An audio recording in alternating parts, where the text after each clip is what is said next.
Chapter 646, Ji Sushin. Chapter 646, Ji Suxian. Translated by Column CD of Exiled Rebels Scanlations. Once they heard this voice, the two clansmen could only secretly curse in their hearts. But that person had already walked out from the forbidden zone before they could reply. His tall figure blocked half of the door of the forbidden zone. He had a square face, but the combination of his overall facial features were not ugly. His features were extremely dignified and his eyes were not a pure black. Instead, it was brown in color upon closer inspection. His gaze carried a sense of vicissitudes accumulated by the years, however it contained a light pressure when directed at others. The two clansmen looked at each other in dismay and did not speak. The old man's gaze swiftly shifted to the chick. His gaze was extremely cold. "This is Ji Ningyu, the grandson of the great elder?" One clansman answered, "Yes, fourth elder. He is the young master of the valley." The status of the chick as the young master of the valley had been confirmed for the most part, so all the Demon Phoenix clan members addressed the chick as young master and they did not think there was anything wrong with it. The old man looked back at Ji Ningyu once before he calmly told them, "Even if he is the young master, no one is allowed to enter the forbidden zone without the consent of the valley master and the great elder. Bring him away." After that, he turned and entered the forbidden zone. The chick did not intend to leave the matter at that. He was already here. If he did to make another trip, he still had to lose the people who followed him all day long. Just as he was preparing to burst in forcefully, a pair of hands stretched out from behind him, grabbed him under his armpits and picked him up. A gentle voice that carried a hint of a smile drifted into his ears at the same time. "Young master, don't be mischievous. If the great elder knows about this, you'll be punished by him again." It was Ji Feng who had arrived. He was now equivalent to the nanny of the chick. Though Ji Feng had always been shaken off the moment he was distracted in the past, he knew that the chick would come to the forbidden zone again. The young master was excellent in all aspects, it was just that he was too curious and loved to go where he was not allowed to. In the forbidden zone, the old man walked along the passageway to the interior. The forbidden zone of the Demon Phoenix clan was not a damp and dark place like a dungeon. On the contrary, the interior of the forbidden zone was beautifully furnished and whatever there was outside was also present here. Beautiful night pearls were everywhere, illuminating the forbidden zone. The old man entered a gate, and what met the eyes was a scenery of exceptional charm. Airy pavilions and pagodas stood on the running water and a figure was sitting in a pavilion beside the structures. The running water flowed down from above, running along several corners of the pavilion to the pond below, looking vaguely like a prison. The old man went to the pond and looked at the person in the pavilion without saying a word. The two did not speak for quite a while until that person opened their eyes as their gaze leisurely landed on the old man. A beautiful voice akin to that of a singing oriole slowly drifted out from between her thin lips. "Father, is there something weighing on your mind?" Suddenly, the old man's expression became obscure after hearing her words and he spoke after a long moment. "If that kind of matter had not occurred at that time, the valley master of the Demon Phoenix clan would have been you, but..." The woman in the pavilion suddenly revealed a smile that could bedazzle the mind. "Father, it's been so many years. Are you still thinking about that matter? Your daughter had said long ago that her actions were voluntary and has nothing to do with anyone." The old man's expression was still unhappy. "You would not have fallen to your current plight if it hadn't been for him. Father, why are you so strongly attached to the past? Time will not turn back and I will never regret it." The woman sighed softly. She had always known about the knot in her father's heart, but she could not help him to undo it. "You don't regret it?" The old man suddenly sneered. "Suxian, you may be able to deceive others, but you can't deceive me. Why haven't you asked about your child for so many years if you really don't regret it?" Ji Suxian fell silent in an instant. The old man whispered, "Suxian, you've been in the forbidden zone for decades and have never ventured out. You don't know anything that has been happening outside. Do you know how your child is doing now?" I can tell you if you want to know. Father, let bygones be bygones. Your daughter just wants to be alone now. Ji Suxian's eyelashes lowered with a serene expression on her face. However, the old man did not intend to give up. For many years, he had hoped that his daughter would admit her mistake so that she could come out. However, not once had he been able to understand his daughter's thoughts.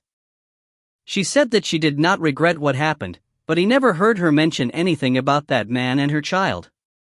In recent years, your child has demonstrated extraordinary talents within the Tongtian continent.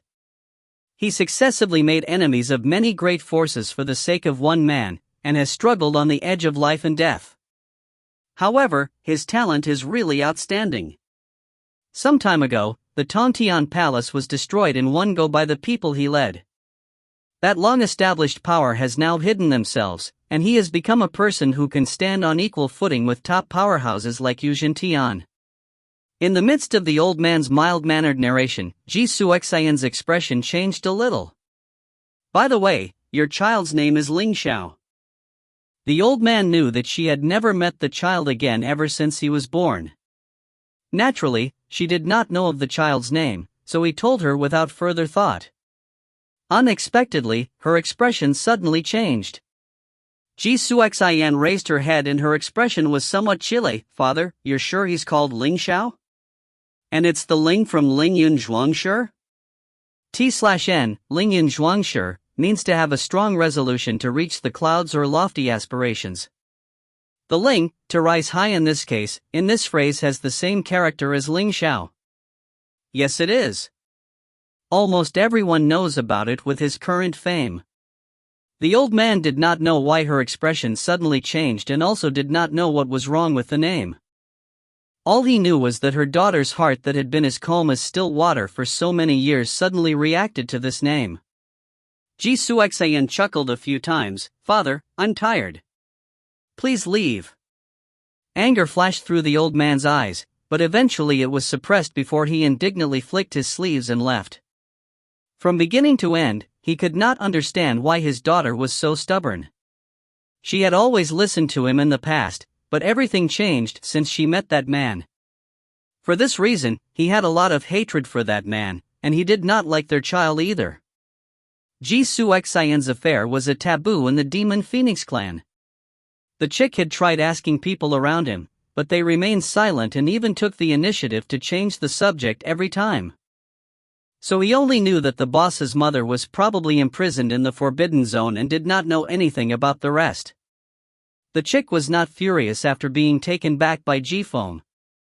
The great elder had once said that the most important requirement for a qualified leader was patience, and the thing he lacked the least in the past few years was patience. His chance soon came. It had been mentioned before that the four ancient beast clans were in the midst of an intense and violent war with the Black Spider. The Black Spider actually could not be considered as a new force that rose abruptly. Their strength gradually entered the public's eyes when they appeared. There were many sacred realm experts and dozens of divine realm powerhouses. The number of experts were so large that the four ancient beast clans all felt apprehensive. It was only after investigating that everyone knew that the place where the Black Spider was the most active was in Xijing. The mysterious force that Tian Dao had vaguely perceived that year was the Black Spider. However, they did not claim to be members of the Black Spider in those days, so no one linked them with the Black Spider at that time. Nowadays, there was a fierce struggle in the Western Territory. The Black Spider had constantly expanded its territory and was already encroaching on the interests of the four ancient beast clans. At present, the Demon Phoenix clan also had to dispatch their experts to defend their territory in order to deal with the Black Spider, so there were not many powerhouses left in the Hundred Birds Valley. Even Ji Suxian's father was not present. The chick easily shook off the people that the great elder sent to accompany him. This time, he was smart enough not to make a move in person. Instead he let Jifeng step in to hinder those two. Although he was only a few years old, his IQ was not low. Jifeng did not agree in the beginning, so he made some heart-stirring promises with Jifeng, and finally managed to persuade him. In the glittering pavilion, Xuexian's posture remained unchanged. The chick stood outside the pavilion, expressionlessly staring at Xuexian, whose lashes were lowered. Was this the boss's mother? Xuexian was extremely beautiful. Her white and plain clothes made her look like a holy and pure fairy in a pavilion. Her 5 features were rather exquisite and alluring. At that time, she had even been praised as the most beautiful woman in the Tongtian continent. Everyone knew that the holy maiden of the Demon Phoenix clan was elegant in appearance, but passionate in heart. Otherwise, such a situation would not have happened with Ling Xiao's father. Half an hour later, Xuexian lifted her eyelids and looked at the chick, who had remained silent. The chick had the appearance of the 3-year-old baby, but his cultivation base was ridiculously high. You are Ji Ningyu? Instead of answering her, Ji Ningyu asked, Are you the holy maiden who mingled with a man from the Qilin clan and gave birth to a son? Xuexian's expression changed slightly, but she neither admitted nor denied it. The chick laughed. I know the answer even if you don't say anything. Do you want to get out of here? Xuexian's lower lip slightly twitched up. You want to let me out? I have a contract with your son's wife. May I consider letting you go to your son if you want to escape? Do you want to get out? The chick did not deliberately address them with deference. The members of the Demon Phoenix clan were extremely proud, and did not permit themselves and their clansmen to be meek and subservient in front of others. Contrary to his expectations, Xuexian's smile suddenly turned into a mocking one. He suddenly heard Xuexian coldly reply while he was having misgivings, No, I don't. You can leave now. If you find any errors, ads pop up, ads redirect, broken links, non-standard content, etc., please let us know. Report chapter so we can fix it as soon as possible. Chapter 647, Mother. Chapter 647, Mother. Translated by Juessence of Exiled Rebels Scanlations. Ling Xiao soon got wind of this. Xiao Ji had Ji Feng helping him now, so he didn't need to do everything personally, nor did he have to hide and sneak about. Ji Feng was his greatest helper. His clansmen wouldn't be suspicious even if Ji Feng was sent out. After he finished reading, Ling Xiao handed the jade drive over to the anxious XiaoMo, who was barely holding himself back from snatching the jade drive. XiaoMo glanced at the silent Ling Xiao beside him after looking over the contents of the jade drive. From Xiaoji's description, Ling Xiao's mother's attitude seemed rather off, different from what he expected. Xiaoji had brought up Ling Xiao in their conversation, but she didn't have any reaction, not even asking after Ling Xiao at all. Was she happy but pretending to be calm and composed, or? XiaoMo didn't understand. Ling Xiao had told him in the past that his father and mother were together despite their clan's objections out of love for one another. If they could do that, then they should be deeply in love with one another, and a child of their own flesh and blood wouldn't go unloved either. However, now it didn't seem that way. Perhaps someone already told her about how you're doing? XiaoMo stared at Ling Xiao, terrified that he would be upset. He knew what it felt like to have parents that didn't care. It wasn't good at all. Ling Xiao's expression was blank. Hearing his words, the hint of a smile appeared on Ling Xiao's face, perhaps. Seeing him smile just made XiaoMo even more worried. Though his parents didn't care much for him either, he at least had them at his side from when he was young and would occasionally get a few words of parental love. However, Ling Xiao had been apart from his parents for many years. He had once said that he wanted to save them. It was clear that he missed them dearly. To know now that his mother didn't seem to like him much, if it was him, he definitely wouldn't be feeling very happy. Just as he was thinking about that, Ling Xiao stood and went outside. XiaoMo hurried after him. Where are you going? To find Uncle Gu, Ling Xiao replied without looking back at him. XiaoMo's heart thumped. As expected, he couldn't just let this go and had to question Uncle Gu. It was Uncle Gu that had told him of his parents in the first place. Lin Gu hadn't been at Weeping Ghost Shores recently. As the boss man, he often played hooky, but only Tian Dao knew that each time he left, he was out to gather intel on the Qilin clan. However, he had come back these few days, and was currently at Weeping Ghost Shores. Lin Gu had gotten wind of their visit beforehand, so he had them come and find him in the tea room. Speaking of the tea room, rumor had it that Lin Gu was also a tea lover. When XiaoMo heard of this, he suspected that Ling Xiao had gotten his love of tea from Lin Gu. Lin Gu's tea room was decorated with elegant simplicity, not gaudy or flashy, but the furniture and equipment were made of high-quality wood. They could smell the fragrance of the tea as soon as they stepped inside, and a lighter aroma of trees. You've arrived at just the right time. These are the top-quality tea leaves I just brought back. Lin Gu stood beside the tea table preparing the tea leaves and greeted them, motioning for them to make themselves comfortable upon seeing them. Ling Xiao didn't speak, like usual. XiaoMo, worried about Ling Xiao, also stayed silent unlike usual, and thus drawing Lin Gu's attention. How come you're so quiet today? Did you guys get into a fight? Seeing XiaoMo carefully sneak glances at Ling Xiao, Lin Gu couldn't help but smile. These two had been together for all these years, and their relationship had never been strained before. For them, fighting was something new to their dynamic, because one of them had a rather hard personality, while the other was much more softer, so they were often able to complement one another. Just as he finished speaking, XiaoMo looked over at him with sympathy in his gaze. Lin Gu paused, trying to process this and figure out what was going on. That was when Ling Xiao took a seat in front of him and got straight to the point. Uncle Gu, I came over because I have something I want to ask you. Please answer me honestly. Seeing this uncharacteristic solemnity, Lin Gu stopped with the teasing and raised an eyebrow. What is it? Back then, what really happened between them? You didn't tell me the truth before, did you?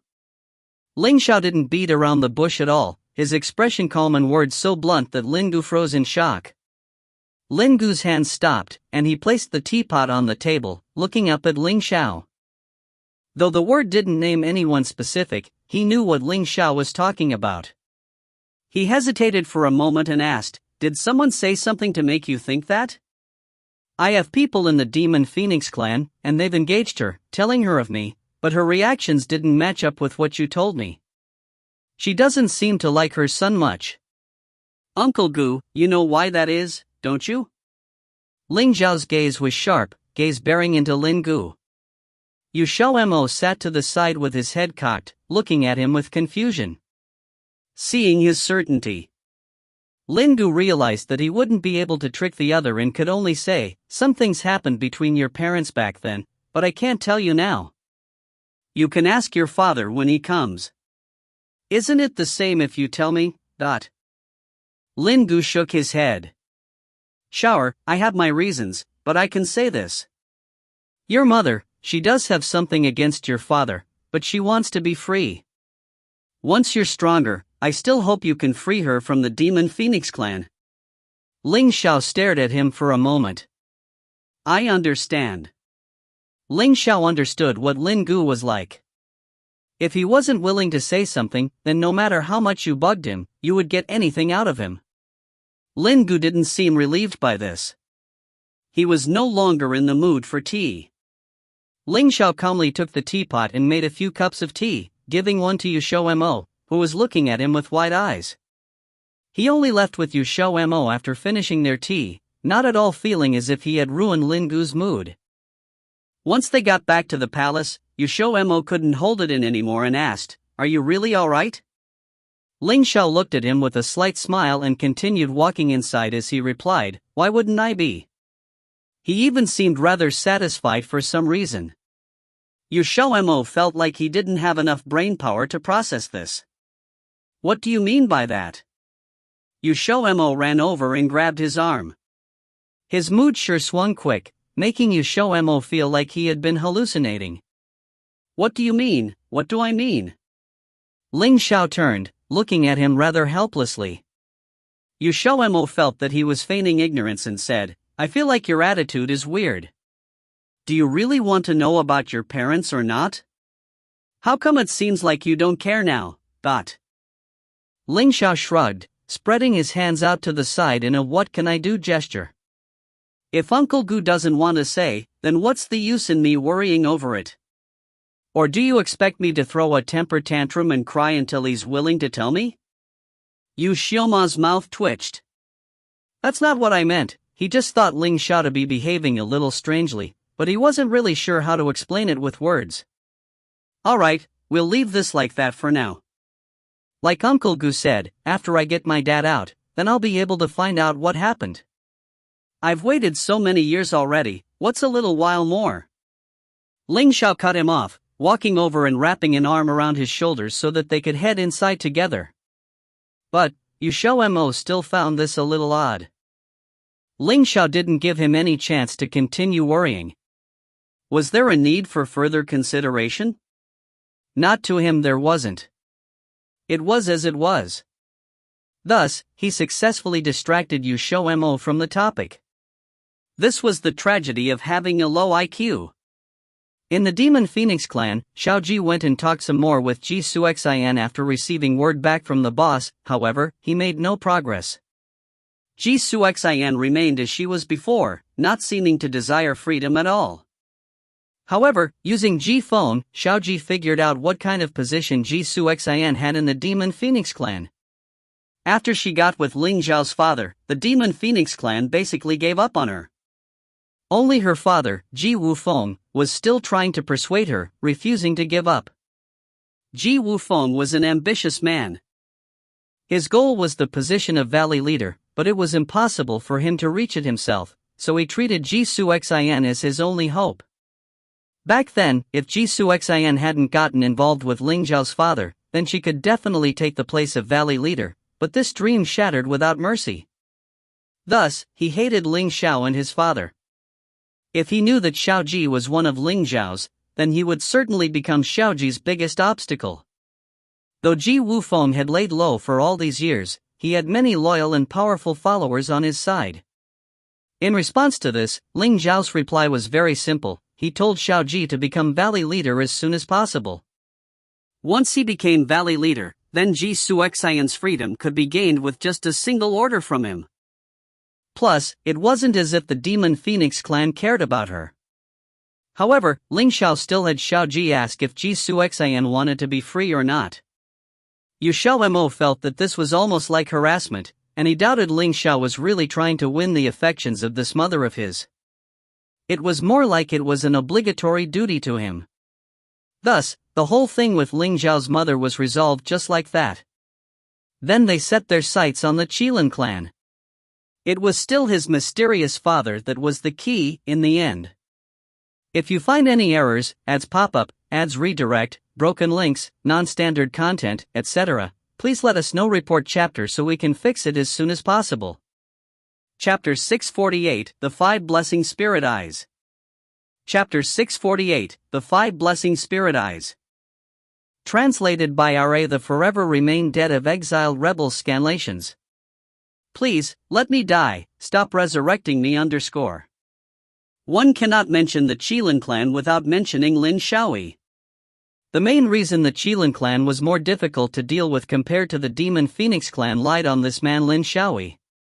Ever since the rise of Lin Xiaoyi, the Qilin clan had become an item in his pocket. Ling Xiao possessed the qualifications to inherit the position as Qilin clan's head, but due to the rejection of the clan members and his resistance to staying in the same place with them, even if he knew the current head of Qilin clan didn't reject him, he still didn't bother interacting with the other members. Furthermore, one of the reasons also started from Lin Gu. Since Ling Xiao's father was imprisoned by the Qilin clan, Lin Gu never had any good impression toward the Qilin clan, which was why he didn't let the young Ling Xiao stay inside the clan, and he would often teach him all the bad deeds of the Qilin clan. Therefore, even though both of them were candidates for the succession, Lin Xiaoyi had more inborn advantages. He was the most outstanding youth among the 3 generations, he was skillful and crafty, and he knew how to win over people. At the moment, the entire Qilin clan, except the clan head, had taken side with Lin Xiaoyi, including Ling Xiao's grandfather, Lin Tian. As the result, it was almost impossible to inquire information about Ling Zhao's father inside this impenetrable defense of the Qilin clan, but fortunately, nothing was absolute. Lin Gu didn't waste those thousands of years not gaining anything. Back in the day, Ling Zhao's father had plenty of followers, even though not all of them remained loyal to him until this day, but some of them still stayed in touch in secret. From their words, Ling Xiao learned that his father was imprisoned inside the Purgatory Tower. The Purgatory Tower was used by the Qilin clan to punish traitors. The tortuous punishments were set to aim directly at the clan members. For the ordinary clan members, 1 year inside was far more than what they could handle. Thus, unless one had an exceptional tenacious willpower, one would go crazy after thousands of years inside. Sadly, the informant was not able to enter the Purgatory Tower because his status wasn't high enough, so he had no way to know the current situation of Ling Zhao's father. In addition, Lin Xiao's eyes were everywhere inside the Qilin clan, so he didn't dare to make a big move. Since he couldn't investigate the Purgatory Tower, that man decided to switch his investigation to the man, Lin Xiao, himself. Lin Xiao's whereabouts was full of mystery. Every month he would disappear for some days, and every time he came back, his aura would become more and more dangerous. Sometimes a faint bloody smell could be sensed from him. Except for Ling Xiao, no one knew what he was up to. What are you thinking? Following Ling Xiao's aura, XiaoMo found him standing inside the pavilion with both his hands behind his back while looking at the distant mountain ranges. He went closer. The more they learned about the Qilin clan, the more they discovered that the Qilin clan was a super hard to chew bone. Back then XiaoMo didn't understand why Lin Gu couldn't find Ling Zhao's father despite all the effort after thousands of years. Now he knew, it wasn't because they didn't try hard enough, it was because the enemy was too strong. Originally they could just expose Lin Xiao's true face as the leader of the Black Spider, because as long as this news went out, it wouldn't be just the Qilin clan but also the True Dragon clan that would point their spear against him, which was enough to make him flustered. But when XiaoMo thought about Ling Zhao's father, who was still in prison inside Qilin clan, if they really provoked Lin Xiao, they wouldn't be able to guarantee that Lin Xiao wouldn't make a move on this father-in-law whom he had yet to meet. Ling Xiao took back his line of sight, his eyes flashed with a ray of light. Let's go to Dongzhou. But XiaoMo couldn't keep up with his thinking. Why did they have to leave for Dongzhou so suddenly? Even though both De Shixiang and Second Shixiang were there, it was quite strange. Why? He asked. Do you know why Lin Xiao helped the Guma tribe unify Dongzhou? Ling Xiao slightly raised his lips and revealed a suggestive smile, his eyes flashing as if he was calculating something. Why? XiaoMo asked again. Ling Xiao replied, at first, I didn't know why he would spread his hand toward Dongzhou, but later on when I asked Tian Dao to investigate, I finally figured out his goal is very likely to be the Five Blessing Spirit Eye. What is the Five Blessing Spirit Eye? It's Dongzhou's biggest treasure. The Five Blessing Spirit Eye was Tongtian Continent's top-ranked blessed place. The place was created by the spiritual energy of the earth and heaven's 5 elements.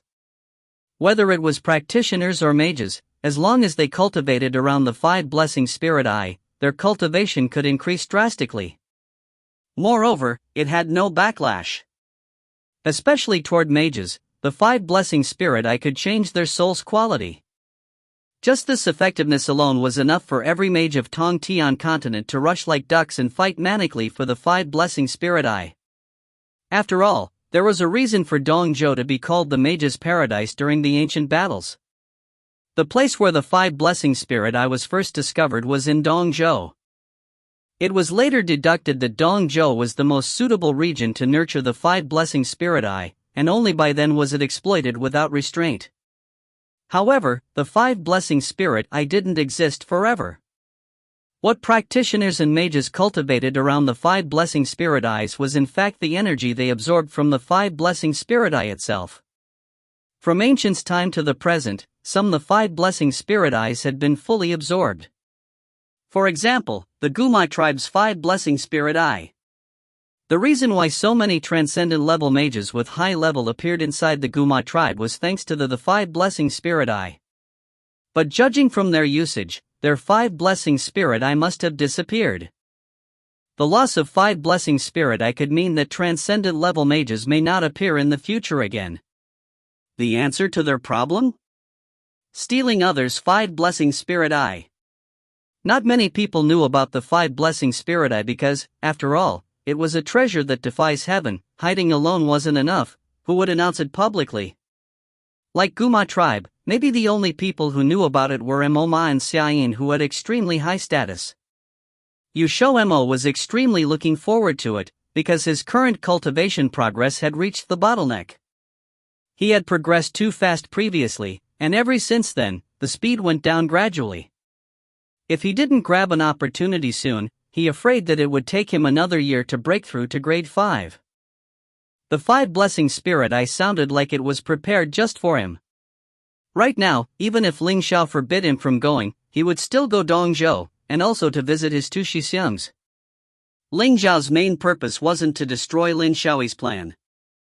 In his opinion, Lin Xiaoyi had stretched his hands way too far. The matter with Xi Jing alone was already enough to make him unable to stretch out anymore. After Tian Dao's investigation of the 5 blessing spirit eye, Ling Xiao immediately thought of his wife, but at the time he was busy fighting to death with Tong Tian Palace's master, so the plan was delayed. When will we leave for Dongzhou? XiaoMo was somewhat impatient. In 2 days. Ling Xiao answered. He knew XiaoMo would respond. Without Ling Xiao to push him, XiaoMo had already fully prepared for their departure. All that was left was for Ling Xiao to finish entrusting the Tiango's business and they could leave right away. Since Ling Xiao was here, they only brought the metal-swallowing beast and Xiaoping along. Xiaopan was borrowed by Tian Dao since it was the killer of restriction barrier. It would be too wasteful not taking advantage of it. Husband the multi-purpose tools, who need contracted beasts when you have a multi-purpose husband _ After the collaboration between the Weasel Beast and Tian Dao's Intel network, Tian Dao sent the Weasel Beast to work every day. In order to reward him, XiaoMo gave him the turkeys that had grown quite a lot inside his dimension as food. He also wrote down the recipe for beggar chicken so that they could study it by themselves. Paichou and Catchou also wanted to follow them to Dongzhou as well because they hadn't been together with their master much during those years. They really missed their master's care, but they were thrown back by Ling Xiao. XiaoMo knew that during these past few years he hadn't spent much time with his contracted beasts, but they had no choice. There were too many troubles following them. Probably not until they solved all the problems did they finally have a chance to get together. 2 days later, they set off for Dongzhou. This was the second time they went to Dongzhou, yet the atmosphere was obviously different compared to before.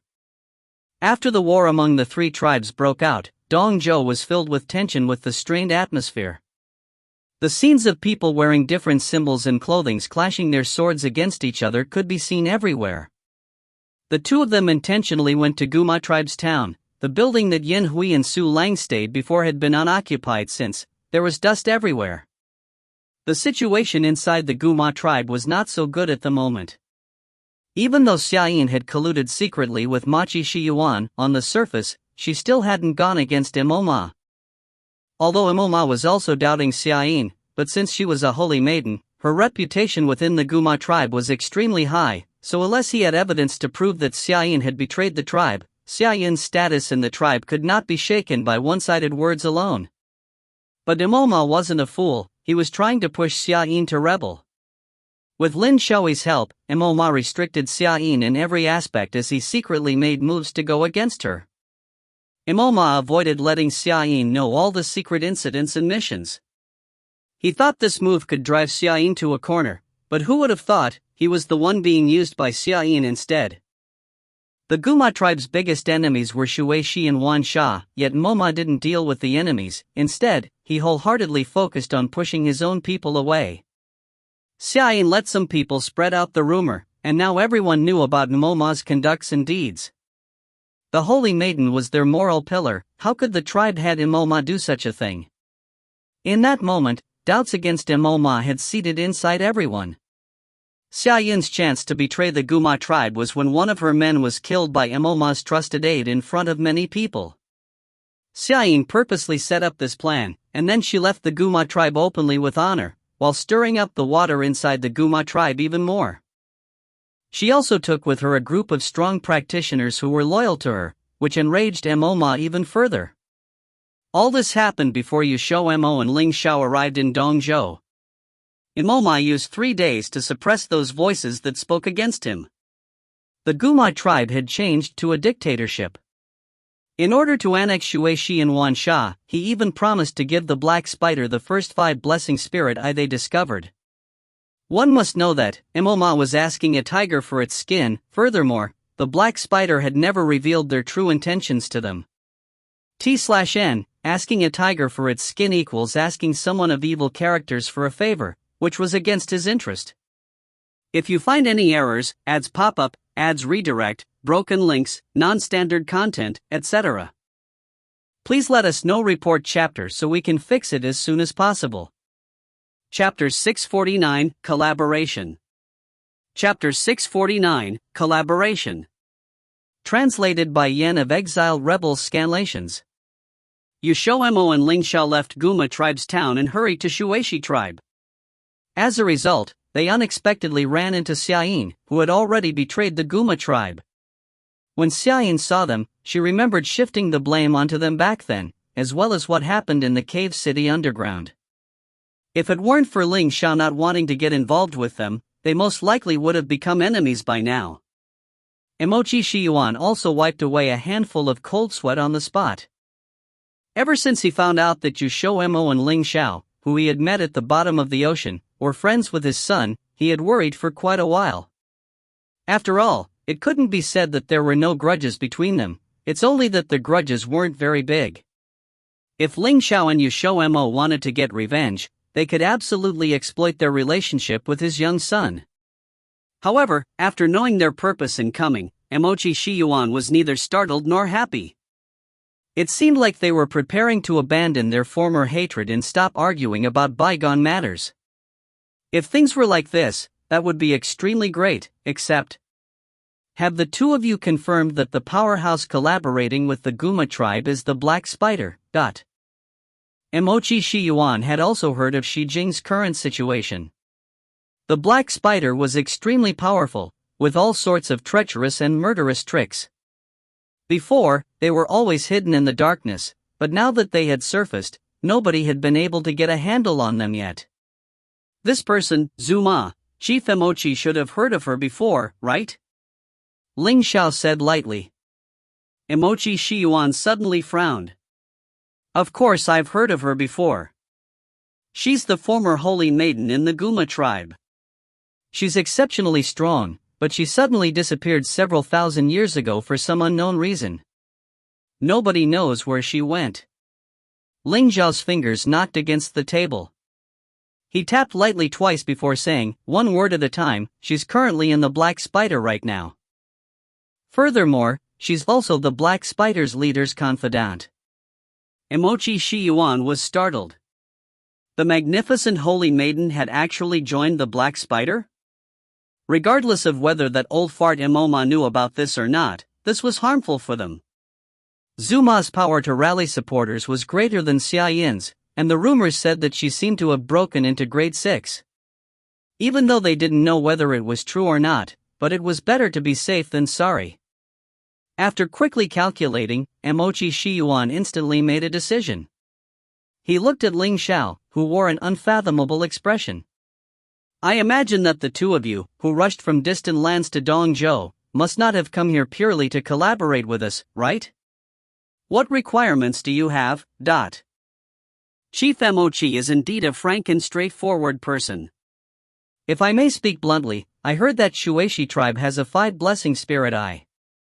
I want to borrow it for a while, I don't know if that is possible or not. Ling Xiao curled the corner of his lips and got straight to the point. Emoji Shiyuan's expression changed slightly. He hadn't expected them to come because of the 5 blessing spirit eye. Ever since the ancient war, many of Dongzhou's 5 blessing spirit eyes had been destroyed. There weren't many that had lasted until now, and there were some that had even been consumed completely. It wasn't as if outsiders hadn't considered the idea of the 5 blessing spirit eye. Who knew how many spies had been sent over the past many years, but they had never succeeded. Outsiders were unable to imagine the degree of secrecy the three large tribes had for the five blessing spirit eye. Ling Xiao saw that he looked troubled, and his eyes narrowed slightly. Chief Emochi is unwilling? Emochi Shiyuan shook his head and smiled bitterly. Since Your Excellency actually mentioned the five blessing spirit eye, I expect that you must have already investigated it beforehand. To tell the truth, the Shuaishi tribe does indeed have a five blessing spirit eye, but this five blessing spirit eye is nearly dried up. I'm afraid it cannot satisfy your needs. What do you mean? Ling Xiao asked without batting an eyelash. Emochi Shiyuan explained, even though the five blessing spirit eye that we are using right now wasn't passed down from the ancient times, when we discovered it back then it was only a small, lower grade spirit eye. Because the tribe's required amounts have increased in recent years, now there isn't much left. Ling Xiao said indifferently, Chief Emochi, may you take us there so we can take a look ourselves?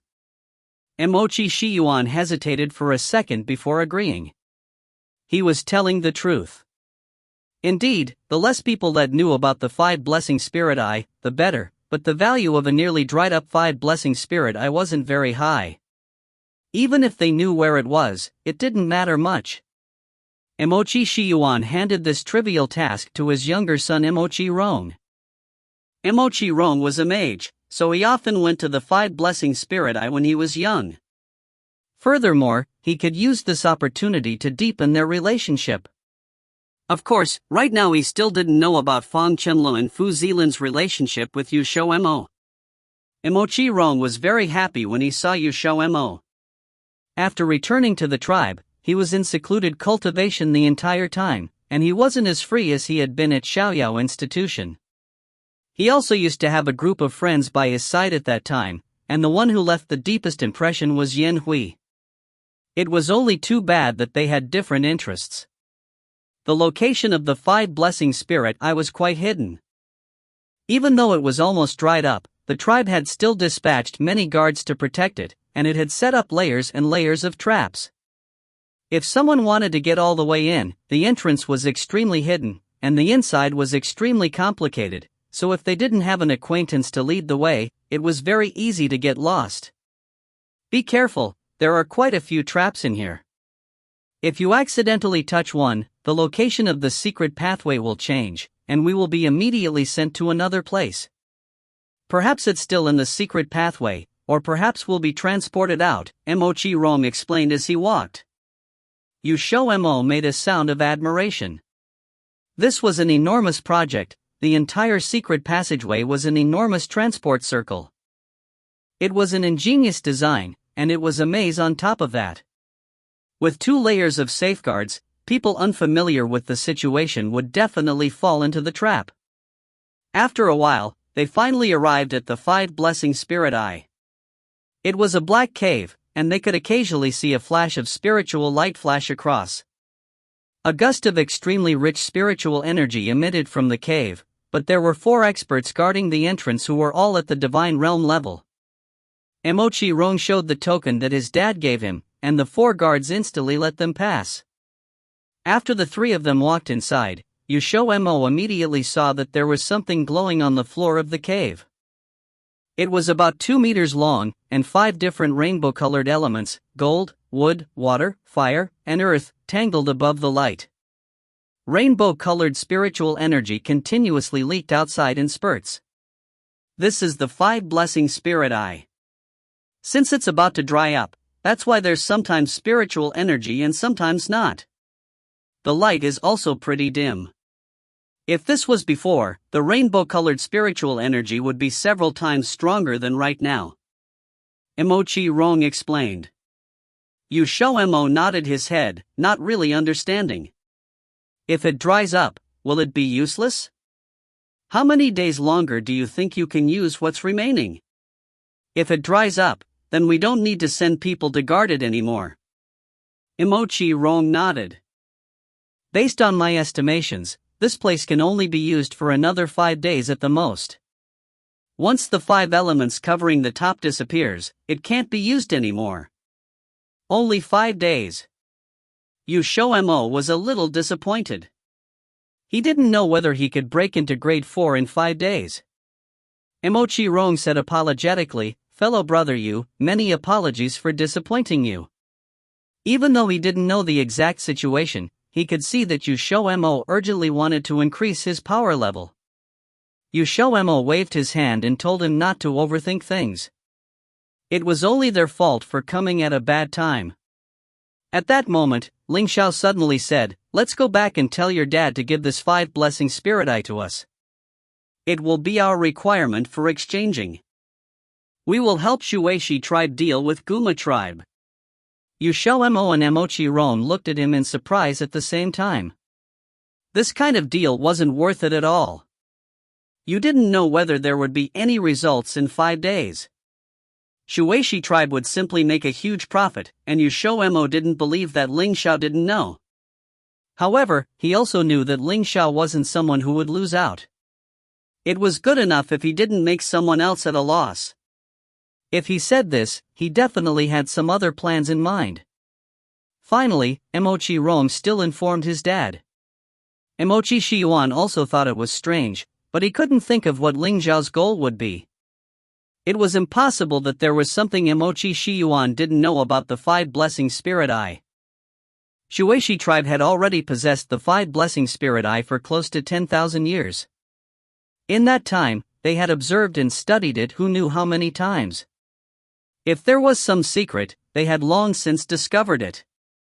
However, after his younger son told him about Xiaomo's relationship with Fu Zilin and Feng Chenlo, Emochi Shiyuan guessed that Ling Xiao was most likely doing this because of that relationship. If this was the case, their strange actions would have an explanation. Since he couldn't think of a more reasonable explanation, Emochi Shiyuan still agreed to this exchange in the end. Disregarding their goal, this matter would only be advantageous to Shueshi tribe, not disadvantageous. In addition, he didn't need to worry about them betraying them at the last moment. After that, according to Ling Zhao's request, Emochi Shiyuan called the members guarding the 5 blessing spirit eye back in order to let them enter the secret pathway freely. He also told them about the layout of the secret pathways, but only one kind. The secret pathways had thousands of shapes, but as long as they didn't touch any traps, nothing would happen. Since they still planned on using this secret pathway in the future, he can only tell them about one kind. After finishing up everything, XiaoMo didn't immediately go into the 5 blessing spirit eye to cultivate. He had another purpose for coming to Dongzhou, to see Dixisiang, who he hadn't seen for a long time. Uncle should have already notified them by now. Sure enough, after Feng Chenle knew that his Xiaoshidi had already arrived, he was extremely excited. He had always believed that several more years would pass before he would be able to see the other. He and Fu Zilin had already been in Tongtian continent for many years, and they had come even earlier than XiaoMo and Ling Xiao. They were already very clear about the situation there. During these years, he had often heard about them, and his emotions were just like riding a roller coaster, rising and falling greatly. It really made him extremely afraid. Just as expected, even after going somewhere else, his Xiaoshidi still didn't let someone stop worrying. If you find any errors, ads pop up, ads redirect, broken links, non-standard content, etc., please let us know. Report chapter so we can fix it as soon as possible. Chapter 650 Zuma. Chapter 650 Zuma. Translated by Column CD of Exiled Rebel Scanlations. Xiaoshidi. Feng Chenlu impatiently walked out and just happened to meet XiaoMo coming in at the door, immediately showing an expression of surprise. XiaoMo had 2 shifas. Although his first Shifu did not fulfill his responsibilities as a master, he regarded several of his Shixiangs as his relatives. However, his feelings towards Wei Bai were not at the same level. Emochi Rong left the area to the 3 and departed with his clansmen. From the last time where Fu Zilin was unwilling to go back to the Shueshi tribe with him immediately, he could see that their bonds were deeper than usual. In the past, he frequently heard Mr. Feng mentioning his Xiaoshidi, saying how good he was and how easily he caused trouble and so on. At that time, he never thought that this Xiaoshidi was XiaoMo. He even been envious that XiaoMo had two Xixians who constantly kept him in their minds. Both Xixians ensured this had a lot to say when meeting for the first time after several years. Fu Zilin was different from Feng Qinlu, and the two did not actually say much when they met last time. The main reason was because Fu Zilin did not know how to convey his feelings, and he was usually not too talkative. However, Feng Qinlu was different. He was a gentle Dishixian who cared about his shurdis. But he had endless things to speak about when his chatterbox nature appeared. It was not too much to say that he was like a naggy mother. XiaoMo had long been accustomed to his Dishixian's love of nagging. The two of them could continue on for 2 to 4 hours once they started talking. They still had the attitude where they had not chatted long enough even after talking from midday till sunset. Ling Xiao had left midway through their talk. Dishixian, how did you guys get to the Tongtian continent? XiaoMo remembered that Ling Xiao told him that a special passageway was required to travel back and forth from a middle-level realm to a higher-level realm. However, one needed to have a divine realm cultivation or higher, and he remembered Zhao Dazhou saying that they were out traveling. It's a long story. Feng Qinlu's action of drinking tea to moisten his throat stopped. He put the cup back on the table and sighed heavily. Then cut the long story short. XiaoMo subconsciously replied. Feng Qinlu speechlessly stared at him. XiaoMo rubbed his nose in embarrassment. Feng Qinlu explained, at that time, Zilin and I had truly left Tian Xian sect to travel, but we met several strange people when our journey had just began. Fu Zilin and him had witnessed a black rift appearing suddenly before them before some strange people walked out from the rift. Those people even wanted to kill all witnesses, but it seemed that one of them had made a mistake in manipulating the rift, which led to that rift destabilizing suddenly and sucking them inside. The situation was extremely critical at that time because they were not strong enough. So they were still seriously injured even though the rift was a spatial passageway and were already in the Tongtian continent when they regained consciousness. There was also a story which had to be told as for why they would be in Dongzhou and were even working themselves to the bone for the Shuishi tribe. They were randomly transported to Dongzhou. Dongzhou was also an ancient battlefield and some of the dimension in the area was weaker, so it was not impossible. Unlike the Guma tribe, though the Shuishi tribe was also xenophobic, it was not as severe as the Guma tribe, who would treat the lives of outsiders with contempt and even be capable of killing them without blinking an eye. During that period, there were already grievances between the two tribes, and the Guma tribe was frequently setting their sights on the Shuishi tribe. It was at this time that they had an encounter with Mochi Rong. Mochi Rong was the most beloved son of Mochi Shiyuan. There was a position of a priest in the tribe, and it had always been held by mages. This position was extremely important, and the person who took on the mantle of the priest was even on equal footing with Mochi Shiyuan.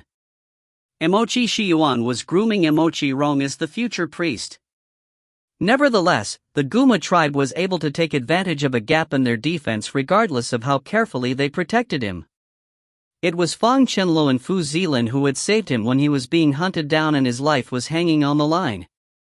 However, they were also an arrow at the end of its flight at that time and were brought back to the tribe by Mochi Rong afterwards.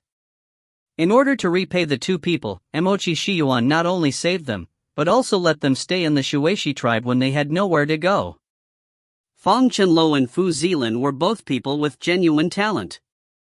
Although they had insufficient experience, their minds were nimble and knew how to accommodate to their circumstances.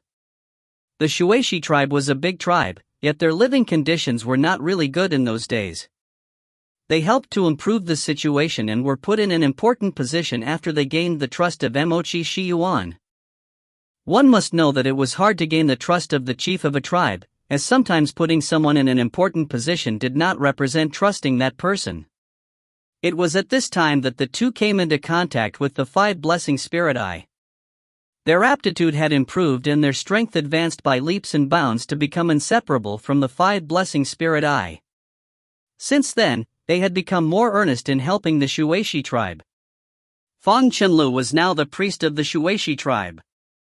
The reason Emochi Shiyuan dared to set his mind at ease and leave for Dongyu was because Feng Chenlu was overseeing the tribe. This clearly showed his trust in Feng Chenlu. Feng Chenlu could feel the favor Emochi Shiyuan had towards them, so he promised to be the priest until Emochi Rong had the ability to inherit this position.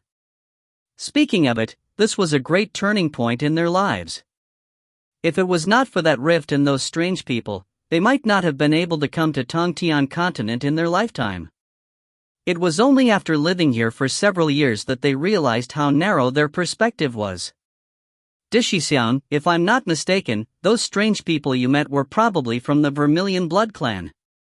XiaoMo deduced that from the time when they left, it was the period when the Vermilion Blood Clan sent people down to the lower realm. Feng Chenlu already knew about his situation with the Vermilion Blood Clan and laughed helplessly. It seems that even in the unseen world, the heavens still bind us together. This shows that we are predestined. XiaoMo was very happy. It was fortunate that they were all right. However, he would have to end the Vermilion Blood Clan sooner or later with new hatred piled on old. The fellow disciples spoke of some private matters too. XiaoMo told them of his and Ling Zhao's life in the Tongtian continent these few years, and also of the days he spent in Dao Xian Academy. To sum up, it was full of surprise and danger. Xiao Shidi, I've heard that you really intend to help the Shuishi tribe deal with the Guma tribe? Feng Chenlu was worried that he had become involved in this unnecessary conflict because of the two of them. He knew that his Xiao Shidi and Ling Xiao had a lot of enemies now and was afraid that they would not be able to cope if they interfered in this matter. XiaoMo did not know what he was thinking, nor did he know what Ling Xiao's aim was. He just replied, this was the decision made by Ling Xiao. Feng Chenlu suddenly laughed in understanding. If it was so, he did not need to worry about it anymore. It was absolutely impossible for his Xiao Shidi to be in danger with how much importance Ling Xiao attached to him. They chatted until the sun went down, and only reluctantly tore themselves away when Ling Xiao came back. The two settled down in the Shuishi tribe and were honored as distinguished guests by Emochi Shiyuan. Although they did not need to eat, many still paid heed to their desire for good food, so Emochi Shiyuan asked people to prepare dinner. The two went back to their room to rest after dinner. The next day, Feng Chenlu personally explained the details of the war between the three great tribes. The current situation of the war was practically in a mess with the assistance of the Black Spider. On the other hand, the Black Spider and the Guma tribe had also gotten the news that Ling Xiao and XiaoMo were preparing to help the Shuishi tribe. The participation of the two were extremely disadvantageous to them, so they immediately fed this news back to Lin Xiaoyi. The last time was at the bottom of the ocean in Dongyu. The last time was at the Peach Blossom Ruins. This time it's in Dongyu again. Dongyu. Lin Xiao, Lin Xiao, you certainly want to make enemies out of me, don't you? T/N, Ling Xiao's real name is Lin Xiao, which is also the Lin from the Qilin clan. Lin Xiaoyi took 2 quick steps before he suddenly turned and sat on a rattan chair. His expression was obscure, as if enshrouding a raging storm of fury, yet he was laughing instead of spitting in anger. The people below him all became fearful. Their master was seldom angry, but someone would be out of luck every time he got angry. Master, please calm your anger. At this time, a soft and beautiful voice capable of soothing one's heart drifted in from the door. As she walked in, the little bell on her chest let out pleasant gingling sounds. Everyone knew who was coming without looking back, and they all let out a sigh of relief. They would not have to bear the anger of their master as long as she was there. So it's Zuma. A smile immediately adorned Lin Xiaoyi's handsome face as he looked at the woman who came in. Zuma was the incumbent holy maiden of the Guma tribe. She was the most beautiful woman in Dongzhou and was as pure and holy as a lotus. The people of the tribe had always revered her as an inviolable fairy that one could only watch from afar. Her most conspicuous symbol was the bell on her chest. It was a silver bell that constantly let out a jingling sound.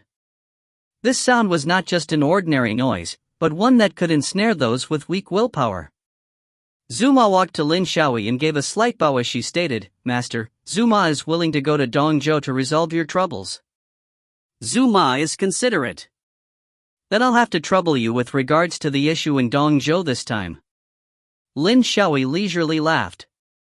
The terrifying aura enveloping his body seemed to have turned into a spring wind instantly as he looked at the woman in front of him with a gentle gaze. Zuma gave a soft smile. It's Zuma's privilege to share Master's worries and labor for Master.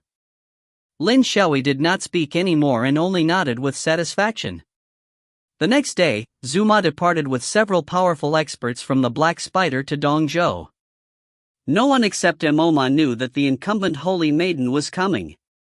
If you find any errors, ads pop-up, ads redirect, broken links, non-standard content, etc., please let us know. Report chapter so we can fix it as soon as possible. Chapter 651 Book Storage. Chapter 651 Book Storage.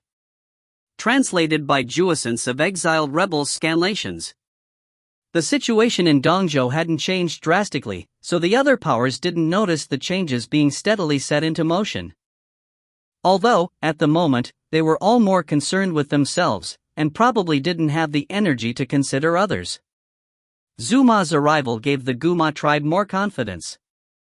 Emoma realized that not even he could tell how powerful this previous holy maiden of theirs was. When she had first left Dongzhou, Emoma had thought it was quite a shame, but then Xiaoyin had appeared, so he forgot about this ex-holy maiden. Now that he looked back on that, Emoma regretted it. If he had known that Zuma would become so powerful, then he wouldn't have let her go. Yet now, she was coming to help the Guma tribe as a representative of Black Spider, when she should be their holy maiden. This thought brought Emoma's mood low. Shui tribe, at the Five Blessing Spirit Eye. It was 3 days later that the two of them visited the Five Blessing Spirit Eye for the second time. The Spirit Eye had Ling Zhao's barrier sealing it, so it was fine even if no one stayed to guard it for now. XiaoMo squatted beside the Spirit Eye. For the past 2 days, he was catching up with his two Xiao, so he didn't know what Ling Xiao was doing. "You can tell me now, right? What are you planning?" Ling Xiao didn't immediately answer his question. He circled the cave before saying, "Do you remember how I told you before their Black Spider is after the Five Blessing Spirit Eye?" XiaoMo nodded. "I remember. Back then you said that the Black Spider wants the Five Blessing Spirit Eye, which is why they're helping the Guma tribe. But the Shueshi tribe's Five Blessing Spirit Eye is about to dry up. If so, then wouldn't their efforts be for nothing? You think Black Spider doesn't know about that?" Ling Xiao retorted, smiling. XiaoMo considered it for a moment. "I think they should know about that. There was no wall that would be able to prevent all wind from leaking through. Black Spider was so mysterious, it was hard to be sure if there were any of their spies in the Shueshi tribe." Ling Zhao's smile was meaningful. He walked over and patted his shoulder, as if saying that he was a young man of potential, worthy of teaching, before continuing to explain. Considering Black Spider's ability, it was impossible that they don't know, yet they still decided to help the Guma tribe deal with the Shueshi and Wansha tribes. This means that it's very likely that there's another Five Blessing Spirit Eye in Dongzhou, and it's most likely right under the Shueshi tribe's territory.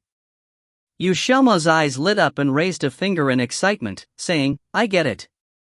So that's why you asked Emochi Shiyuan for this Five Blessing Spirit Eye.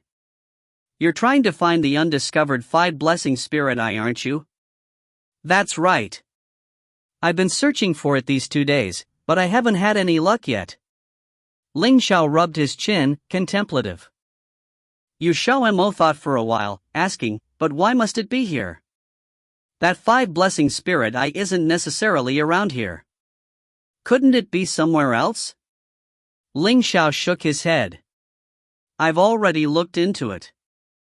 Starting from ancient times, with this Spirit Eyes as the center, 7 to 8 mid and low-grade Spirit Eyes have appeared in a 500-kilometer radius. What does that have to do with the Spirit Eye you're looking for?" Ling Xiao didn't answer his question directly, turning and side-eyeing him. "Do you know why all these Spirit Eyes are low-grade?" XiaoMo shook his head. The 5 blessing spirit eye was categorized by quality: low grade, mid grade, high grade, and transcendent grade.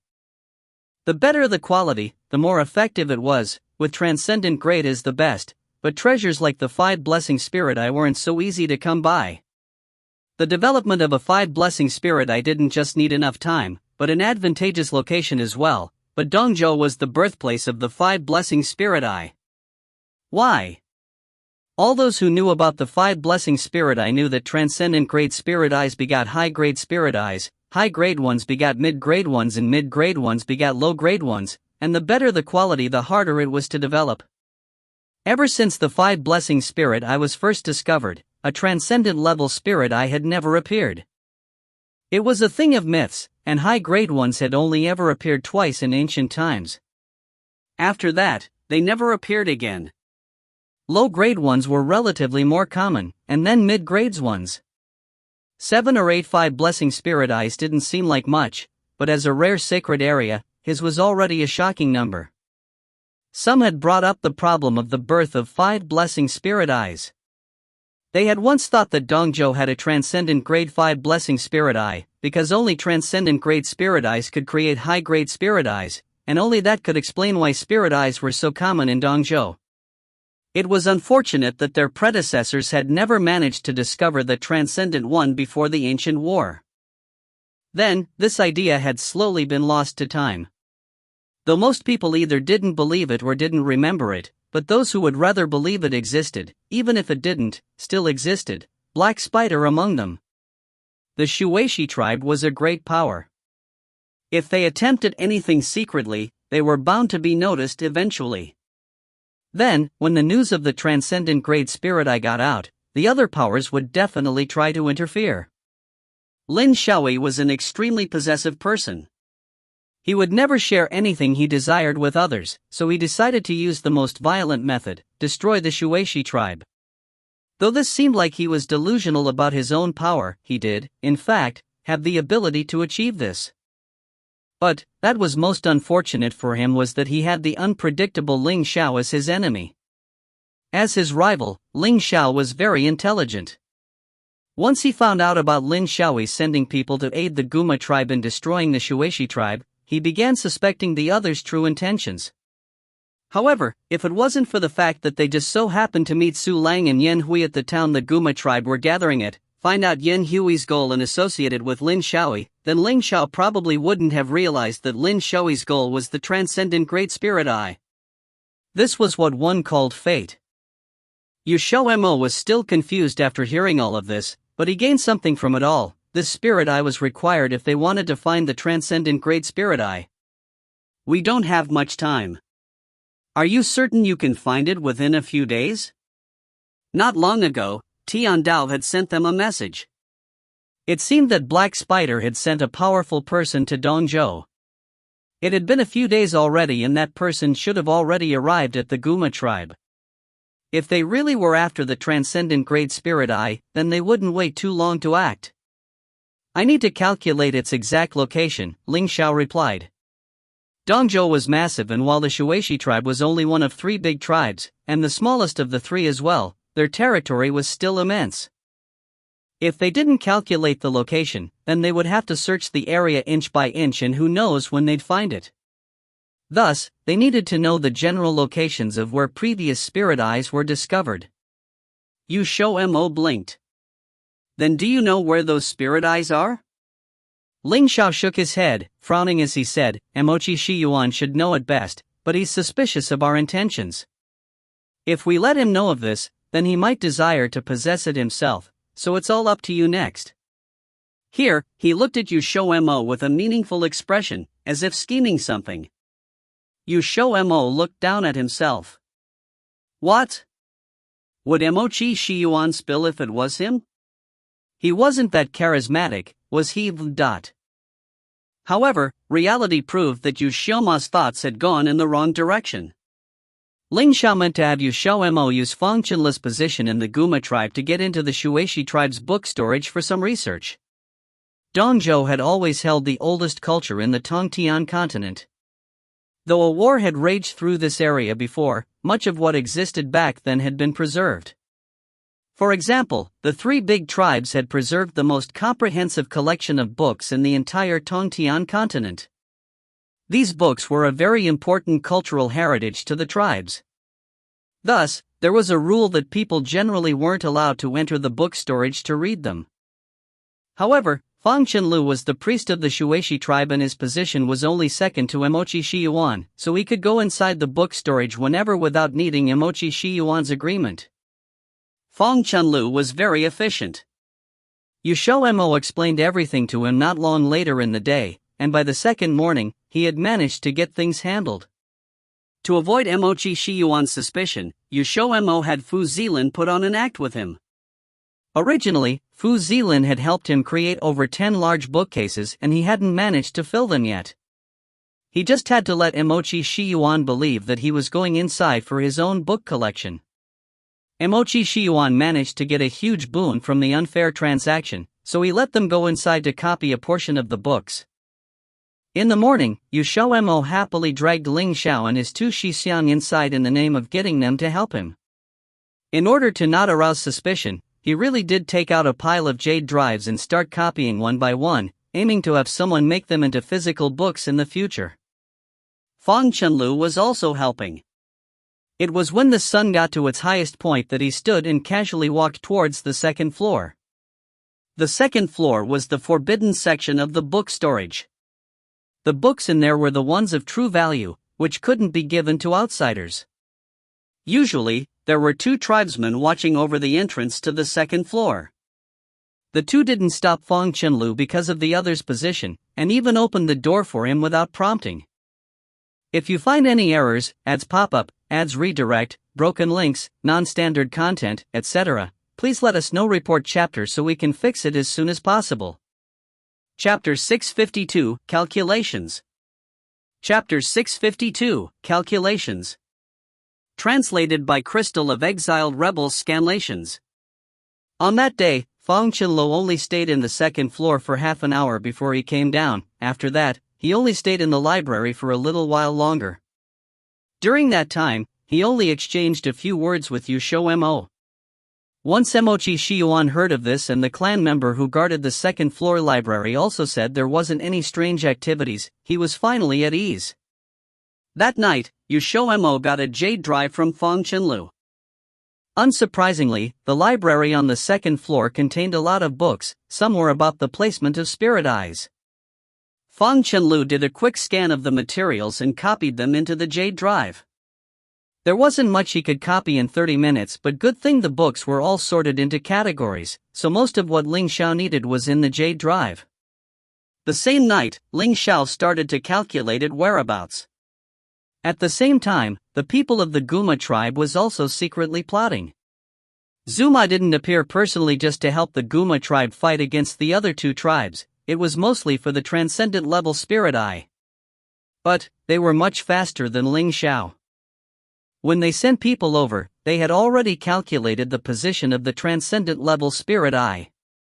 It was just that the spirit eye was underground in the Shuishi tribe, so they hesitated before making a move.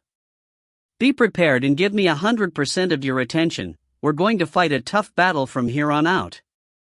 Zuma said to the three people she brought along as her delicate brows tightened.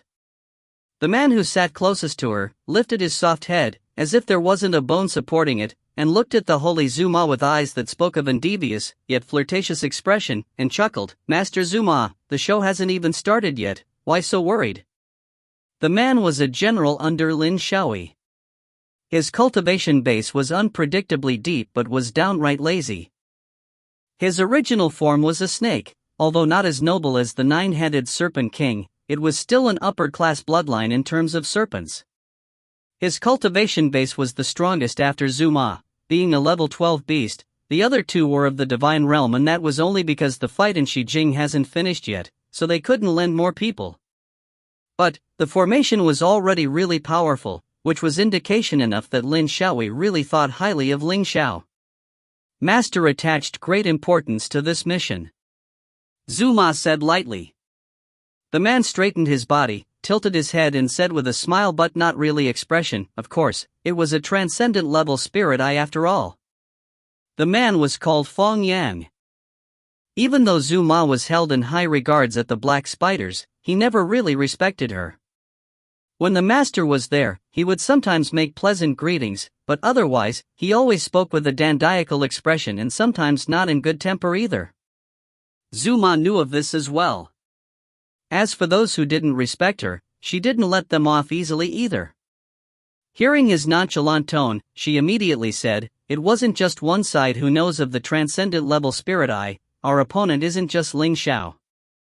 Fong Yang's expression changed and a devious smile appeared, "Just some pests, as if they could achieve anything. Don't look down on pests, after all they're well-known old foxes, it's better safe than sorry." Zhu Ma furrowed her brows almost undetectably, not in agreement with what he said. "Okay, enough, you said the same thing before, can't you think of something fresh?" Fong Yang said and waved his hands in annoyance. "Where is the transcendent level spirit eye?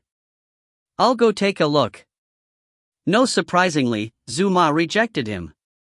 Fong Yang furrowed his brows and looked at her menacingly. "Why?" Zhu Ma explained, "Although you're strong, you're not Ling Xiao's opponent. If you go now, we can't be 100% sure that he won't find out. Then it'll just alert them of the transcendent level spirit eye being in the Shuishi tribe. Can't do this, can't do that, then what do you say we do?" Being rejected multiple times made Fong Yang's expression turn dark. The corner of Zhu Ma's mouth lifted as she said, "Wait." Fong Yang stared at her. Just as she said this, the Shuishi tribe went into chaos. Under the dark curtain of the night, lamps lit up one after another. Soon, it was bright as day. XiaoMo came out from the room and asked, grabbing hold of a Shuishi tribe member, "What happened?" The member recognized him as an important guest and replied, "It seems that someone barged into our tribe. Our team leader has gathered us over to catch them. Could it be the Black Spiders?" The more he thought about it, the more likely it seemed. XiaoMo turned around and ran back to his room, but saw that Ling Xiao was still calculating. Interrupting him right now seemed like a bad idea. Calculating was something extensive and profound. The closer one was to the almighty realm, the closer the calculation was to the truth. There was no need to study such a skill, it was a test to one's understanding of the world's order. Due to the complication of such calculations, it cannot be interrupted, otherwise one would have to start again. XiaoMo went out to find out more information as he waited. The thieves still hadn't been found, it seemed that they were quite strong and familiar with the tribe. Even Emochi Shiyuan was alerted. Once the morning arrived, the person disappeared. Having worked through midnight, the Shuishi tribe members only caught a glimpse of their figure, always having them escape without even a frontal image. It was then when Ling Xiao's calculations were completed. XiaoMo laid in front of him and quickly told him the gossip. With a clear expression that said he was enjoying the show, he asked, "Do you think the Black Spider was behind this?" Ling Xiao took a sip of tea and answered, "Probably not."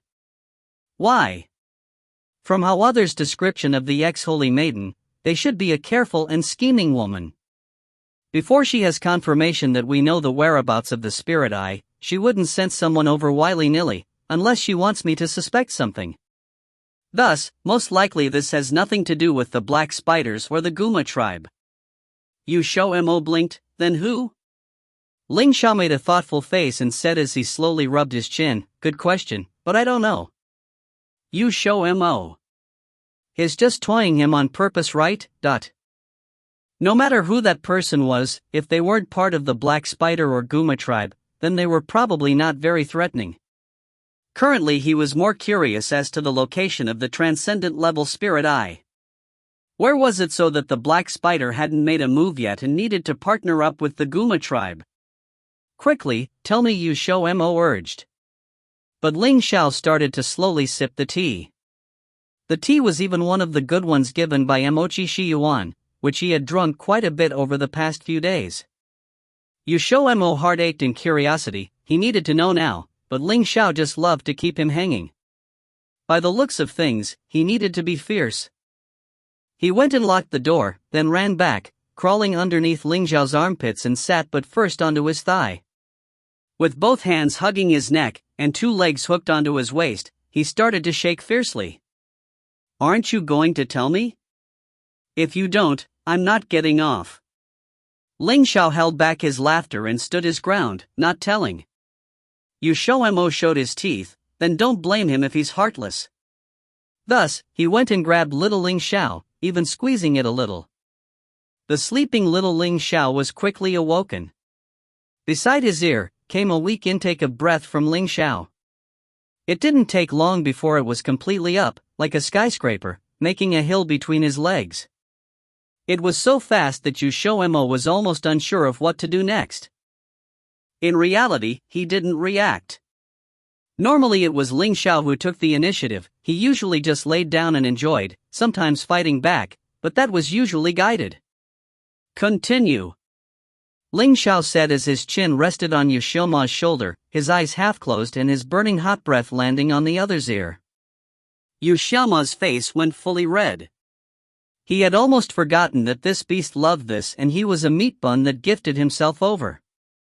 Thinking it this far, he started to bargain. "If you tell me, then I'll can't, Ling Xiao suddenly took a bite of his ear, causing him to almost scream. When he wanted to escape, it was too late. His hand was forced into grabbing that hot like soldering iron massive thing. XiaoMo wanted to take his hand back but he wasn't strong enough. It didn't take long before XiaoMo's clothing fell to the ground, with only a white shirt and nothing on the bottom. He held a massive and ferocious thing deep in his mouth, and swallowed it up and down at a quick pace. The slightly hidden yet racy scene caused one's heart to race even more. With a dazed expression, XiaoMo held onto Ling Xiao's neck and his 2 white legs circled his waist. As for the interrogation, he had already thrown that out the window.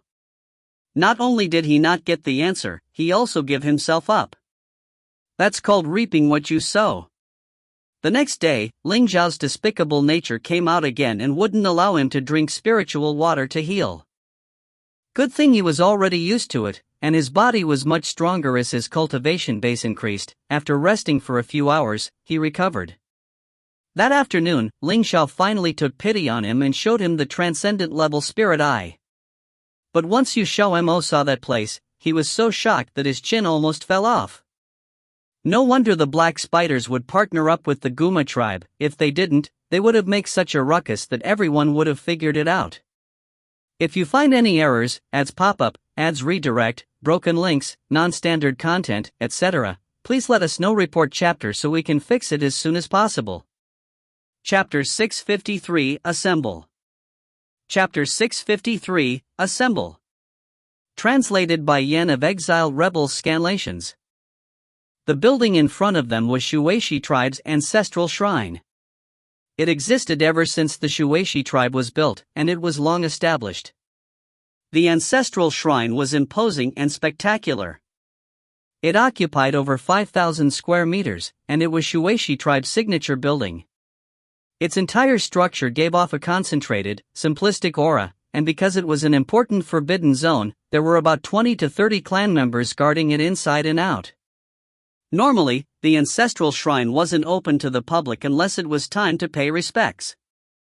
Furthermore, only Emochi Shiyuan and a few high-ranking elders could enter, and not even Emochi Rong had the seniority to do so. Even if the results that Ling Xiao calculated weren't 100% accurate, it was still at least 90%. There was most likely no errors in his conclusion, so it was very possible that the transcendent level spirit eye was below this ancestral shrine. XiaoMo didn't even blink when he saw it.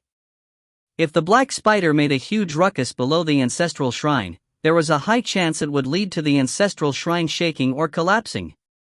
After all, there were so many experts guarding this place, so any movements at all could possibly attract their attention. It was impossible to sneak into it recklessly.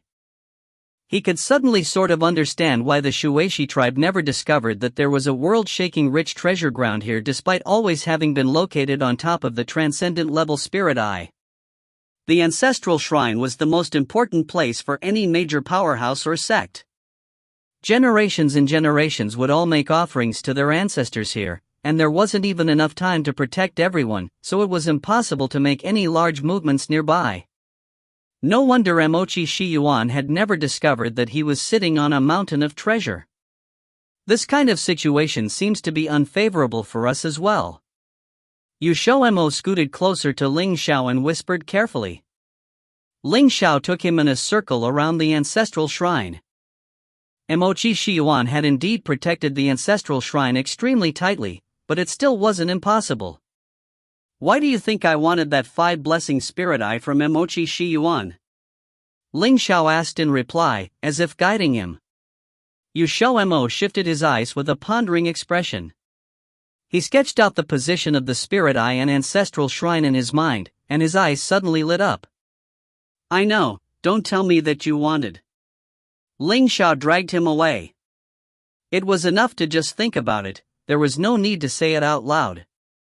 XiaoMo looked at him, exhilarated.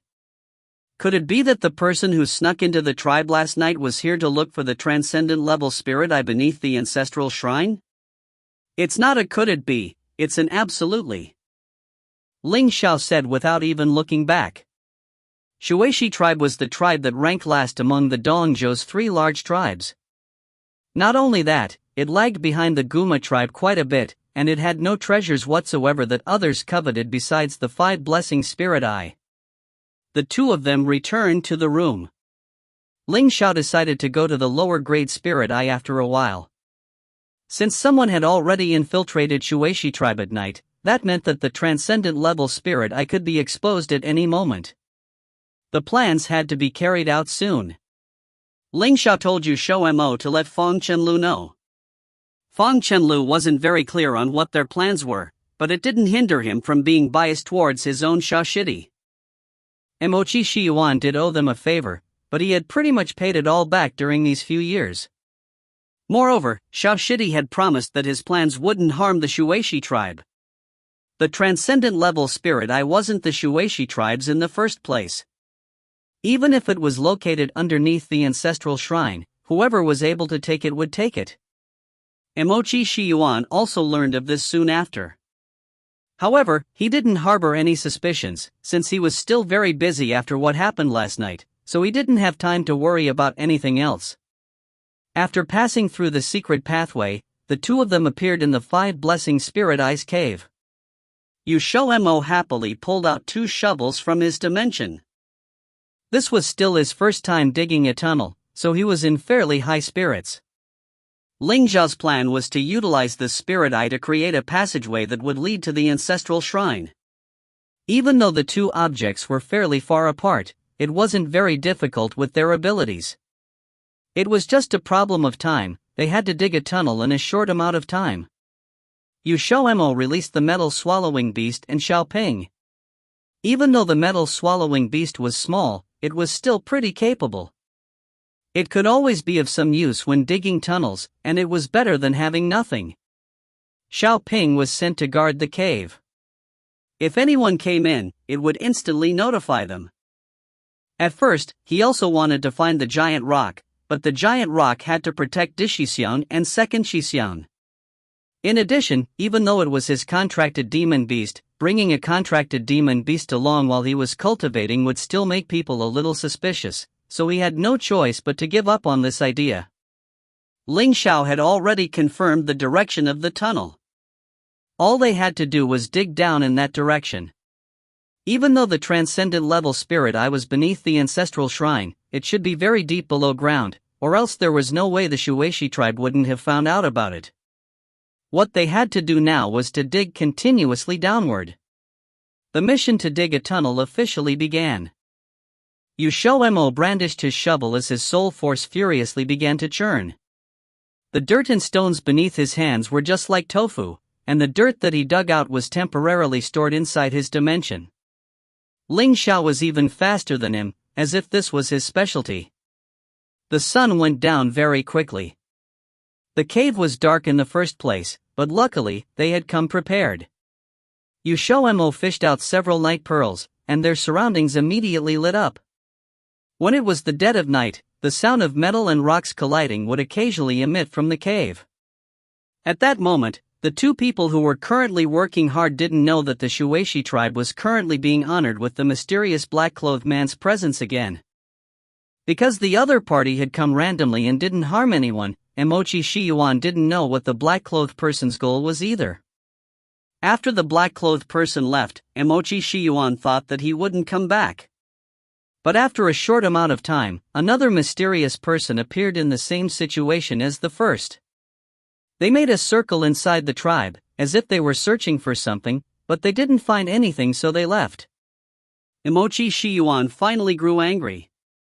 For better or worse, the Shueisha tribe was one of Dongzhou's 3 powerhouses. 2 mysterious people had unexpectedly come and gone of their own will, and if it was leaked out, how could he face anyone but? He presumed that they would most likely come back tomorrow night as well, so this time, Emochi Shiyuan personally kept watch. However, the other side seemed to also have detected this, and so nobody appeared the second night. However, Emochi Shiyuan didn't lower his guard. He had already started to suspect. He had already ruled Shueisha tribe for over 10,000 years now, and he knew absolutely everything inside the tribe. Even though the black-clothed people were powerful, Emochi Shiyuan wasn't easy to handle either. Since they dared to brave the risk and sneak inside, it was very likely that there was something inside the tribe that was luring them in to the point that they didn't even care about their safety. Emochi Shiyuan would never allow anything to break free from his control, so he started to send troops to investigate thoroughly. However, just when his operations began, something happened. The Guma tribe attacked them. Emochi Shiyuan had no choice but to send people to face the enemies again.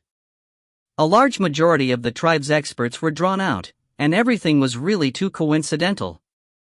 In the Guma tribe, Zuma was about to leave the meeting hall when she saw Fong Yan walk inside. She saw that his expression was extremely unpleasant, and she asked, "How are things? Did he go out to fight?" Fong Yang's face was dark. "No, there wasn't a glimpse of his shadow.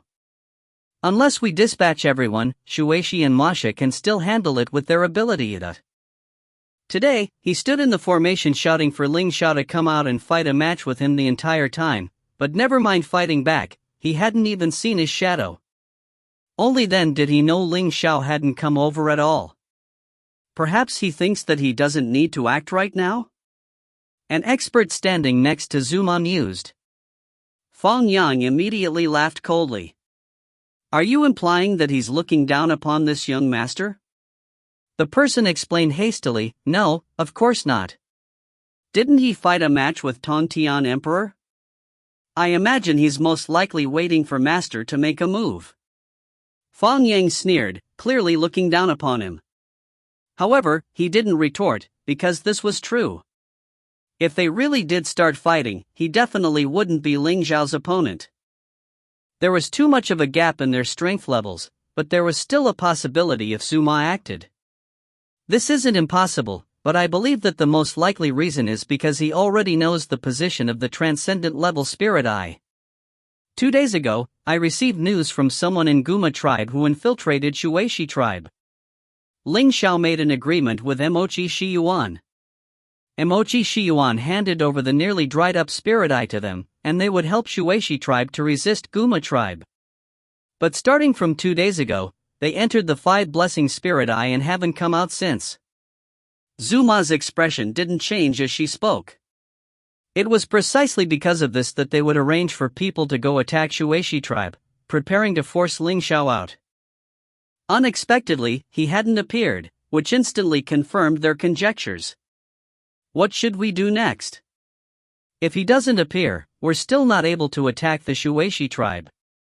An expert said anxiously. A cold light flitted through Zuma's eyes. If he doesn't come out, then we'll force him until he does. When necessary, I'll ride over myself. All of them immediately looked at each other. There weren't many opportunities for Zuma to act. Everyone knew that she was very powerful, and she was the strongest in the Black Spider, besides Master.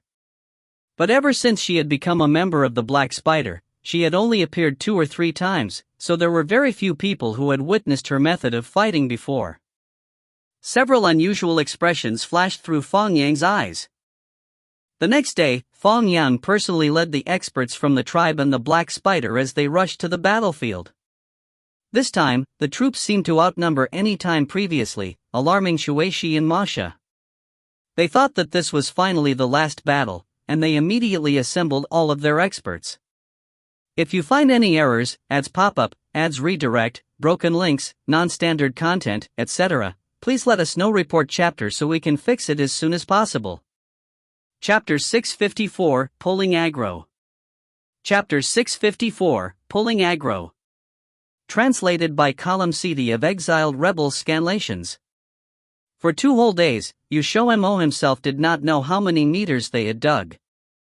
He only knew that every minute and second they were mechanically repeating the actions of lifting shovels and inserting them into the soil, then moving the soil into his dimension.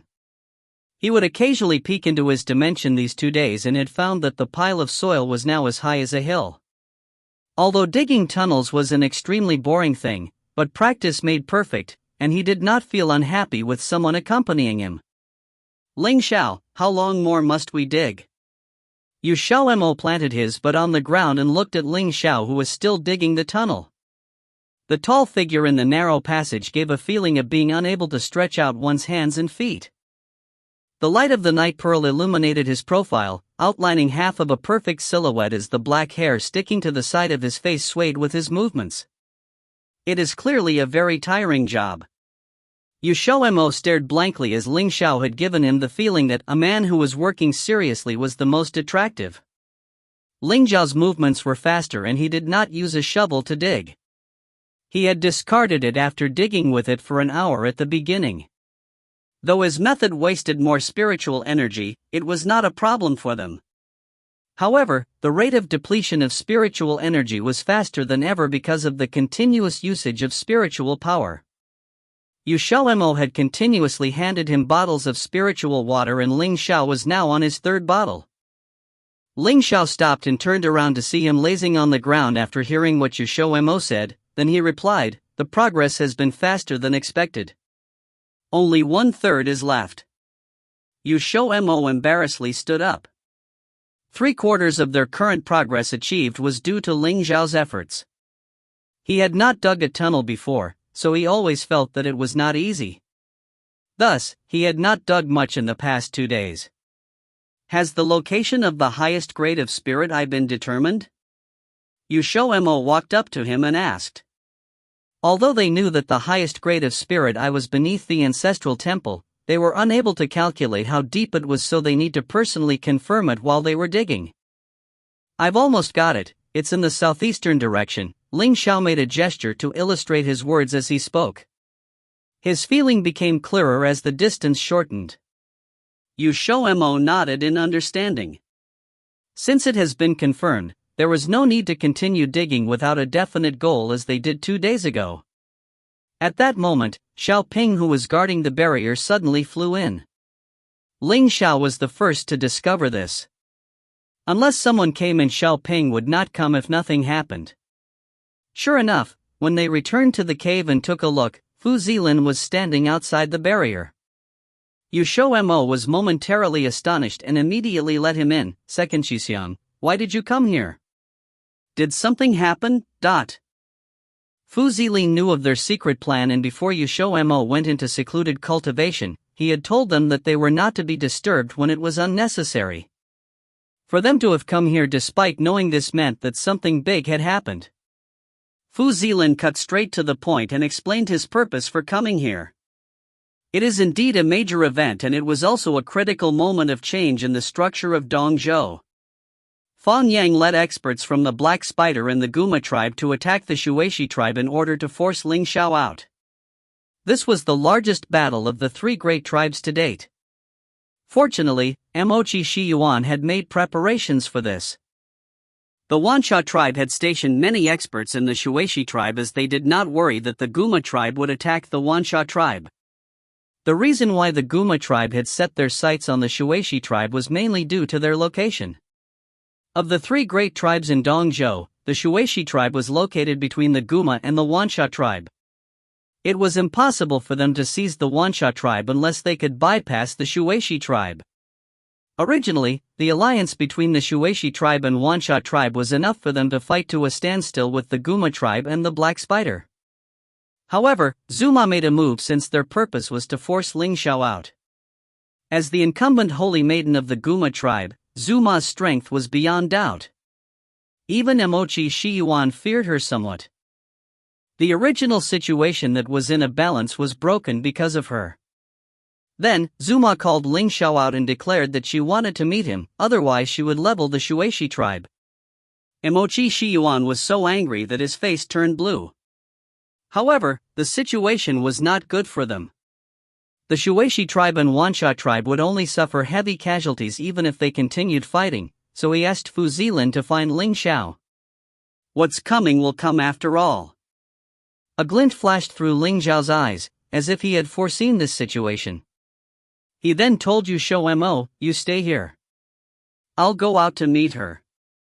XiaoMo actually wanted to watch a good show too, but the digging of the tunnel was already at the crucial point. He would be about to dig it out. As long as he put in a little more effort, so XiaoMo could only promise to stay. Afterwards, Ling Xiao and Fu Zilin left. XiaoMo left Xiaoping there to watch the barrier and then went back with the metal-swallowing beast to dig the tunnel. Although he could not dig as much nor as fast as Ling Xiao, he had mastered quite a few skills in digging within the past 2 days.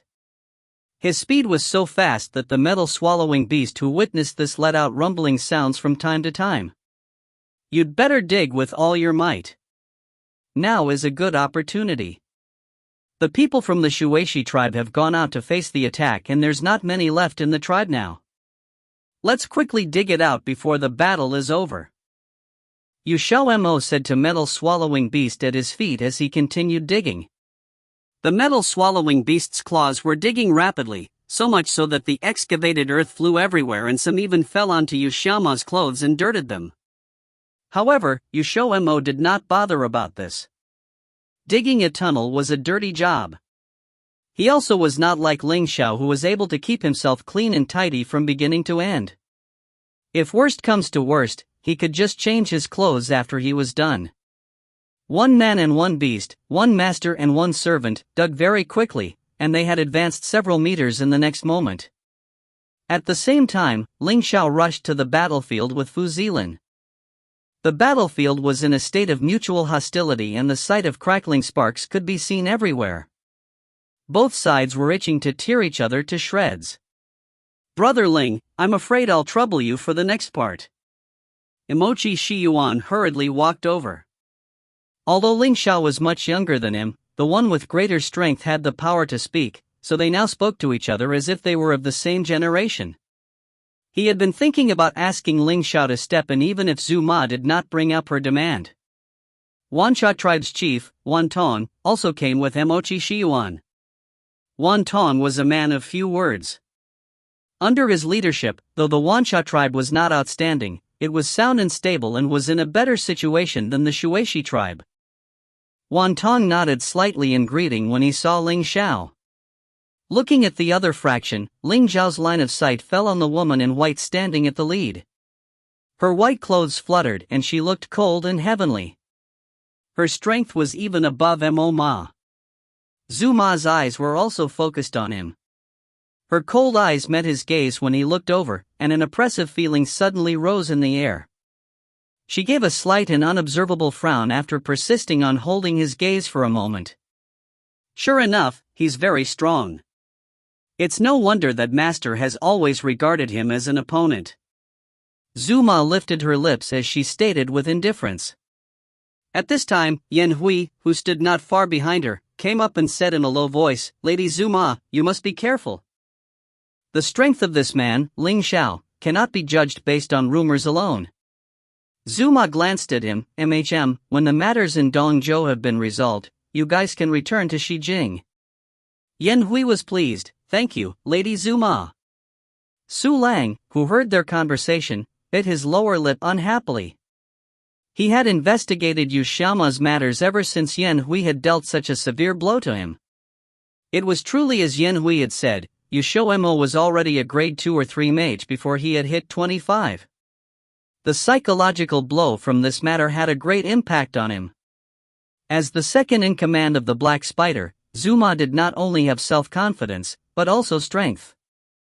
Thus, she had always been curious about Ling Xiao and wanted to meet the man acknowledged by Lin Xiaoyi, but if he could not defeat her, this man was only nothing more than this. The people from the Tongtian continent did not just take strength into consideration, but also age, which was an important factor.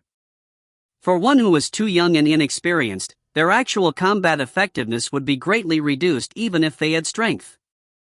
Although Ling Xiao had lived for 10,000 years, he actually fell a little short in the eyes of such an old fox like Zuma.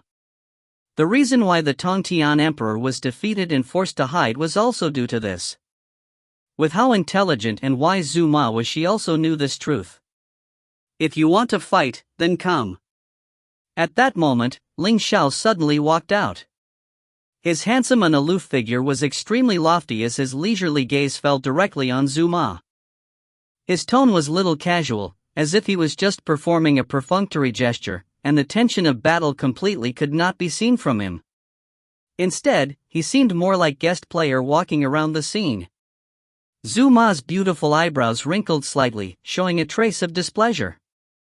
It was obvious that she did not like Ling Xiao's attitude, and her impression of him immediately dropped tremendously. The experts from the Black Spider were also annoyed by his tone, which seemed as if he was looking down upon them. If it was the past, there would definitely be many people who would have wanted to admonish Ling Xiao's arrogance.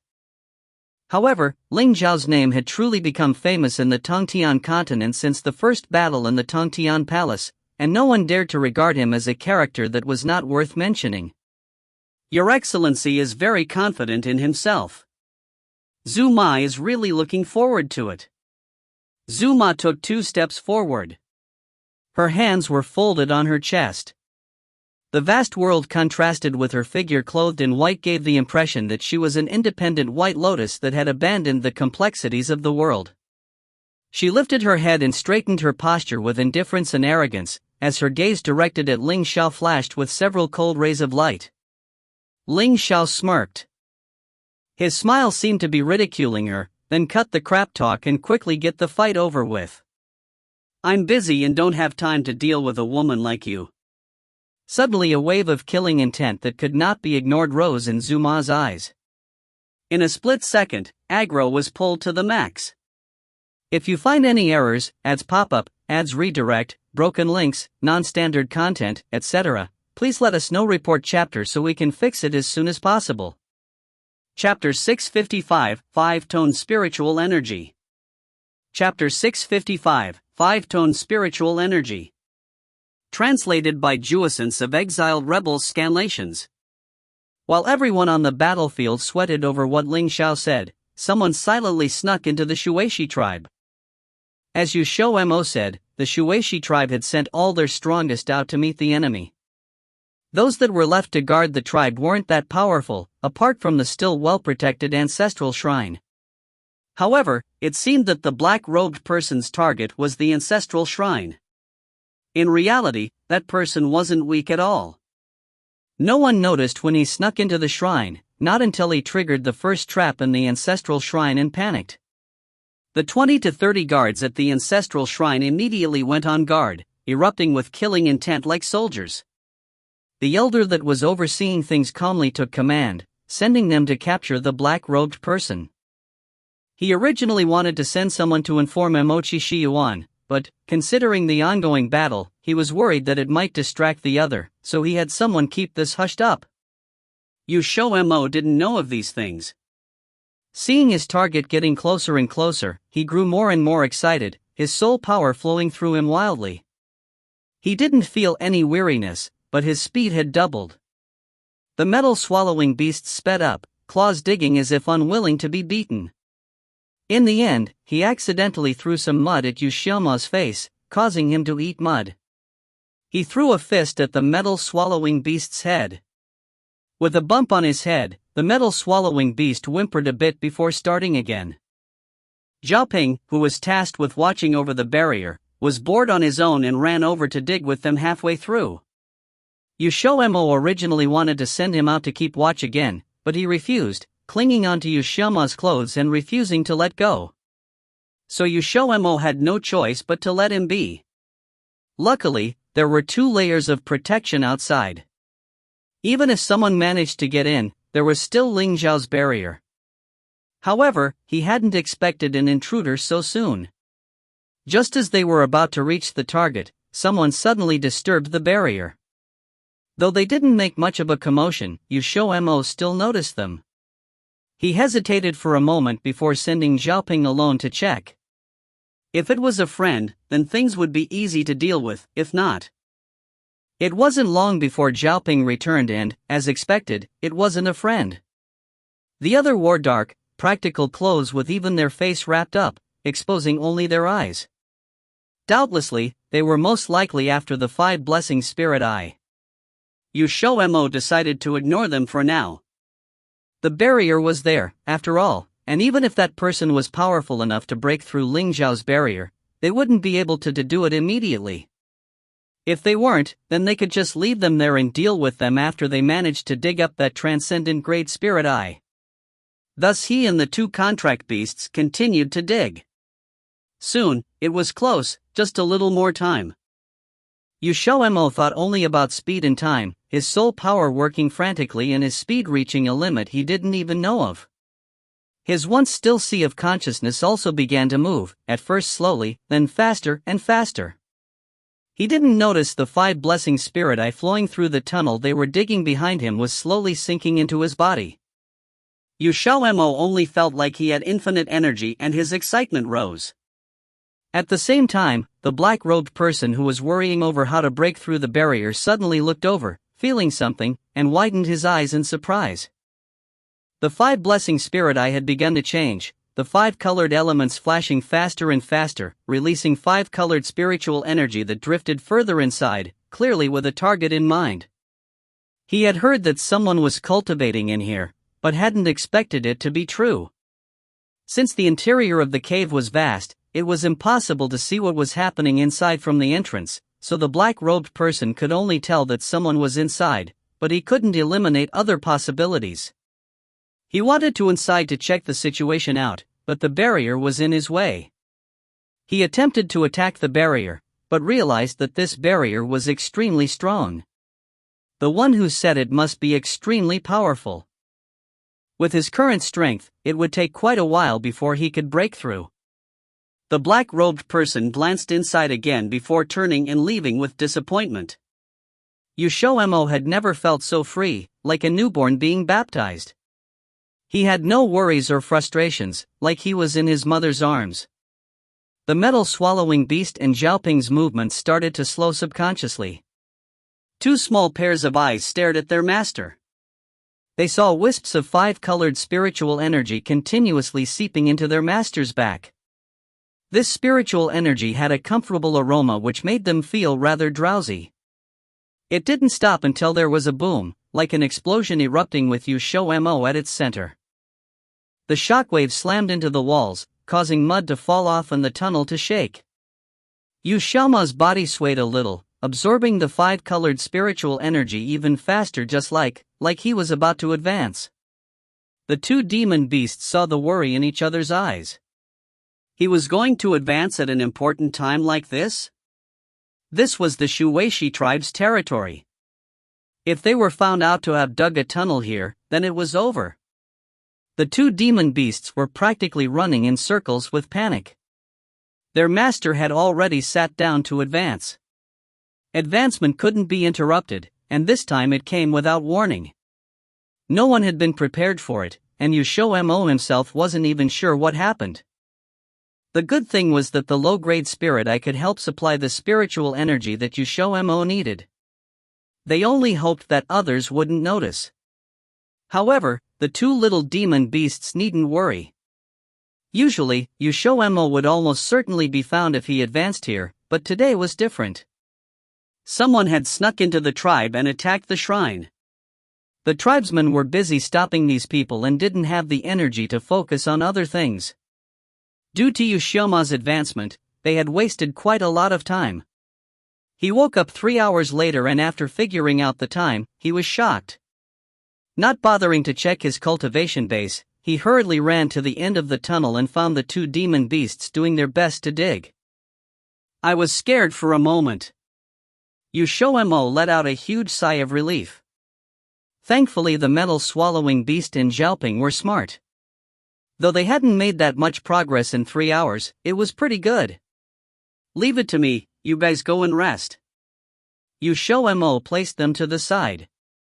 The two demon beasts were dirty all over, especially the metal-swallowing beast. His golden fur looked like wet mud. This time, XiaoMo noticed how much easier it was to use his soul power, and the mud that blocked his way was no longer like tofu, but foam.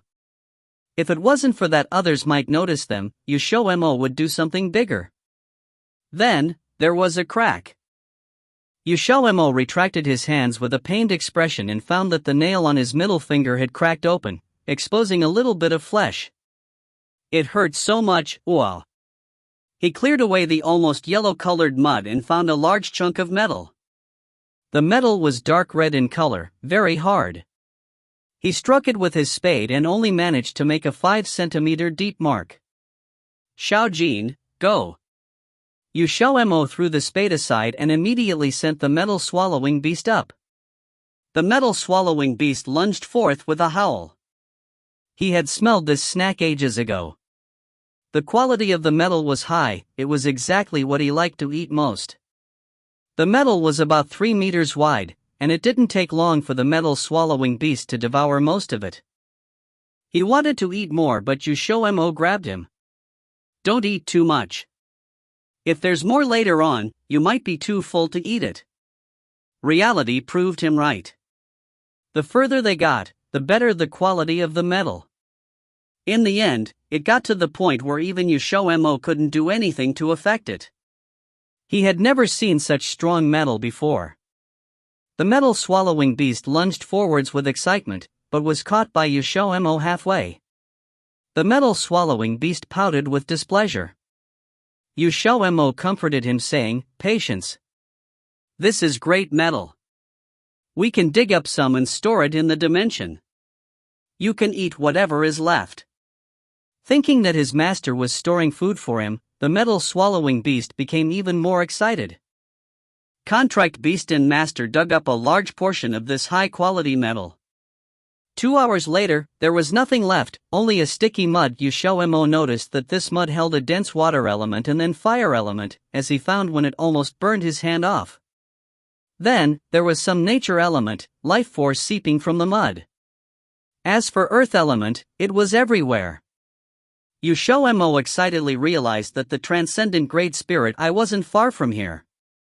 The 5 blessing spirit I wasn't comprised of the 5 elements, but all 5 elements slowly seeped out from it, into the mud around it. As time went on, the elements settled in the mud. After they finished digging through the mud, a layer of ice appeared in front of XiaoMo, the chill sinking into his skin. XiaoMo shuddered. Then, when he broke through this final barrier, his world flashed white. It was a world of ice, but it wasn't a large area, a mere room of around 120 square meters or so. He immediately saw the transcendent grade spirit eye in the middle. It was much smaller than the low-grade spirit eye, only a meter wide. Dense 5-colored spiritual energy wafted from the spirit eye, and the entire ice room was filled with this spiritual energy. Around 10 puddles of 5-colored liquid pooled on the ground, multicolored light flowing through. XiaoMo, having just advanced and not yet had the time to stabilize his cultivation base, felt nourished. So this was a transcendent grade 5 blessing spirit eye. If you find any errors, ads pop up, ads redirect, broken links, non-standard content, etc., please let us know. Report chapter so we can fix it as soon as possible. Chapter 656, Collapse. Chapter 656, Collapse. Translated by Crystal of Exiled Rebels Scanlations. The quake deep beneath the ground didn't affect the ancestral temple above ground because the moment it happened, the temple was destroyed by the black-clad men who barged in. The elders who guarded the ancestral temple discovered the 2 black-clad men. At first, they thought they were comrades but soon realized they weren't. The ancestral temple was destroyed by the one who came after. The massive, stateliness building crumbled before the clan members. Tens of millions of years of worship, all of the ancestors of the Shueshi tribe, now all buried beneath the ruins. The elders were outraged, and seeing that the situation was getting more and more out of hand, they finally sent someone to inform Imochi Shiyuan. The two black-clad men were incredibly strong, and the Shueshi tribe members figured out that they were of the sacred realm, although a lower star.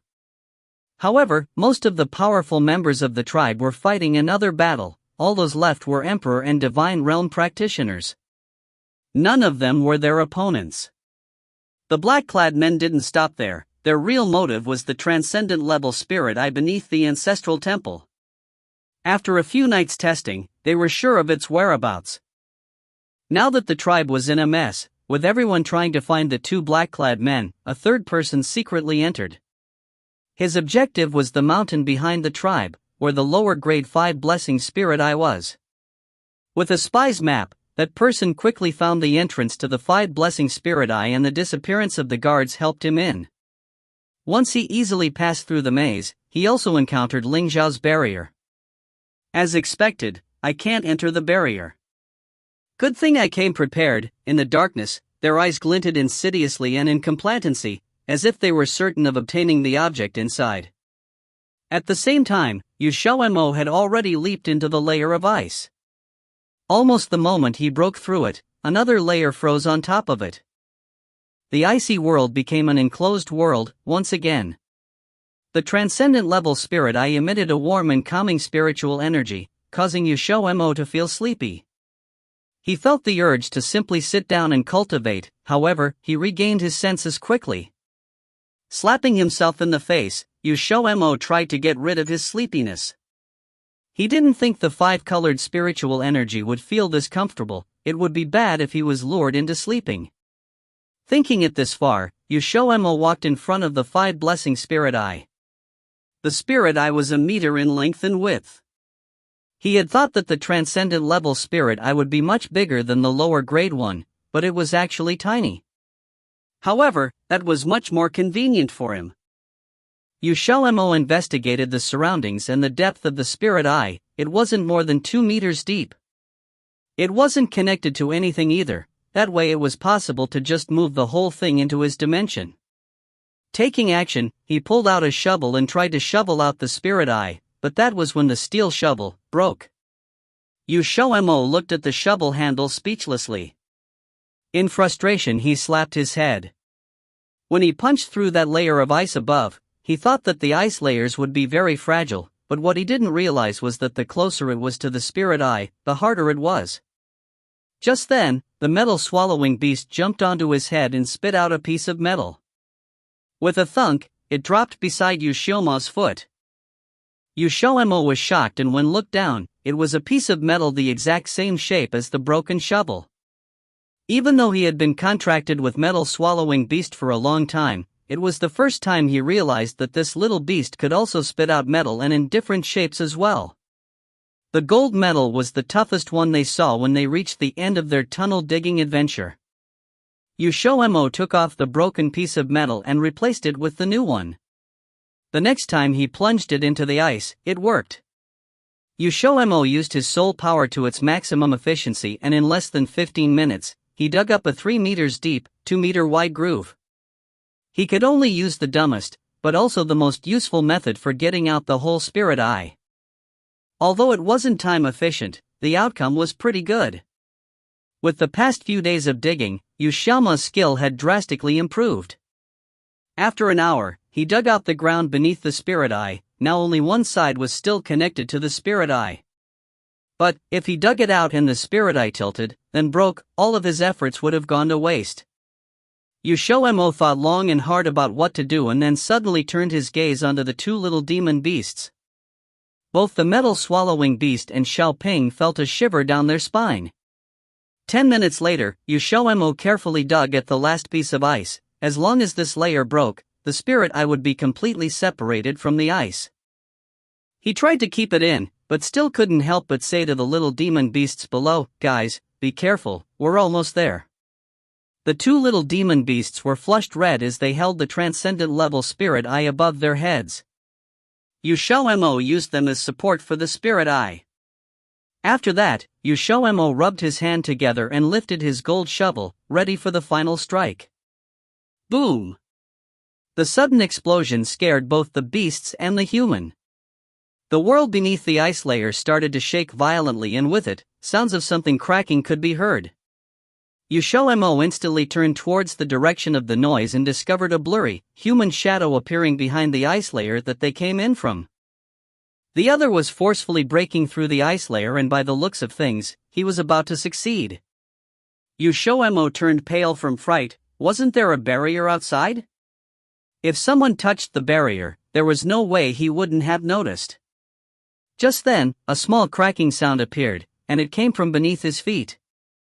Looking down, XiaoMo's expression changed drastically, but before he could do anything, the crack beneath his feet spread.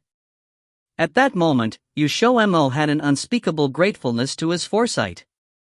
If the metal-swallowing beast and Xiao wasn't there holding it up, the transcendent level spirit eye would definitely have spilled over. By that point, who knows if it was still transcendent level anymore. In the nick of time, XiaoMo transferred the spirit eye to his dimension. At the same time, the one outside broke through the ice layer and got in. It wasn't a black-clad man but rather a man in purple clothes, with an evil expression. His eyes were cruel and fierce as they locked on XiaoMo. This was an unknown person. XiaoMo quickly came to the conclusion. At the same time, he knew they were of the Shueshi tribe, so how did he get in? XiaoMo had the sudden thought of killing him to silence him. If he got out the word that he and Ling Xiao had been digging a tunnel here, Mochi Shiyuan might turn against them. Although it made no difference for them to offend the Shueshi tribe, his Dishixian and Shueshi tribe was here. With Mochi Shiyuan knowing their relationship, it was possible that he might do something to them. When the purple-clothed man broke through the ice layer, he just happened to see XiaoMo taking away the transcendent level spirit eye. His expression instantly darkened, and as if throwing daggers, he said, "Hand over the spirit eye." XiaoMo called the metal-swallowing beast and Xiao over to his shoulder. The metal-swallowing beast came happily, but this time, Xiao didn't listen to him, rather, it looked menacingly at something on the purple-clothed man's shoulder. When he looked over, XiaoMo finally realized why he could break through Ling Xiao's barrier. The other also had a golden-winged insect. Maybe it wasn't as strong as Xiao, but the ability for them to devour barriers was inherited. "I'm going to say this one last time, hand over the spirit eye." The purple-clothed man repeated again with a darkened expression. As if a poisonous snake, his eyes locked onto XiaoMo. If eyes could kill, XiaoMo would have already been pierced through by him. XiaoMo smiled. "Stupid, you think that's going to happen?" The purple-clothed man was Fong Yang. When Zuma appeared, he got someone to pretend to be him and sneaked out to come here. He didn't think their prediction was going to come true, that Ling Xiao did discover the transcendent level spirit eye beneath the ancestral temple. Not only that, by using the partnership he had with the Shueshi tribe, they had dug out a secret tunnel. However, he was still one step too late. Now he could only pressure XiaoMo to hand the spirit eye over. "Once I kill you, you'll know if it's possible," Fong Yang said as his face twisted into a menacing expression. The aura around him suddenly exploded and headed straight towards XiaoMo. But XiaoMo wasn't afraid of him.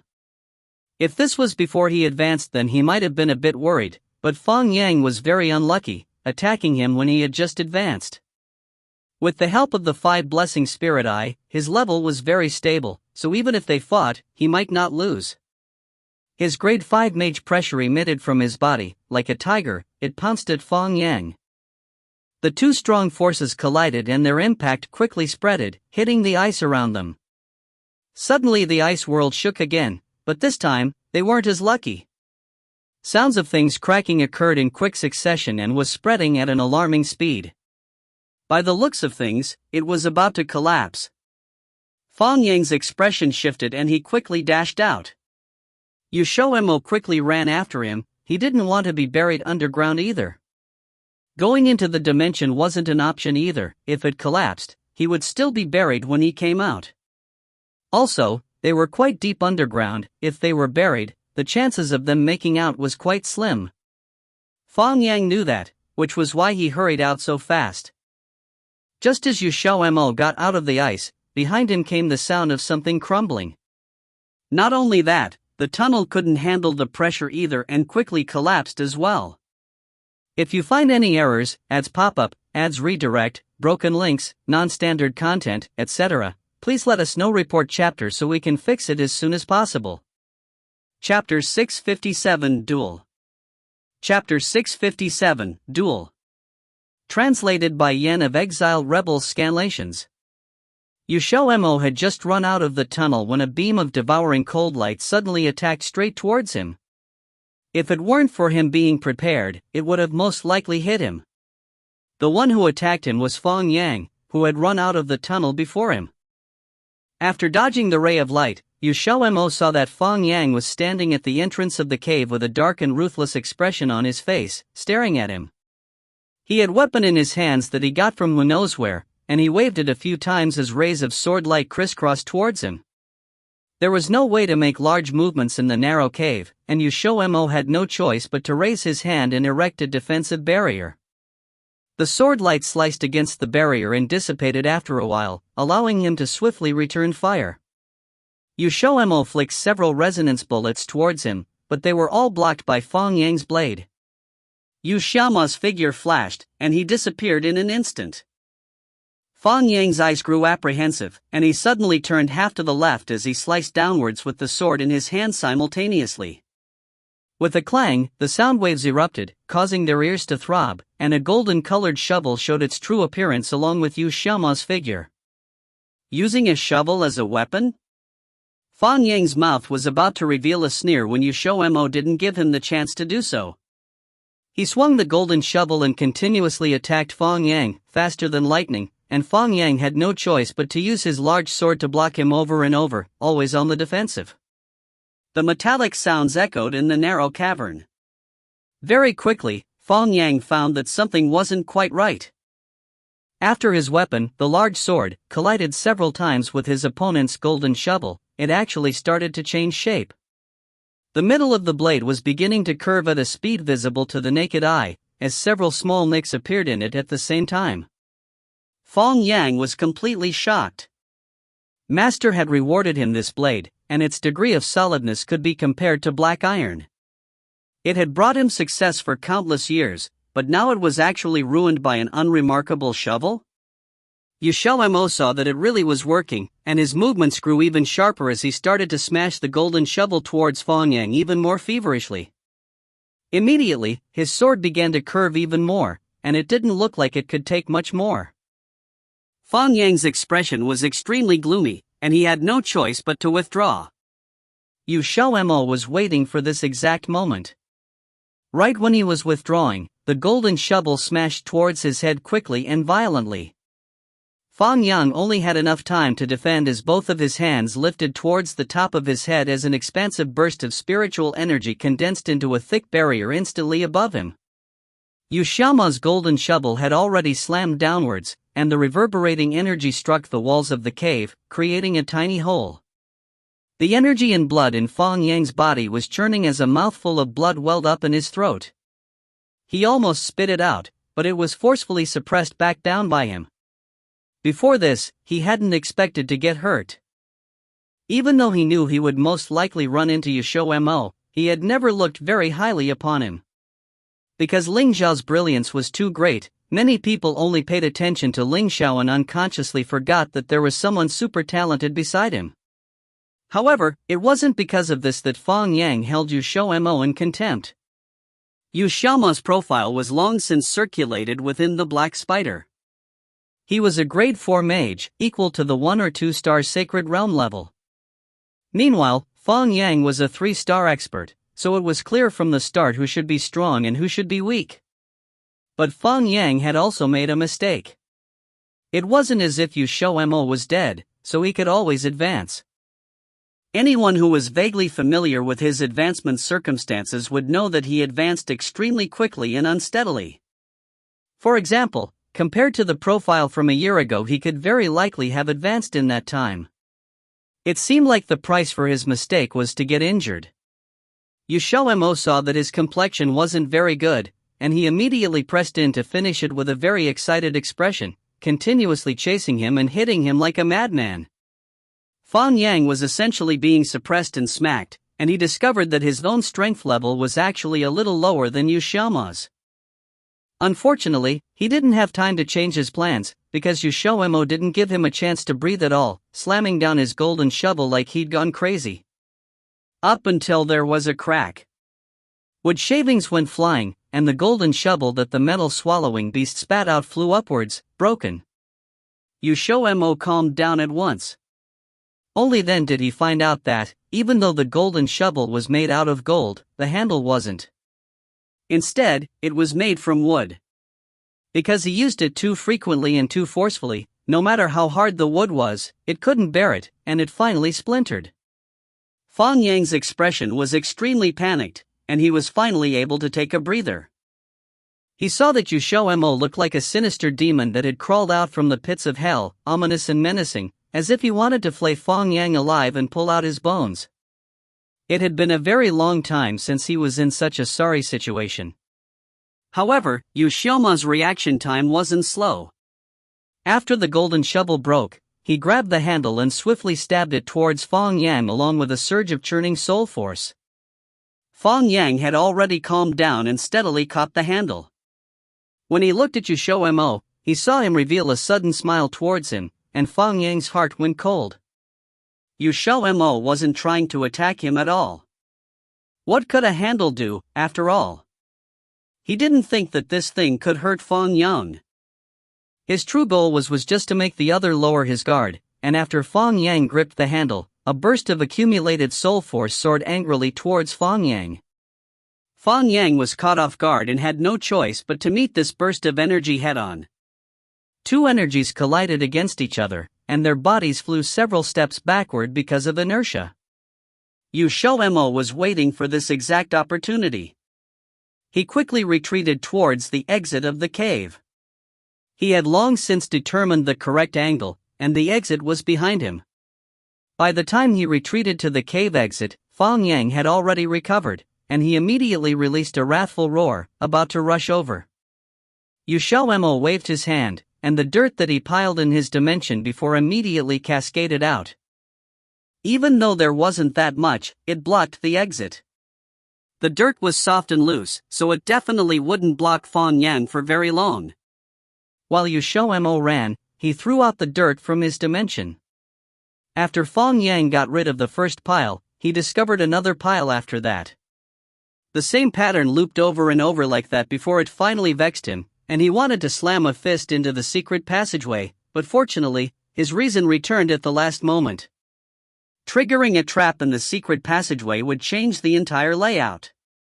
Even though the secret passageway was actually created from an enormous transport circle, he couldn't guarantee that he would be sent out of here. If it changed into another secret passageway, he would very likely be trapped in this place. By the time the battle ended, he would be the turtle in the trap. So even though he knew that XiaoMo was about to escape right under his nose, he had no choice but to bear with it and clean up the dirt in front of him that made him so annoyed that he wanted to kill somebody. XiaoMo hadn't expected the dirt to be so useful either. Originally, he wanted to just wait until things finished up before stuffing the dirt back into the tunnel, covering up the truth about them digging the passageway here, but Fang Yang's arrival ruined his plan. However, the results were still exceptionally good. The tunnel collapsed, covering up all their traces. After this, even if Mochi Shiyuan found out, it would most likely be many years later. Thinking of this, XiaoMo felt like he should thank Fang Yang. If it weren't for him, their work wouldn't have finished up so beautifully. XiaoMo only found out that the tribe had already descended into chaos when he ran out of the secret passage. He could hear the ruckus float over from this far away, so it was no wonder nobody found out what was happening underground. Just as he was thinking, a sharp burst of energy suddenly attacked from his right side. It slid across his cheeks and hit a nearby tree that was 2 arm spans wide. The tree immediately fell over with an enormous crash. XiaoMo warily raised his hands and just happened to block a leg that swept over horizontally. He was knocked backwards quite a few steps, and the black shadow charged at him unwaveringly again, full of killing intent. Only the person's eyes were revealed, gleaming with cold light and staring straight at him, as if they wanted to curse him to death. XiaoMo was startled. It looked like this was the black-clothed person who had infiltrated Shuishi tribe during the past few nights. Sure enough, his target was also the transcendent level spirit eye, and judging from his attacks, he knew that the transcendent level spirit eye was with XiaoMo. He couldn't understand why each and every one of them knew about their plan. He didn't have time to think about it further before the black-clothed person broke his train of thought with his attacks. However, he attacked only with his fists and feet, no particularly flashy moves, as if he was afraid of drawing over Shuishi tribe's people. XiaoMo discovered that his cultivation base was at the Sacred Realm 2-star level, and he was slightly surprised. Nowadays, were Sacred Realm experts already of so little value? But something even more shocking was to follow. Just after they exchanged 100 blows, another black shadow suddenly appeared out of thin air and inserted itself between them. XiaoMo blurted out a curse. Another one showed up? In addition, this one's cultivation base was also quite high, Sacred Realm 1-star. As expected, Sacred Realm experts were already as common as Chinese cabbages. The second black-clothed person was weaker than both of them, but he was very experienced in battle. Luckily, they didn't seem to be accomplices, so it wouldn't be too strenuous for XiaoMo to fight them. However, he didn't dare to be too zealous in fighting, as he had to remember there was still Feng Yang behind him. He would come rushing over in a short while, and then it would become 1 versus 3, which he absolutely had no way of dealing with. Taking advantage of when the two of them were dueling, XiaoMo turned and ran. The two people both gave a start. They were about to chase after him when a large explosion came from behind them abruptly, followed closely by someone running out. It was the battered and exhausted Feng Yang. He didn't have a chance to say anything yet before Shuishi tribe found them. A large crowd of people ran over in this direction, interspersed with a few phrases like, "They're behind the mountain." The three of them swiftly shared a look before they each picked a different direction and fled. It was no longer pragmatic to continue chasing XiaoMo. If you find any errors, ads pop up, ads redirect, broken links, non-standard content, etc., please let us know. Report chapter so we can fix it as soon as possible. Chapter 658, The Curtain Falls. Chapter 658, The Curtain Falls. Translated by Column CD of Exiled Rebels Scanlations. The war between the Guma tribe and the Shuishi tribe was extremely tragic. The battlefield was strewn with dead bodies and both sides had heavy casualties. After that day where Ling Xiao stepped in and defeated Zuma, the pure and holy White Lotus, in front of the experts from 3 great tribes, it became certain that Zuma's strength was no longer at grade 6, which was the level that everyone knew about. Ling Xiao had forced her to use all her strength and her cultivation base had also been exposed. Although she was not a genuine grade 7 mage, she had half a foot into the realm of a grade 7 mage, and her cultivation base was equivalent to a 6-star sacred realm, which was almost the same as Ling Xiao. However, this was not the source of Zuma's self-confidence. She felt that Ling Xiao could not be her opponent because of his battle with the Tongtian Emperor. The Tongtian Emperor was extraordinarily powerful. At that time, the reason why Ling Xiao was able to retreat was because he had self-detonated his domain. For people of their realm, the backlash to be withstood would be multiplied once the domain was destroyed. She concluded that Ling Xiao's injury had not completely healed, as it would take time for the domain to be recultivated. His strength would be greatly reduced without the domain. The impact of that war was so great that many people got the news. The information that the Black Spider got was more accurate, and the battle between Ling Xiao and the Tongtian Emperor was recorded word for word. Zuma had seen that record earlier. Unfortunately, she did not take unexpected factors into account. XiaoMo's lake of spiritual water was something in defiance of the natural order. Ling Xiao used 1/3 of the lake of spiritual water to recovery from injury. If his internal injury was not healed, that would be something beyond logic and above reason. Furthermore, not only was the injury from that battle completely healed, the residual effects from forcefully breaking through to 6 stars had also disappeared, so Ling Xiao's condition could be considered to be at its peak. Ling Xiao would only have tender and protective feelings for the fairer sex towards his wife.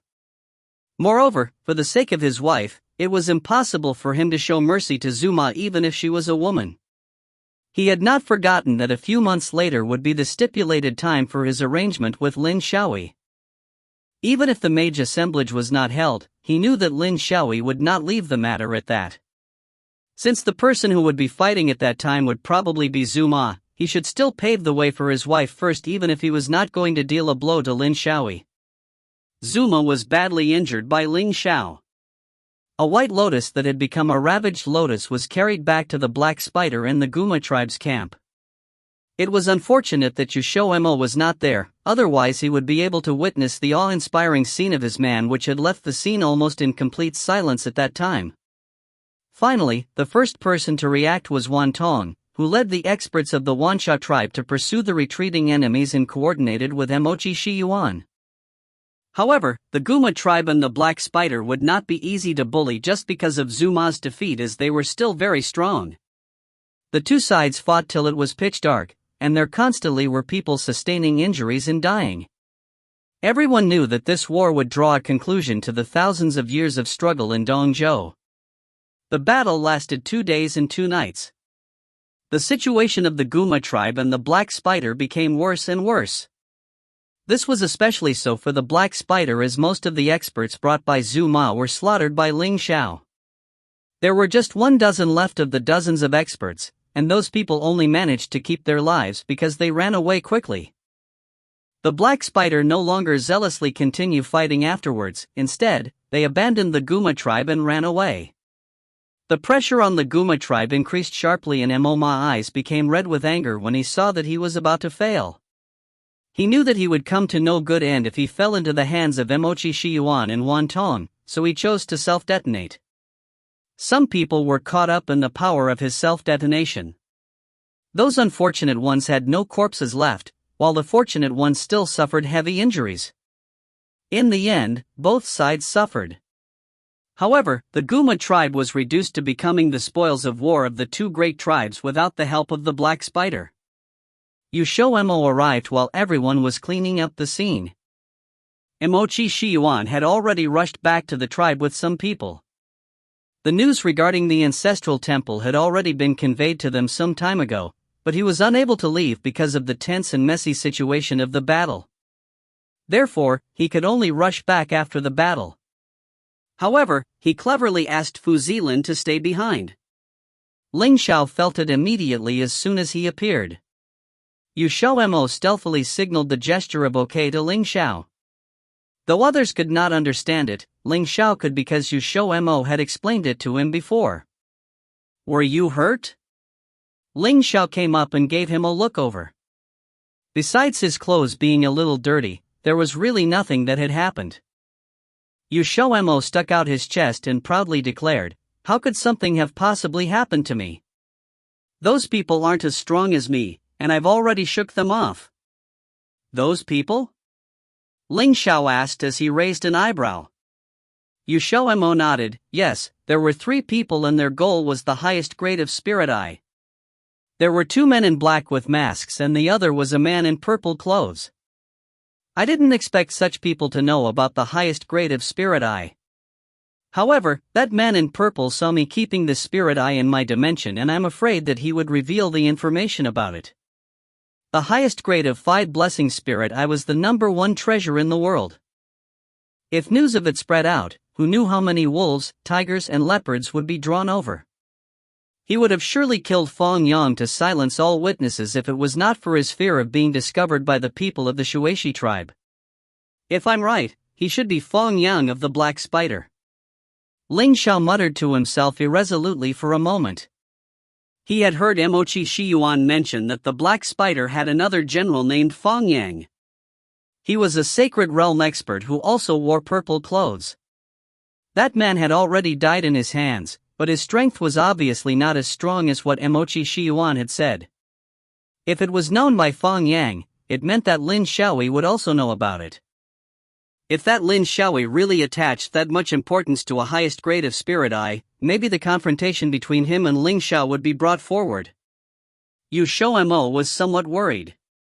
Although he had not personally seen Lin Xiaoyi up to now, his strength would definitely not be at an ordinary level for him to be able to subdue an expert like Zhu Ma. Rest assured, Lin Xiaoyi is not an impulsive person. He would first make a plan before he acts, even if he knows that you have the highest grade of Spirit Eye. After that, everything will be alright as long as you don't leave my side even by one step. Ling Xiao saw through the worry in his heart and patted his head to placate him. Even if the heavens fell, there was someone tall blocking it. XiaoMo thought over it and felt relieved. It was precisely that, his man's build was tall. The Shueshi tribe and Wansha tribe spent half a day cleaning up the battlefield. The rest were all spoils of war except for the victims from their tribes, including the experts from the Guma tribe and the Black Spider. In this event, Ling Xiao was the one who had contributed the most, so he was assigned the largest share, and these naturally fell into XiaoMo's pocket. After dealing with these trivial matters, everyone began to discuss on how to deal with the Guma tribe. The Guma tribe had become a group without a leader once Ma had died. But its background was still very deep as the first of the three great tribes in Dongzhou. Not only was it difficult to make the experts from the Guma tribe acknowledge allegiance to them, it was also very troublesome. It was still an arduous problem no matter how they distributed it. However, Xiaoyin had an agreement with Emochi Shiyuan that she would help Emochi Shiyuan deal with Ma, but she wanted the entire Guma tribe after everything was over with. According to reason, the best solution was to hand over the Guma tribe over to Xiaoyin. Though Xiaoyin had a falling out with Ma, her reputation in the Guma tribe had not suffered much loss. The people of the tribe may be more willing to let Xiaoyin rule them, however there were some hidden dangers. Emochi Shiyuan and Wan Tong were both unwilling to see the Guma tribe rise up once more. This problem had been discussed for a long time, but no conclusion could be reached. XiaoMo and Ling Xiao were not interested in these things. The curtain was nearly dropping on the war in Dongzhou and they had already gotten the Spirit Eye. They did not need to stay any longer. But Fang Chenlo and Fu Zilin wanted to leave with them. The crisis in Shueshi tribe had been resolved and Emochi Rong had long been able to take up his station. The position of the priest could be passed on to him.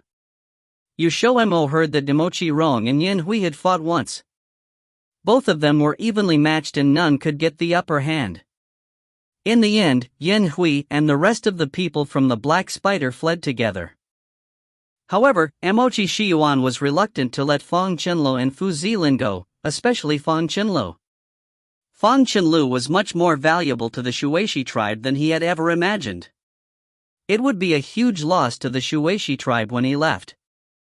However, Emochi Shiyuan also knew that it was impossible to keep Fang Chenlu.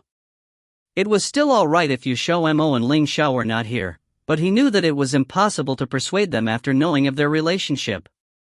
Yet, they agreed to stay for a period of time at the beseechment of Emochi Shiyuan. XiaoMo thought that his relationship with his two Shixiangs was known to all, so he decided to stay with them for a while and return together to Xijing with them.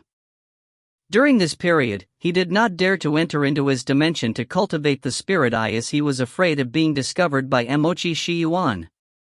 Perhaps Emochi Shiyuan heard of some rumors as he had constantly been investigating who was the true culprit who had destroyed the ancestral temple.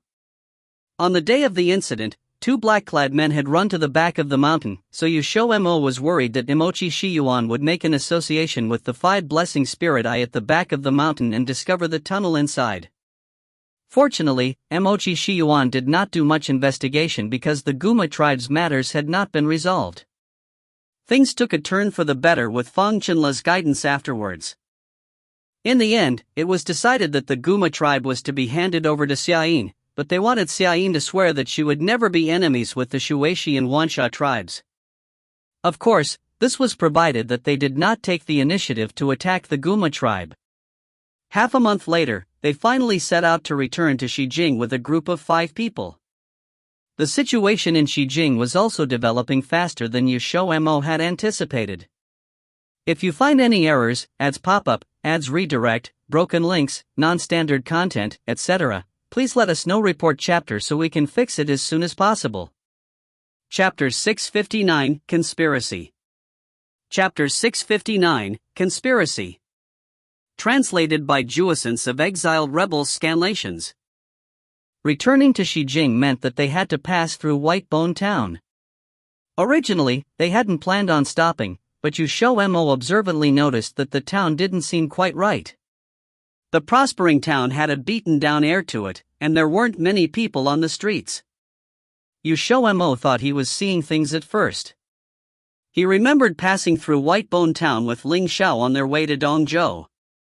Back then, the streets had been bustling with people, and the entire town was filled with life. It was nothing like now. Business was bleak, and customers were few, like when first visited. They went to Boss Wang's inn and found out what had happened while they were away from Xijing. The identity of the level 12 demon beast that had perched itself here had been figured out. The reason why the town was so empty was because most people had run over to witness the show of Tiandao coming to deal with that guy. The Tiango were very careful in selecting their members. This was clear from the number of their members. If they really did plan on recruiting an army, then it wouldn't be possible for them to only have less than 20 members after almost 10,000 years. By now, Ling Xiao had accepted Tiango, and so Tiandao and company looked to him as their leader. This wouldn't change. Ling Xiao was also planning on developing Tiango as his power base, so if anyone wanted to join Ling Xiao, then they would certainly become a member of Tiango. However, Tiandao didn't want to recruit a bunch of people with ulterior motives, so while Ling Xiao and XiaoMo were in Dongzhou, Tiandao was investigating the level 12 powerhouse in the town, and he really did find something. Though, on the surface, that person said they wanted to join Ling Xiao. After building up his own base, he often pressured the other powers there in Ling Xiao's name, forcing them out of Whitebone Town. Soon enough, none of Whitebone Town's groups were a match for him. However, he didn't stop there, instead doing a lot terrible things in town, like charging protection fees and town entrance fees.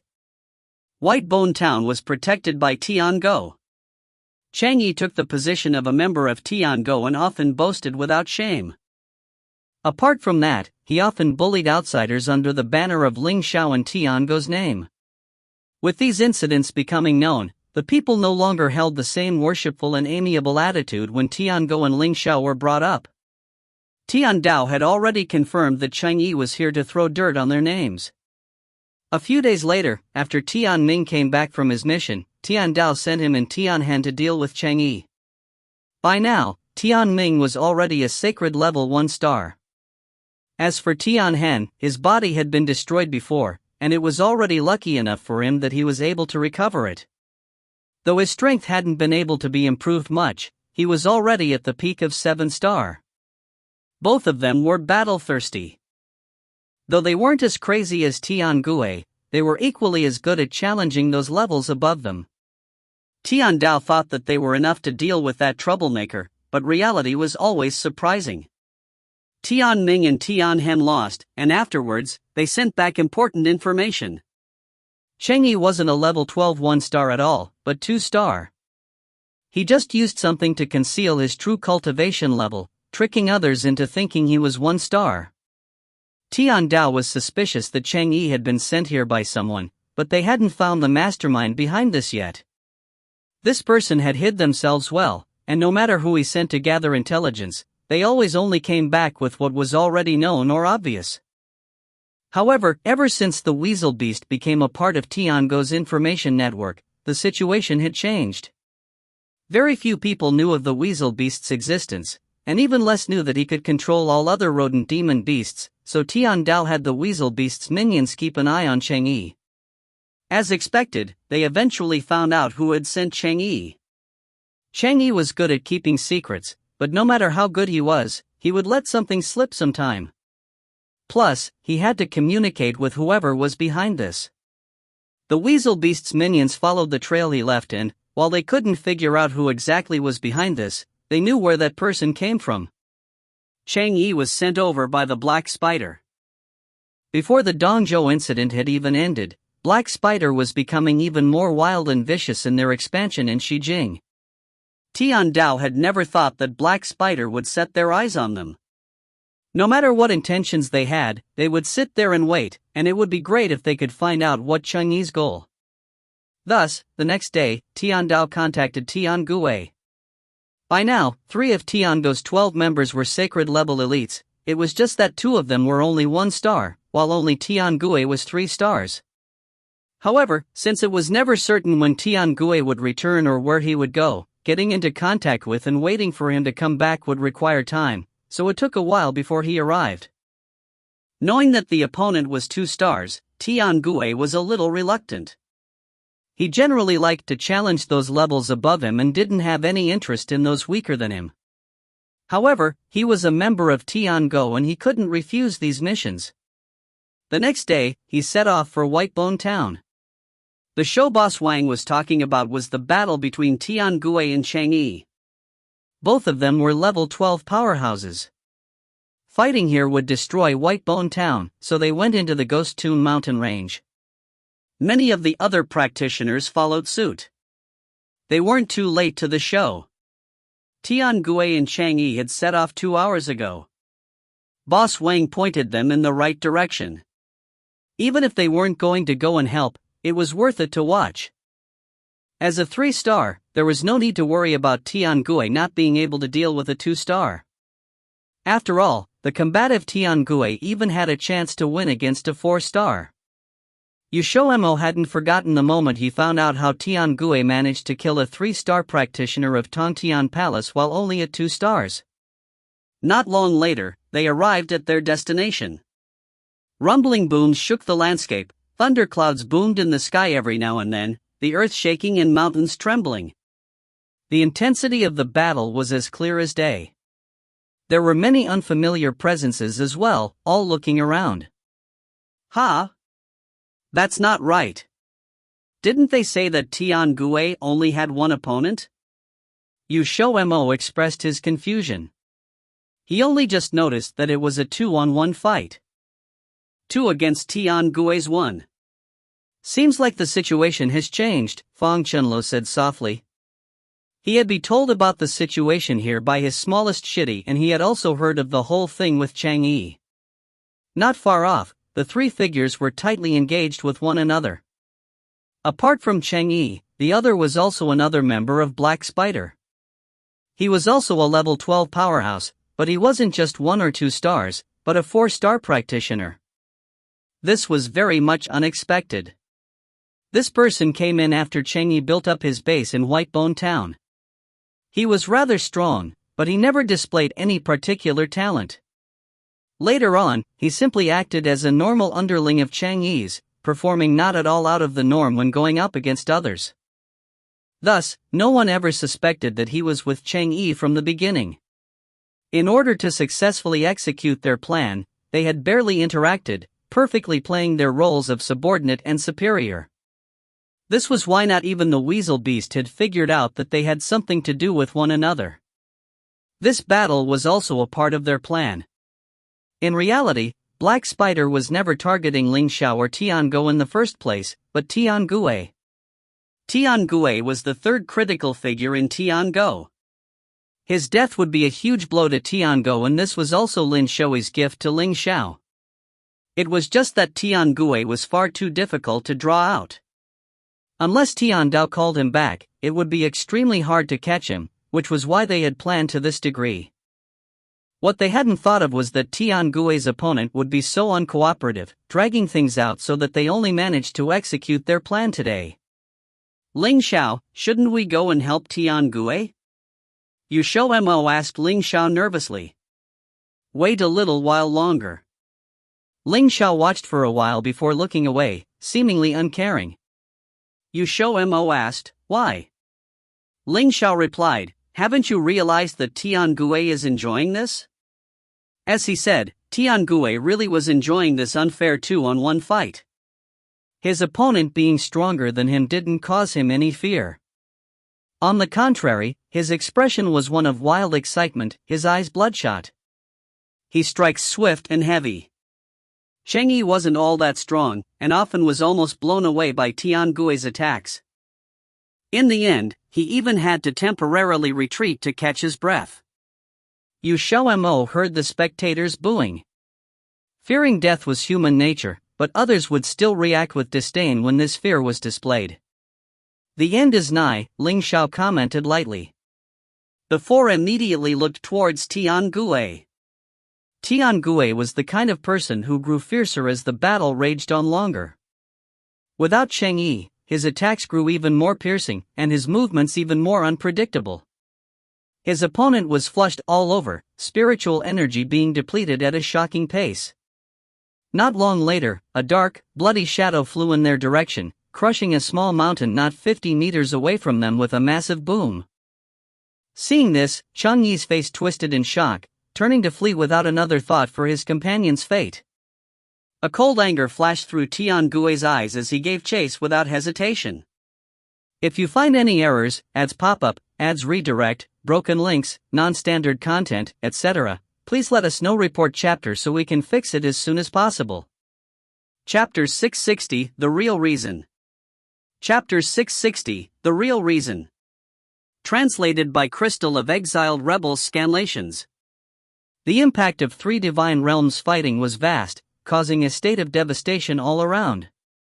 The ground was blackened by the firepower and some bystanders were also affected. But, when the crowd saw that Tian Gui left the one he just defeated to chase after another, they were astonished. From the value proposition, Cheng Yi, a 2-star, was nowhere near as valuable as a 4-star. XiaoMo was that 4-star expert. The blood on him made it look as if he was deeply wounded, but in reality, they were minor injuries. His original form was a rhinoceros-like beast, with a strong constitution. There was no way he would have been seriously injured with just one hit. When he saw that Tian Gui chased after Cheng Yi, a flash of complacency washed over XiaoMo's eyes. Although it was embarrassing to lose to a 3-star, he had already checked Tian Gui's info beforehand and knew that he had beaten a 3-star Tongtian Palace expert at a 2-star level. What he didn't know was that Tian Gui advanced during battle, so once he found out that Tian Gui was 3-star, his emotional state tilted. He was instantly reminded of the 3-star expert killed by Tian Gui. Afraid that he was going to die, his momentum was lost instantly. Although he shouldn't be feeling this, XiaoMo felt relieved. XiaoMo stood up and stared at the direction they left for a few seconds before taking out a teleportation talisman from his magic bag. Before he crushed the talisman, he looked at that direction once again and whispered, "Goodbye, Cheng Yi." After that, he crushed the talisman. After 2 seconds later, the supposed to occur spatial crack and the resulting spatial energy to engulf him didn't happen. The Ghost Tomb mountain range was still in front of him and below his feet was still the burnt ground. XiaoMo turned pale from shock. When he held out his hand, the crushed teleportation talisman slowly turned to dust and was blown away. Could it be that it malfunctioned? Subconsciously he came to this conclusion, not thinking that someone could have done something. Even though there was an accident, he wasn't overly flustered. He was a level 12 practitioner, he had plenty of teleportation talismans. If one didn't work then he'd just try another. But, when he continuously crushed 5 teleportation talismans, and they all failed, he finally realized that something was wrong. No matter how unlucky he was, there was no way they all malfunctioned, especially since he made those himself. He knew their quality. "Hey, you can't think of the reason? Want me to tell you?" Just then, mocking laughter could be heard coming from behind him. In shock, XiaoMo turned around sharply and finally discovered the people across from him, about 50 meters away. The one who talked was a cute black-haired young man. He was the most immature out of them, with a smiling face. What was astonishing to him was that even with so little distance, he didn't discover their presence. But when his gaze landed on Ling Xiao, even without XiaoMo telling him, he knew the answer. Ling Xiao's information was even more detailed than Tian Gui. Being a high-ranked member of the Black Spider, he had obviously seen Ling Zhao's portfolio. If he was just feeling relieved about not fighting Tian Gui, then he now preferred the battle maniac Tian Gui. Anything was better than meeting Ling Xiao. Since you're already here, then stay and be our guest. Don't worry, we'll give you a warm welcome, XiaoMo said with enthusiasm. Then, Yuming was captured by them. As for Chang Yi, Tian Ming detested those who ran in the middle of battle, thus was killed on the spot by him. Level 11s weren't even comparable to losing 2 level 12s, even for the Black Spider. Once Lin Xiaoyi heard of the news, his face turned as black as coal. Every mission involving Ling Xiao failed, and with great losses as well. He had wanted to give Ling Xiao a big gift, but now that turned into a joke. When Zuma walked in, the first thing she saw was a room of shattered pieces. All of them from high-grade decorations, each costing at least a few million spirit gems. Now they were all gone. Zuma calmly glanced over them and walked in as if nothing happened.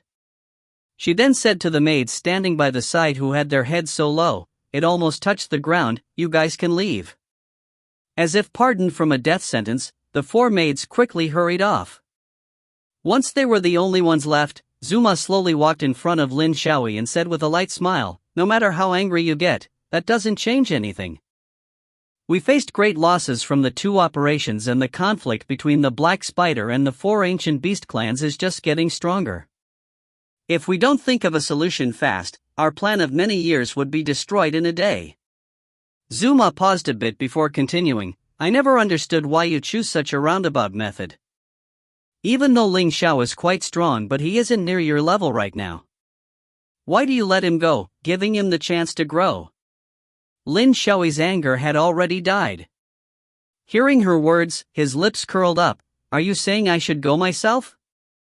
Isn't that the best and most direct method?" Zuma didn't answer his question directly. Actually, this had been the thing that she could never understand. Lin Xiaoyi suddenly stood up and walked over to the window. Looking at the busy crowd, at all the immature fresh blood of the Black Spider, he finally said, "Do you think I don't want to?" Zuma was shocked. Could it be? Lin Xiaoyi let out a cold laugh. "Zuma, you're the one who's been with me the longest. Do you not understand my personality? Ling Xiao truly is a threat with a huge potential. If it wasn't for the 2 old farts on top, I would have killed Ling Xiao tens of thousands of years ago." Then why, Zuma didn't think to this layer. Ling Xiao's father. Do you really think he's held captive in the Qilin clan? If he wasn't willing, there was no way the Qilin clan could contain him. The more he talked, the more the flames of anger started to build in his eyes. Zuma's heart quickened. She had heard him talk about the Qilin clan, but never very detailed. Now, it seems like there was another layer to the story and he had never told anyone this. Now that he was telling her this, does it mean that she's finally being completely trusted? Everyone believed that he had everything, but, in reality, he was always held down by 2 people in the Qilin clan. As long as they existed, he had no way of turning the tide around. His agreement with Ling Xiao was just meant to create an open fight by those 2's standards.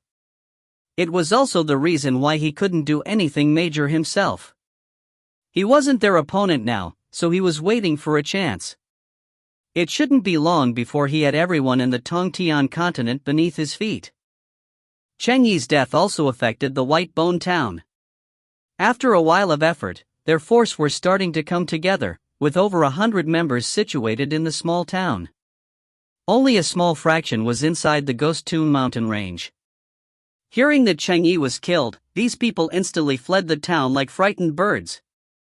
They had already angered the gods and people with their evil doings, following Cheng Yi. Now that they lost their strongest support, Tiango just needed to send a few people and they were as good as dead. It was only then did the Ghost Tomb mountain range finally reach an era of peace. At the Weeping Ghost Shore, Ling Xiao tossed the power-sealed Yuming over to Tian Yi. Tian Yi was someone who looked normal. His original form was a demon beast and his cultivation base was only at the Divine Realm 5-star, not very high, but he had methods. No matter how unyielding the person, after a few days, Tian could get them to talk and spill their secrets. The reason they didn't kill Ku Yuming was for this as well. Being a Sacred Realm 4-star, his position in the Black Spider couldn't be low, thus he should know a few secrets. Young master, there's something else. Tian Dao suddenly opened his mouth and stopped Ling Xiao, who was just going out. Once he turned around, he continued, "We got confirmation from Zhong Tian, the mage assemblage is still going to happen but half a year later." "What's the exact situation?" Ling Xiao asked. Tian Dao tossed him a jade drive, "The specifics are all in there." Ling Xiao caught the jade drive, nodded and walked off without turning around. His pace was slightly quicker than normal, although it wasn't very apparent. Tian Dao realized it and couldn't help but chuckle. By the looks of things, Tian Gue was back. Ever since Ling Xiao became the true young master of Tian Go, whenever Tian Gue came back, he would always pick a fight with Ling Xiao. The reason was obvious: he was strong, and the stronger the opponent, the more thrill Tian Gue got. A lot of the times he met Ling Xiao, he would pick a fight, but Ling Xiao wasn't interested, so turned into a hide-and-seek game. Unsurprisingly, the moment Ling Xiao left, Tian Gue came back. The first thing he said was, "Where's the young master?" Tian Dao could only facepalm. Back in Cartilage Mountain Palace. XiaoMo didn't go with Ling Xiao to the Weeping Ghost Shore and instead brought back his two Xixiang in the Giant Rock. He got his cheap dad to assign them a room while he ran to the pill refining room. Since he just advanced, even with the help of the 5-colored spiritual energy, he still needed to consolidate his level. His time in secluded cultivation wasn't long. By the time he got out, Ling Xiao was already back. If you find any errors, ads pop up, ads redirect, broken links, non-standard content, etc., please let us know. Report chapter so we can fix it as soon as possible. Chapter 661, Grade Water. Chapter 661, Grade Water. Translated by Yen of Exiled Rebels Scanlations. After XiaoMo came out from secluded cultivation, he saw everybody in the hall. Even up till now, his Zhou team still wasn't completely assembled, but there were quite a few people here. Nearly everyone was present. His two Xixiang and his clingy dad were all there, and they seemed to be discussing something. When they saw him come out, everyone stopped talking. XiaoMo immediately felt a bit uncomfortable after being stared at by so many pairs of eyes. He coughed a few times, breaking the heavy atmosphere in the hall. "What are you guys talking about?" Yu Junqi instantly replied fawningly, "Sonny, we're discussing the current situation in Tongtian continent. Do you want to come over and listen?" XiaoMo was very interested. He knew about the state of affairs in Xijing right now, but he still wasn't clear about what was going on in South Continent. However, the Tsang Alliance should have gained the upper hand. Yu Junqi purposefully moved aside to clear space for his son to show how considerate of a dad he was. XiaoMo originally wanted to sit next to Ling Xiao, but when he saw the scene, he was suddenly a little embarrassed, so he slowly walked over.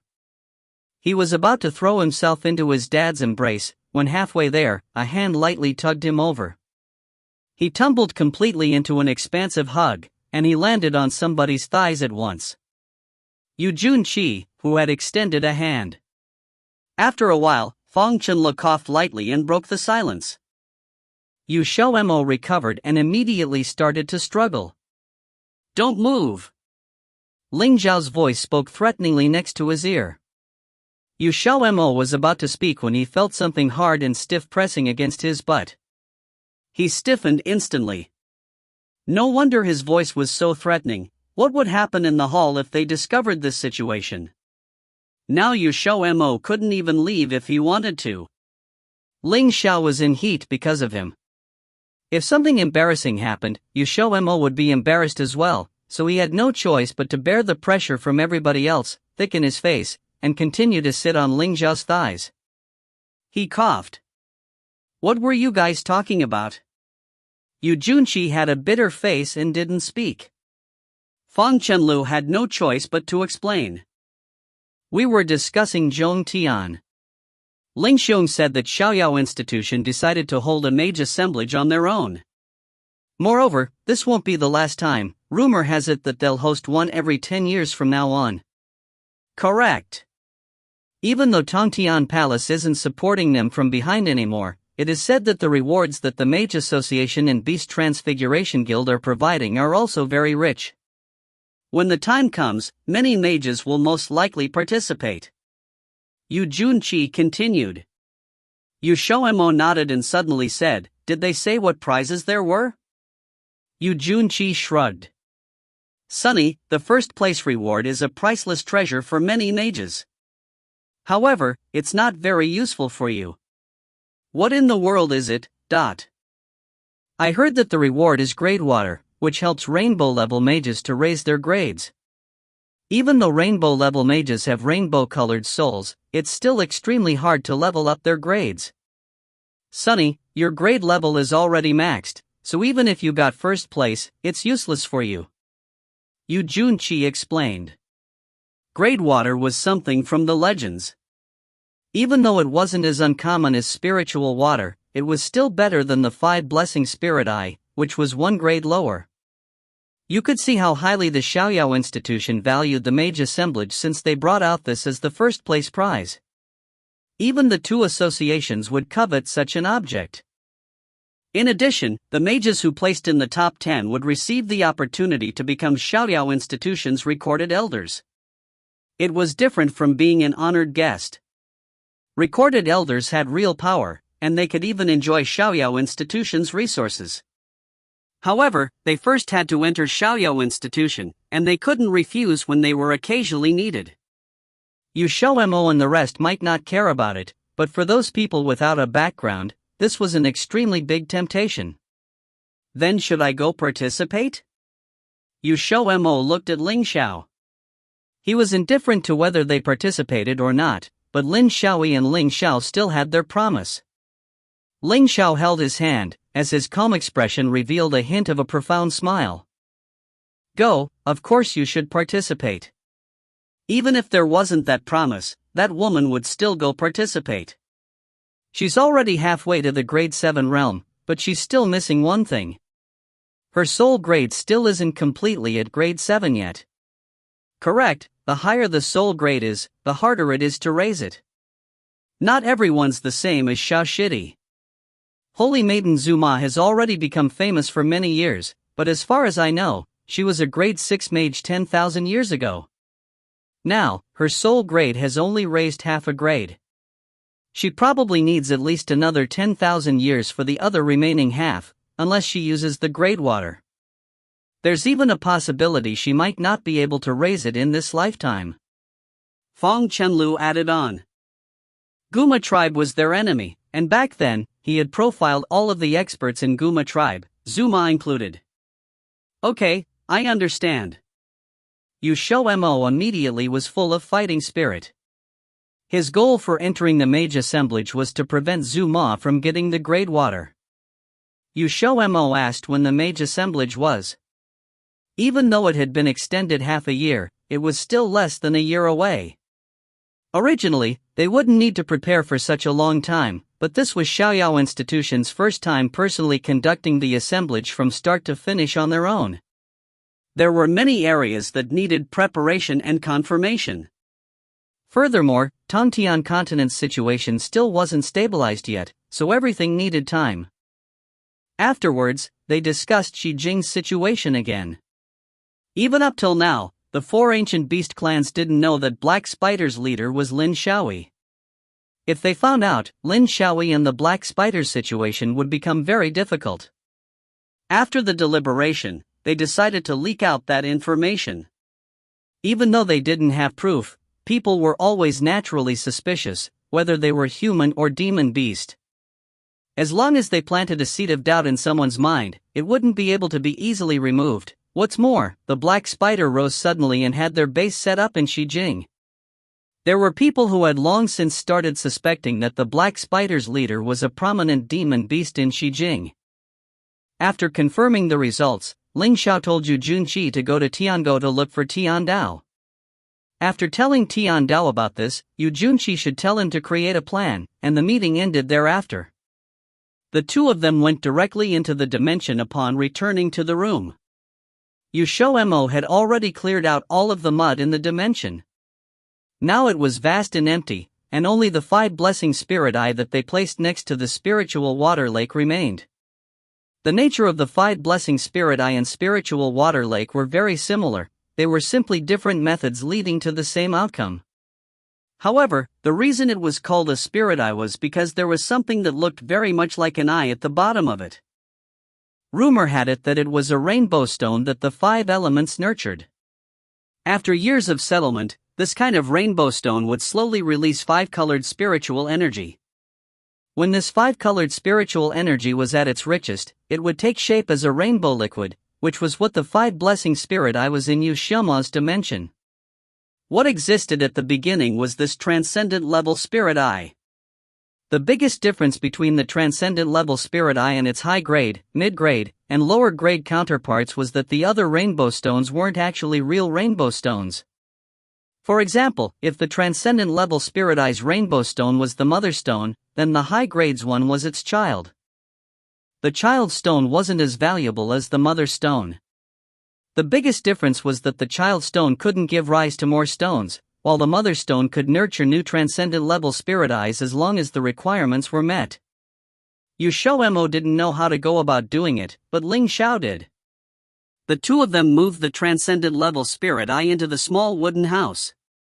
After that, Ling Xiao arranged a barrier outside of the house and locked the multicolored spiritual energy inside.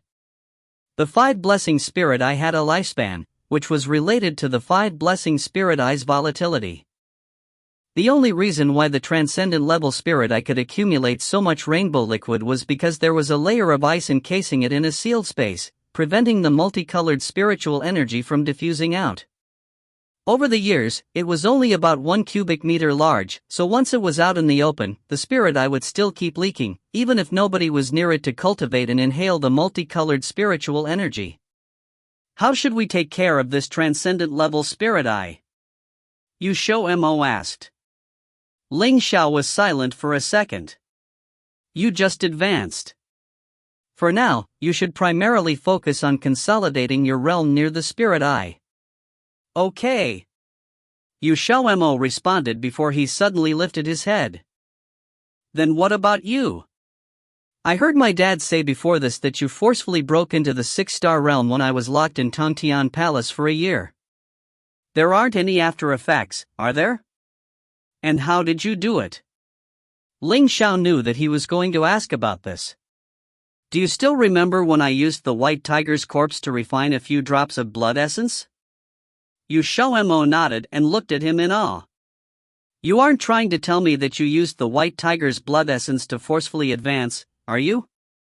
Pretty much. Ling Xiao curled his lips. XiaoMo blinked. Wasn't that saying he was still missing something? A peculiar light flickered through Ling Xiao's eyes. You'll find out later. For now, let me just keep you in suspense. When the time comes, I will definitely give you a pleasant surprise. XiaoMo's mind was full of curiosity. He really wanted to know then and there, but now that Ling Xiao had already said it, he had no choice but to endure it. You really can't tell me now? XiaoMo looked at him pitifully, as he still couldn't help but ask. Nope. If I tell you, then it won't be a surprise anymore. Ling Xiao said resolutely. Also, this is my ultimate strategy for defeating Lin Xiaoyi, so there's even more of a need to keep it secret, because I don't know whether it'll succeed either. Right now, I only achieved the first step, that's all. Alright, then I won't ask anymore, XiaoMo compromised. Ling Xiao patted his head indulgently and said, smiling, good. When I succeed, you'll be the first one I tell. I have to be the first. XiaoMo raised his head and pouted as he looked at him. Ling Xiao laughed and lowered his head before kissing him on the lips. Okay. If you find any errors, ads pop up, ads redirect, broken links, non-standard content, etc., please let us know. Report chapter so we can fix it as soon as possible. Chapter 662 Rumors. Chapter 662 Rumors. Translated by Column CD of Exiled Rebels Scanlations. In the next few months, XiaoMo was practically living a life where he just went to and fro from two places. He spent half a month to consolidate his grade 5 realm, so that he could easily break through to grade 6 later. One could not be too impatient for this sort of matter like cultivation. Making incremental and steady progress was the key. XiaoMo had asked someone to copy the information from the jade drives he had gotten from the Shueshi tribe into books. He used a lot of jade drives as he thought there would not be many opportunities at that time. Each of the jade drives recorded a large volume of information and included information before the ancient war. Fang Chenlu had heard from Fu Zilin that XiaoMo had planned a study for himself and needed many books to fill the bookshelves, so he had recorded a lot of information into the jade drive, although he had only stayed on the second level for a short while. As some of the details could not be revealed, XiaoMo specifically went to Tian Dao and asked him to introduce an acquaintance to him. Tian Dao actually knew of a suitable person. He was obsessed with collecting books, had a huge library himself, and would not easily show them to outsiders. However, he had a requirement for XiaoMo to view his books. He could let XiaoMo make a copy of the books for free, but XiaoMo had to give him a copy of the contents in the jade drive. Apparently, it was because some of the contents inside were not available in his library. XiaoMo gladly agreed as long as it was not spread out. He gave Tian Dao 2 jars of high-quality spirit wine that he had brewed in thanks. This spirit wine was brewed with spiritual water, and its preciousness could not be measured by spirit gems. XiaoMo had tasted it and found that the spiritual wine brewed with spiritual water had an additional heaven-defying effect than that brewed without spiritual water, that was, nourishment and repair of the soul. The soul was fundamental whether one was a mage or a practitioner. The effect was later known by Tian Hen. He had injured his foundation in the battle with the Tongtian Palace. The wound to his soul could not be healed immediately even though his soul escaped and he had a new body, so he thickened his face and asked for a bottle from XiaoMo. As a result, the other members of Tiango came to know about this and each and every one of them ran over to ask him for wine. XiaoMo was very thankful that they went to the Tongtian Palace to rescue him, but he could not give them 1 jar each as there were too many people. This was because he did not dare to casually waste spiritual water anymore ever since 1/3 of his spiritual water lake had been absorbed by Ling Xiao. The remainder of the spiritual water still had to be used to water the magic herbs. So he was even still a little worried that he could not make ends meet. However, he had discovered by accident that the spiritual water produced daily was only half of the amount that was produced in the past for some unknown reason. XiaoMo suspected that it was probably related to the Peach Blossom ruins. He had hidden in his dimension to escape from Yuzhentian on that day and was attacked by him, resulting in a crack in his dimension. Later, he thought that it was all right since the crack disappeared and had thus ignored it. The spiritual water would run out of water one day if this trend continued. When came a time that he could only live on a few drops of spiritual water every day, that would definitely not be enough. XiaoMo worried until he grew white hairs in order to solve this problem, but there was no solution at present. Therefore, he could only minimize the use of spiritual water and was not ready to brew spirit wine again until he found a solution. Tian Dao moved very quickly. He let people secretly spread the news about the black spider in 1 short month. This matter itself was a bombshell that did not need to be embellished further by others, as there would be people spreading it out due to how shocking it was. Soon, even the 4 ancient beast clans knew about this news. The first to react was the Qilin clan. In the hearts of the Qilin clan members, Lin Xiaoyi was to be the next successor of the Qilin clan. How could such an outstanding person with a bright future be the leader of the Black Spider? Many people already knew that the culprit for the disappearance and murder of the descendants of the 4 ancient beast clan was actually the Black Spider. Tian Dao had also ordered this news to be spread out. The way of heaven was fair, and the guilty would not escape. After a thorough investigation, Tian Dao finally found some traces of Ji Yunlang and determined that the disappearance of the Demon Phoenix clan's Ji Yunlang was related to the Black Spider. Funnily enough, many knew that XiaoMo and Ling Xiao had some enmity with Ji Yunlang. Tian Dao had assigned people pay attention to Ji Yunlang even though Ling Xiao was not the true master of the Tiango at that time.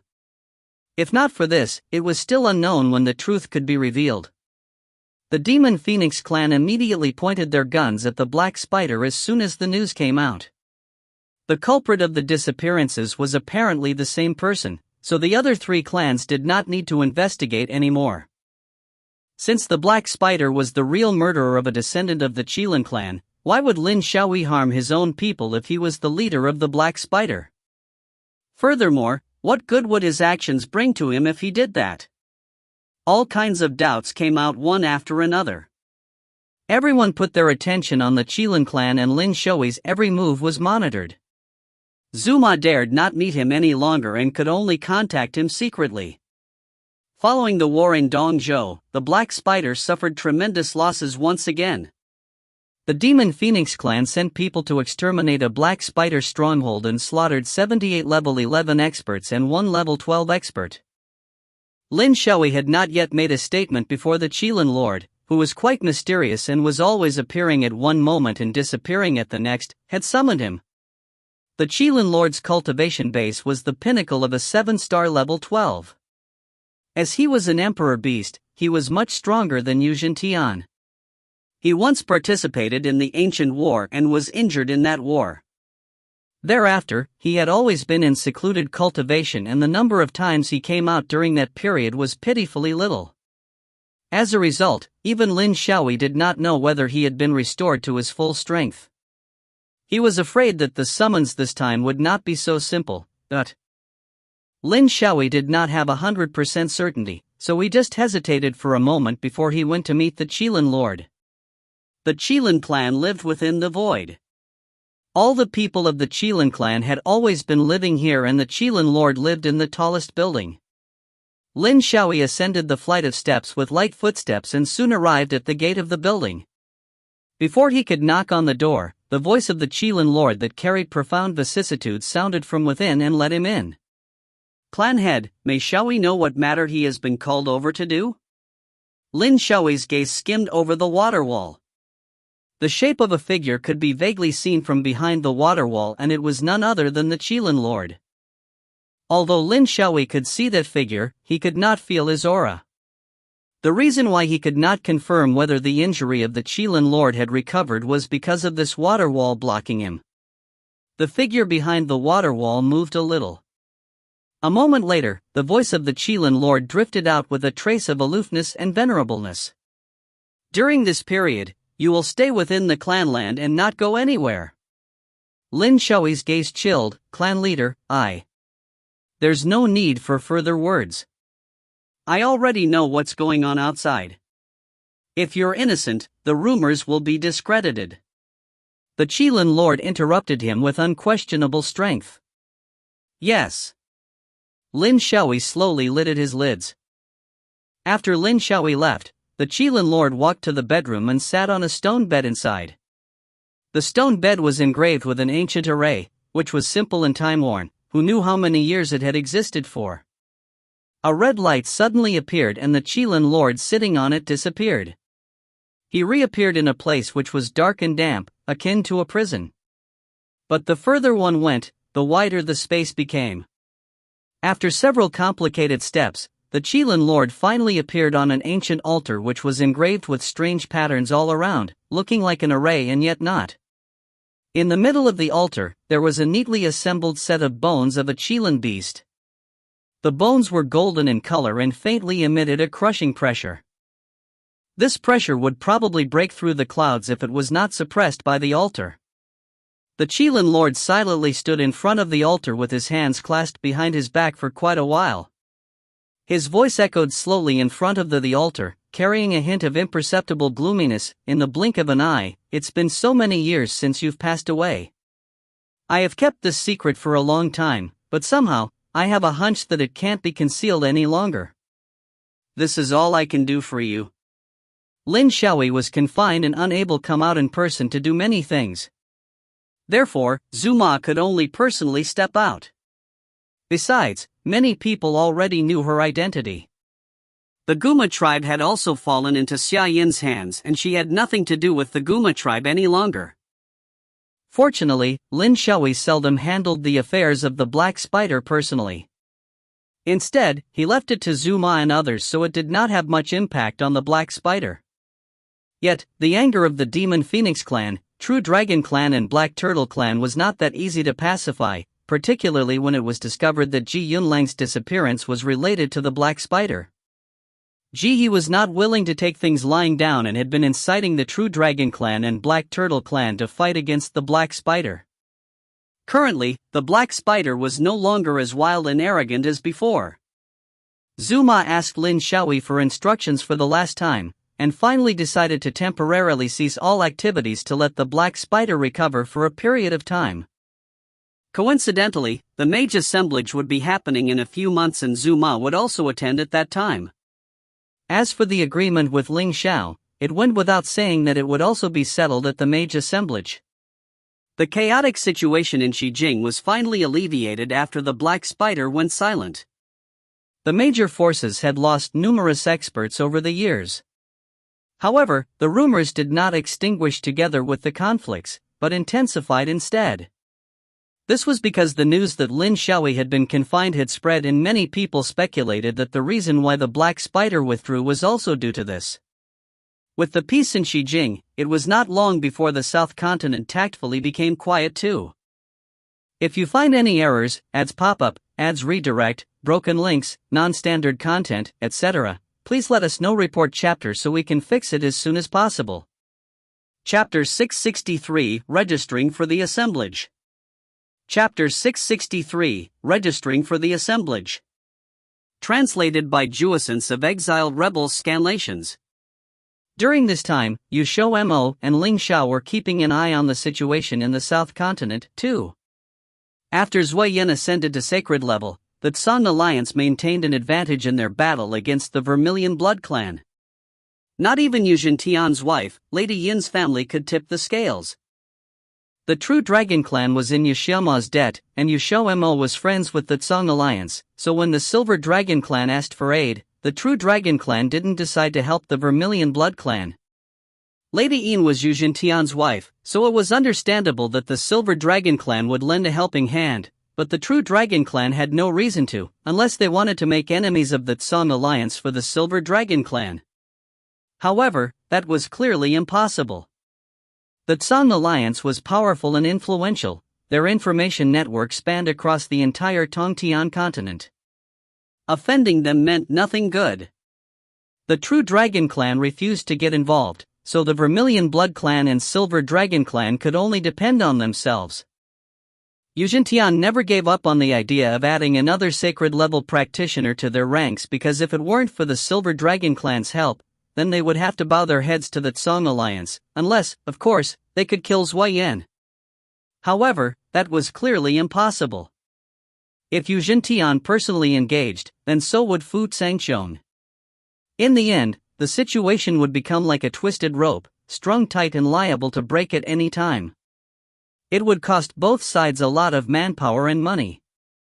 In the end, under the Mage Association and Beast Transfiguration Guild's mediation, the two sides agreed to a ceasefire. At least, they would wait until the mage assemblage was over. Thus, the Tongtian continent became peaceful once more. Everyone took this chance to rest and relax peacefully. XiaoMo was very content with his life at the Ghost Tomb mountain range as well. After the Black Spider stopped their bullshit, Ling Xiao no longer needed to run over to the Weeping Ghost Shore all the time to discuss plans with Tian Dao. They knew that Lin Xiaoyi was under house arrest in the Qilin clan, and no one knew when he was to be released. In the following months, XiaoMo occasionally refined pills or went into his dimension to cultivate. He didn't keep the transcendent grade 5 blessing spirit eye a secret either. This was a treasure, and just the two of them taking it for themselves wasn't very realistic. For one, this transcendent grade spirit eye had been forming for countless years, and they had only just dug it up now. One couldn't judge it based on its size. 1 meter cube didn't seem like much, but a low-grade spirit eye could be used for millions of years, so despite how little of it there was, this transcendent grade spirit eye would at least last for a few thousand years. The transcendent Great Spirit Eye wasn't a secret anymore anyways. Naturally, it was because of Lin Xiao. Knowing that they had the transcendent Great Spirit Eye, he wouldn't let them live comfortably with it, and he knew that it was the Tiango that had been the source of the leaked information last time. An eye for an eye, a tooth for a tooth. Thus, he leaked the existence of the transcendent Great Spirit Eye and hinted that they had gotten it from Dongzhou. There was no need for specifics. With Emochi Shiyuan's intellect, he could clearly tie this to the strange happenings in the tribe and the two black-robed people that had fled without a trace. No matter what, this definitely would plant a seed of suspicion in Emochi Shiyuan's heart. Only time would tell if this would lead to anything. XiaoMo wasn't too worried about it. His two Xixiang were here with him now, so even if Emochi Shiyuan really had suspicions about them, he wouldn't run all the way to the Ghost Tomb mountain range just to question them. Plus, the Shuishi tribe had sustained heavy casualties during the war in Dongzhou. They wouldn't be able to recover properly so quickly, so XiaoMo didn't have to worry about the Shuishi tribe joining arms with others and coming after them for another 100 or so years yet. Since the Transcendent Spirit Eye's existence had been leaked already, XiaoMo decided to take it out. His dimension was still a secret. Though several people already knew about it, they were trustworthy. Either way, the less people knew, the better. Even those he trusted might let something leak someday. After the 5 Blessing Spirit Eye was released, XiaoMo's contract beasts were the first to benefit. With a mild-tempered master, Xiao and company knew that they didn't need to care about courtesy. They didn't have any missions right now anyways, so they all ran over. The only ones who were courteous about it were the giant rock, the weasel beast and Lanxiao, especially Lanxiao. He probably wanted to have his brothers come and cultivate as well, so he was very well behaved. XiaoMo had predicted this. He told Lanxiao that he'd let them cultivate near the Transcendent Great Spirit Eye, but they had to join Tiango. This didn't mean that they would be chained down, because apart from missions at crucial times, Tiango's members generally did whatever they wanted. The next day, Lanxiao came back with their reply. For their brother Wolf of Greed, of whom all that remained was a life crystal, if they could use the Transcendent Great Spirit Eye to nurture him, then that could only bring them good.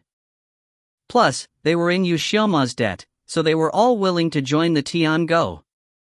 Just like that, Tiango's original 13 members, including Lin Gu, became 30-something, and the weakest of them was only a level 11 1-star. Time flew. The much-anticipated mage assemblage finally arrived. In these few months, their strength had improved. With the 5 Blessing Spirit Eye, which was practically a cheat code, it would be harder to not improve. However, the Spirit Eye had been overused, and the 5-colored liquid was rapidly depleting.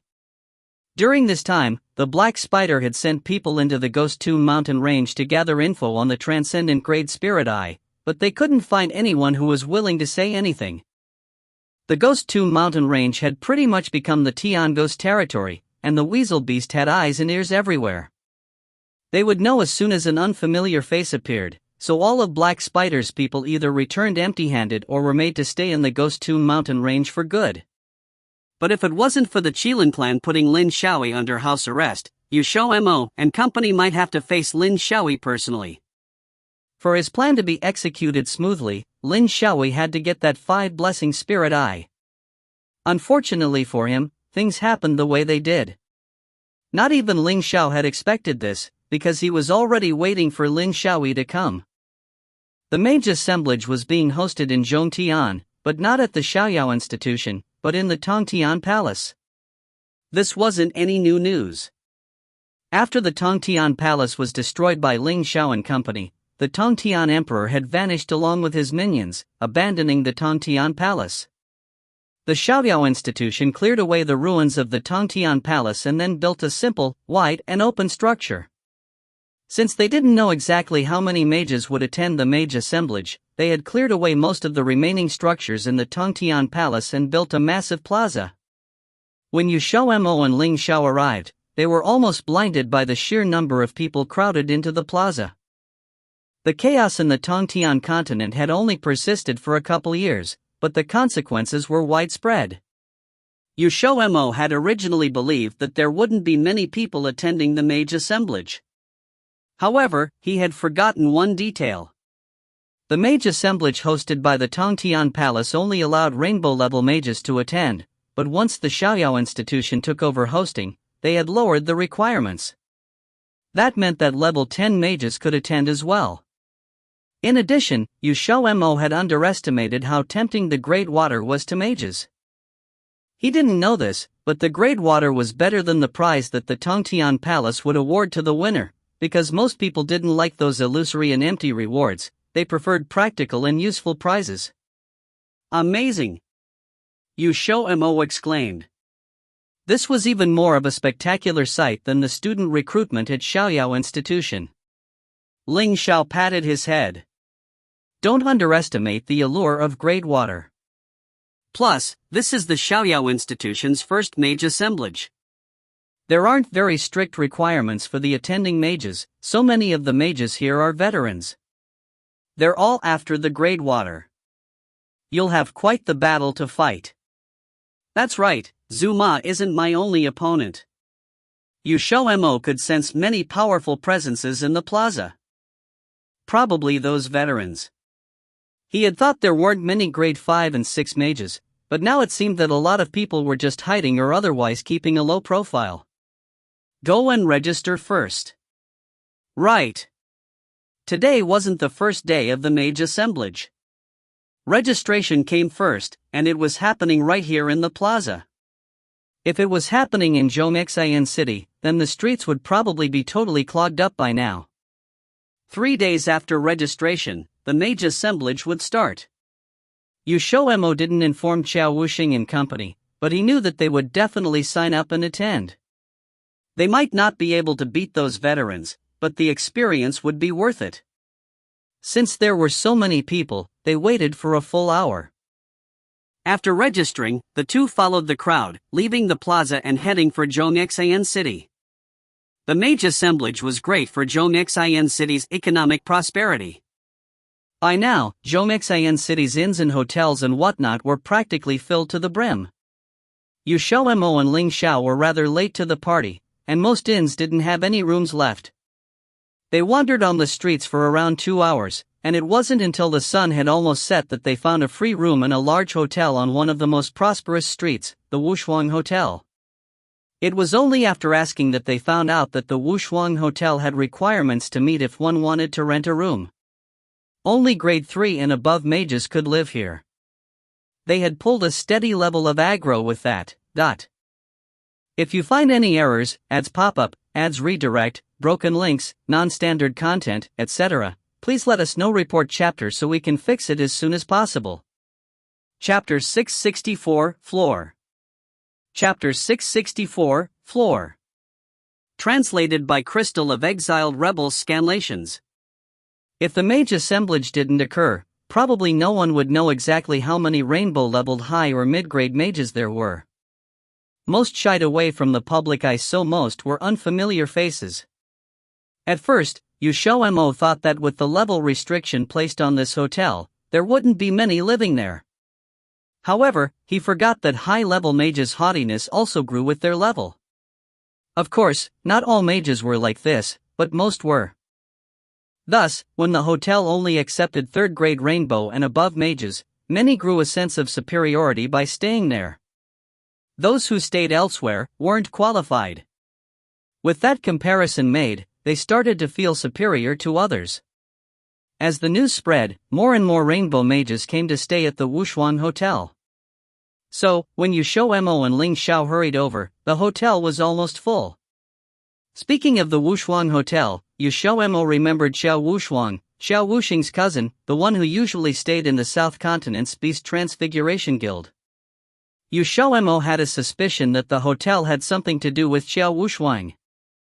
At first they thought of staying at the Xuanyu Hotel, since there were familiar faces. However, on the way there, they heard the amount of people on the streets there was increasingly enormous. Basically, their feet were right next to each other to the point that a stampede happened. It doesn't take much to realize that the hotel would be completely full as well, thus they didn't go and came to the Wushuang Hotel. When they walked in, there were already a few mages lined up, all here to stay. XiaoMo pulled Ling Xiao over and lined up like well-behaving citizens. Before them was an old man with completely white hair, a muscular man, and the one in the front was a shorter, hunchback man who looked a bit obscene. Currently, he was talking with the manager. "Hey old man, you tell me, why can't I stay in this hotel?" The hunchback man said as he angrily slammed the counter. The counter started to shake violent, almost breaking. XiaoMo, who stood at the back, tilted his head to look. Others were already used to this type of scene. Since the morning, there had been at least 10 incidents. Most believed that they were experts with a high status and deserved to stay in the Wushuang Hotel. Of course, all of these mages were below the requirement. Customer, Wushuang Hotel only accepts guests who are grade 3 and above. You are a grade 2 mage, thus we cannot accommodate you. The manager didn't get angry from the man shouting, instead, he was polite and gave equal respect. What kind of stupid rule is this? I am going to stay here. The hunchback man said unreasonably, with an expression that said I'm shameless. The manager replied without rushing and smiled, "Customer, rules are rules. I'm just a small manager, I can't change them. If you truly want to stay, that's okay, as long as our young master approves." The hunchback man snorted, "Who's your young master? Call him out." The manager smiled, "Customer, unluckily, our young master isn't here right now, but if you really want to see him, I can tell you our young master's cousin's address. He can also make a decision." "Cousin? Who's that?" The hunchback man said in disdain with his arms crossed. "Smile unfading," the manager said, "is called Xiao Wuxing. Right now, he is in the Beast Transfiguration Guild. If you shout his name out loud by the entrance, someone will tell you. If you don't know young Master Xiao Wuxing, that's fine too. Young Master Xiao Wuxing's Shifu is Shen Lao, one of the elders of the guild. You must know him, right?" Suddenly, the hunchback man felt his legs go weak. Of course he knew, he couldn't be more familiar with the name. Shen Lao was famous. As long as one was a mage, they couldn't have not heard of him. Finding him for something like this? He didn't have enough lives to compensate for it. The hunchback man could only dejectedly walk away. To think the Wushuang Hotel had the Beast Transfiguration Guild behind them, no wonder they dared to restrict entrance by level. The crowd burst into snickers. Hearing their exchange, XiaoMo was extremely surprised. To think the Wushuang Hotel was really Xiao Wushuang's. He only happened to have met Xiao Wushuang once, but he left a favorable impression. Too bad he always stayed in the southern continent and they rarely had a chance to meet. The muscular man and the old man in front of XiaoMo were grade 3 and grade 4 respectively. They both passed without a problem. The manager kept his polite and respectful attitude and instantly called over an errand boy to guide them to the 3rd and 4th floor rooms. The Wushuang Hotel had 6 floors in total, each corresponding to a mage level. Which was saying, the higher the level, the higher the floor. Finally it got to XiaoMo. Due to the hunchback man incident, there were already 2 people behind him, waiting. At first they were quite frustrated, even XiaoMo, who stood in front of them, could feel it. However, probably after hearing their conversation, they all stayed quiet. "Are the both of you mages?" The manager took a look at XiaoMo and Ling Xiao. Then his gaze finally landed on Ling Xiao, probably because he looked like the stronger one. XiaoMo felt the corner of his mouth twitch. "I am, he is not. Can I bring someone along to stay?"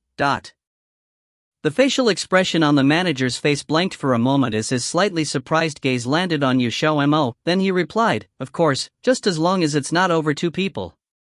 May I ask what's your level?" The manager wasn't strong enough so he couldn't tell that XiaoMo was stronger than him. But even then, no one dared to lie, since the hotel had its own way of measuring. Sticking to the rules was for the best, in case you wanted to make a fool of yourself later. XiaoMo didn't instantly reply to his question but rather asked, "I heard that the higher the level, the higher the floor. Is there a difference?" "Of course. The manager replied with patience, if a mage was grade 5 or 6, the hotel will offer a more comfortable place for them to stay and there is no cost for staying till the assemblage is over. Also, our hotel will invite them to a high-grade mages meeting, for sharing experiences or trading. XiaoMo nodded in understanding. At first, he thought of lying and saying he was a 3 or 4 grade mage, since 6th grade was way conspicuous. Also, with his many enemies, keeping it low was for the best, but since there was a free offer, that's out of the question. May I ask your level? Seeing that he had no more questions, the manager asked again. XiaoMo's eyes swirled and smiled, grade 5. The manager was dumbfounded. The crowd of guests who were drinking and talking, while secretly listening in also went silent. Pairs and pairs of shocked eyes stared straightforwardly at XiaoMo's face. Although the higher the level one was, the more youthful they looked, and they could change their age as much as they liked, but very little old farts pretended to be young. It was more likely to be mocked at. XiaoMo looked way too young, his appearance basically stopped at around 18 years old. His skin was also bouncy and watery due to the spiritual water's powers, making him look more like 16 or 17. When he first appeared, everyone thought that at most he was grade 3. But once he said he was grade 5, other than being in disbelief, they all started to ponder if it was an old man with gray hair beneath that exterior. There was also some who looked at others with malice. They believed that XiaoMo was lying so as to take on the free offer as well as the invite. PFFF. Suddenly there were sounds of mocking laughter in the hall. Wow, people are thick-skinned these days. Someone exclaimed. Another agreed, there's plenty who act recklessly, we'll just wait for them to make a fool of themselves. I dare say he's not going to make it. Wanna bet? Let's bet how many floors he can actually get to. Someone else suggested. Okay, I bet on 4. I bet on 3. The loud chattering got into XiaoMo's ears. He was completely puzzled. Was he supposed to fall off the stairs or something? That's way too stupid, there's no way he would do that. Ling Xiao, what's going on? As XiaoMo followed the manager up, he leaned closer to Ling Xiao and whispered. He felt like there was something everyone else knew but himself. It was such a bad feeling. Ling Xiao said calmly, clearly, the Wushuang Hotel's floors had been restricted by some kind of an obstacle based on a mage's level. If you're a rainbow grade 4 mage, then you probably couldn't climb to the 5th floor. XiaoMo rubbed his nose. He was grade 6, let's not even talk about the 5th floor, he could get up to the 6th. The 5th floor was nothing. How dare they say he couldn't even climb to the 3rd, didn't they know that looks can be deceiving and you can't judge a book by its cover? If you find any errors, ads pop up, ads redirect, broken links, non-standard content, etc., please let us know. Report chapter so we can fix it as soon as possible. Chapter 665, Trade Fair. Chapter 665, Trade Fair. Translated by Yen of Exiled Rebels Scanlations. In order to see something embarrassing happen to XiaoMo, there were actually 2 people following behind them.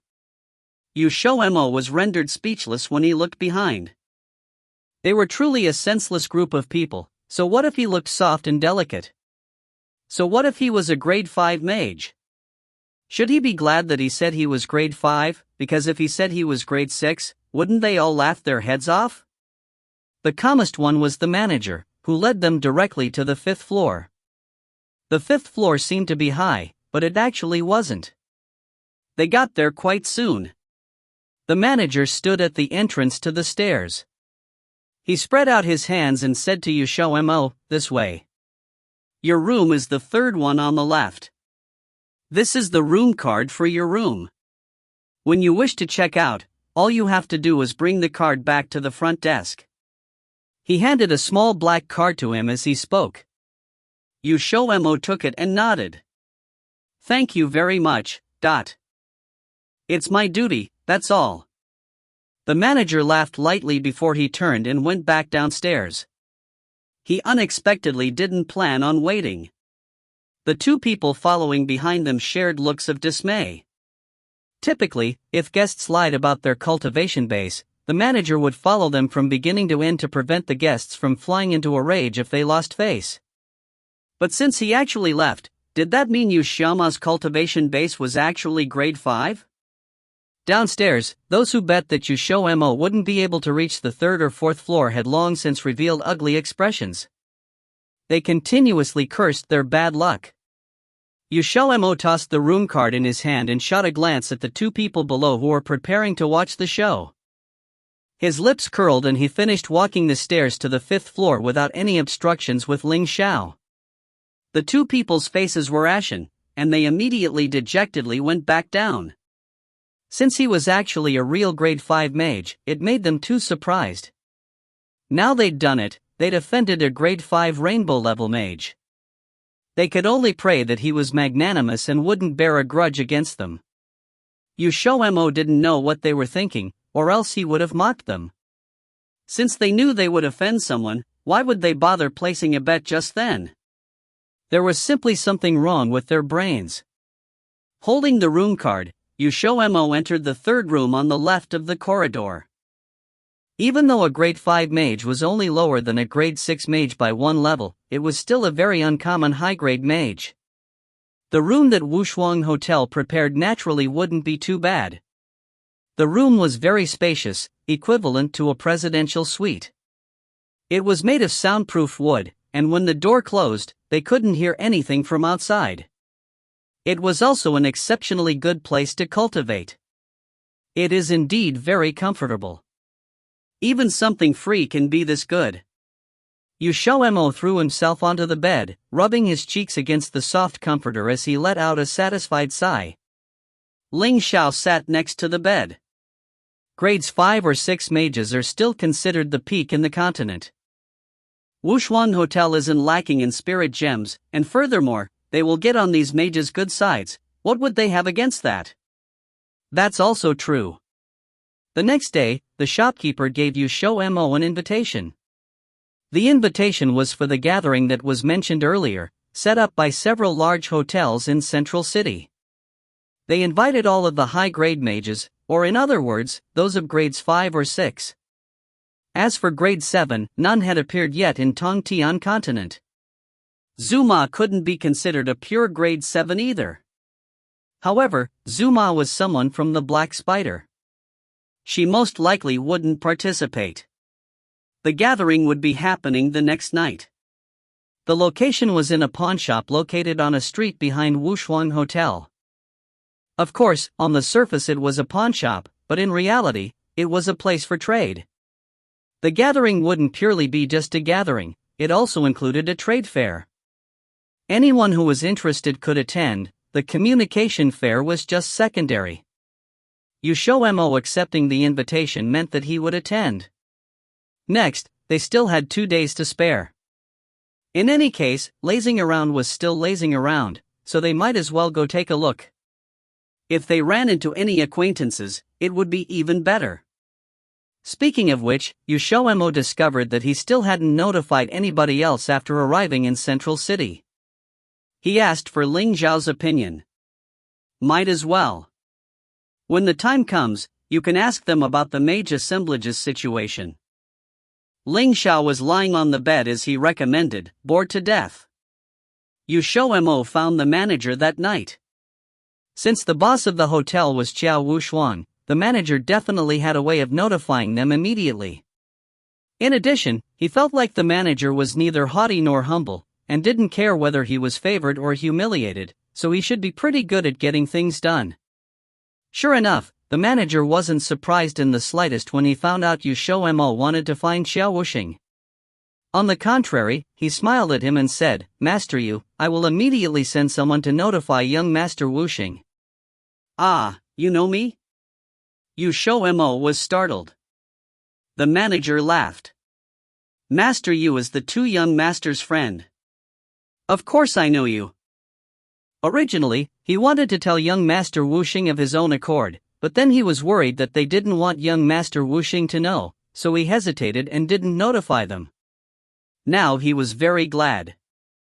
The manager was quite fast, and he relayed Xiao Wuxing's message to him that very day. Since Xiao Wuxing had some business to take care of, he couldn't come find them immediately. He told the manager to tell them that he would see them the next night at the gathering, and that he and Jiu Yi would both be going. XiaoMo shut the door and ran into the inner chamber. He threw himself before Ling Xiao, who was currently meditating with his eyes closed. I just asked the manager if I could bring someone to the gathering. You should come with me tomorrow, but. Ling Xiao's eyes opened a tiny bit. Of course we're going together. Mages most likely aren't the only ones going to the gathering this time. The next night, XiaoMo stood in front of the pawnshop with Ling Xiao, looking at the signboard on the verge of collapse in silence. As expected, it was deeply hidden. Not even this world could break away from convention. The more broken down and dilapidated a place was, the more likely it would be completely opposite on the inside. The two of them walked inside the pawnshop. The boss of the pawnshop was an old man whose eyes were so narrowed that they were basically a line. When he saw them, he walked over. XiaoMo didn't give him a chance to speak. Instead, he directly handed over the black invitation that the manager gave him. The old man opened his mouth, but he didn't say anything as he took the invitation silently. Please follow me. The old man walked towards the courtyard in the back. There was a hidden door in it, followed by a black passageway. It could still be considered spacious, as 4 people could walk shoulder to shoulder at the same time in it. The old man handed them each a black cloak, which had the ability to block out other people's inquisitive looks. Some people weren't willing to let others see their real faces, so they all draped black cloaks over them. However, they could also opt out of it, since this was still a communication fair. The gathering was split into 2 parts. The first part was a trade fair, and after that ended, it was a communication fair. When that time came, nobody would need to wear a cloak. There were 2 people guarding the end of the passageway. When they saw the old man, they immediately opened the door and let them in. The black passageway immediately became a bright and wide hall. They didn't come too late, but there were already quite a few people chatting in the hall. Most people were standing in the corners alone. XiaoMo looked around curiously. Everyone was wearing their cloaks, so there was no way to tell who was who. It was much too hard to find Xiao Wuxing. After living for 20-something years, could this be the long-awaited childhood game of hide-and-seek? Are Xiao Wuxing and Jiu Yi here? XiaoMo couldn't help but ask Ling Xiao. They shouldn't be. They're most likely coming to attend the communication fair. When the trade fair is over, we can take a look then. Ling Xiao responded. All right. XiaoMo said helplessly. Half an hour later, the trade fair finally began. All of the people participating in the trade fair were high-grade rainbow-level mages, and the trading took place between mages. If there was something that a certain mage wanted, they could go up and mention it, while simultaneously taking out what they wanted to trade. If someone was willing to trade, they could begin negotiations. Besides that, there was another problem. They heard that this time, the mage assemblage might require them to bring their own magic herbs to refine pills, so it would never hurt to prepare in advance. At first, nobody went up, but shortly after, someone with an elderly voice was the first to go. He beautifully finished the transaction, and people finally went up with itching hearts. XiaoMo didn't really have anything he wanted to trade for. He already had a lot of varieties of transcendent-level magic herbs growing in his dimension. He had even less of a need for pill recipes. The Mage Association and Beast Transfiguration Guild probably didn't have as many pill recipes as him combined, so he didn't need to trade, unless there was a magic herb or pill recipe that he didn't have. Not even an hour later, many people had finished their exchanges. Some returned disappointed, some came back full of satisfaction, either excited or happy or crestfallen. Another half an hour later, the trade fair slowly entered its final stages. At that moment, a thin figure walked up to the trade table. She took out a jade box and placed it on the table. One could faintly make out a magic herb lying inside. A slightly lower voice said, "This is a dragon ginseng grass. It was a level 12 high-grade magic herb." Following her voice, the sound of whispers erupted in the trade hall. XiaoMo, who hadn't moved the whole time, suddenly sat up straight, staring directly at the jade box. His burning gaze seemed to pierce through the jade box into the magic herb inside. XiaoMo turned to look at Ling Xiao only to see that his expression no longer looked so indifferent and languid. He narrowed his eyes with an unreadable expression as he stared at the jade box. "Is this the magic herb that we were looking for?" Ling Xiao nodded. "Judging from its exterior, it should be. If we wait and see, we'll know for sure." The outside of the dragon ginseng grass was a fairly rare golden color, in the shape of ginseng. But it also looked a bit like a dragon's tail, so it was called dragon ginseng grass. This kind of magic herb was an ingredient for grade 7 magic pills, and it was extremely uncommon. If this was the ancient times, this would be a kind of magic herb that nobody wanted, but now, it was priceless. The reason was very simple: there weren't any grade 7 mages yet in Tongtian continent. The highest grade one was still only XiaoMo, who was a mage half in grade 7. Therefore, even if someone got this magic herb, first of all, there weren't any pill recipes, and second, they weren't strong enough to use it. So there were even some people who said that grade 7 magic herbs were a kind of useless herb. Even though that's what people said, the dragon ginseng grass was still very valuable. When this kind of magic herb entered a trade, it usually wasn't something extremely bad. The hall quieted down again after that. Everyone looked at her. If she didn't want something too excessive, they could exchange with her. If you find any errors, ads pop up, ads redirect, broken links, non-standard content, etc., please let us know. Report chapter so we can fix it as soon as possible. Chapter 666, Wrecking a Good Thing. Chapter 666, Wrecking a Good Thing. Translated by Column CD of Exiled Rebels Scanlations. The woman stood up amidst the pressure from the crowd. Her expression remained unchanged as she steadily declared, "I want to use this dragon ginseng grass to exchange for a grade 6 pill recipe, preferably a recipe for a pill that can increase one's survivability." The crowd burst into an uproar upon hearing that. She actually wanted to exchange a stock of dragon ginseng grass for a grade 6 pill recipe? Who knows when in one's lifetime would they actually have used this magic herb? It's truly indulging too much in fantasy. Many felt that this transaction was preposterous.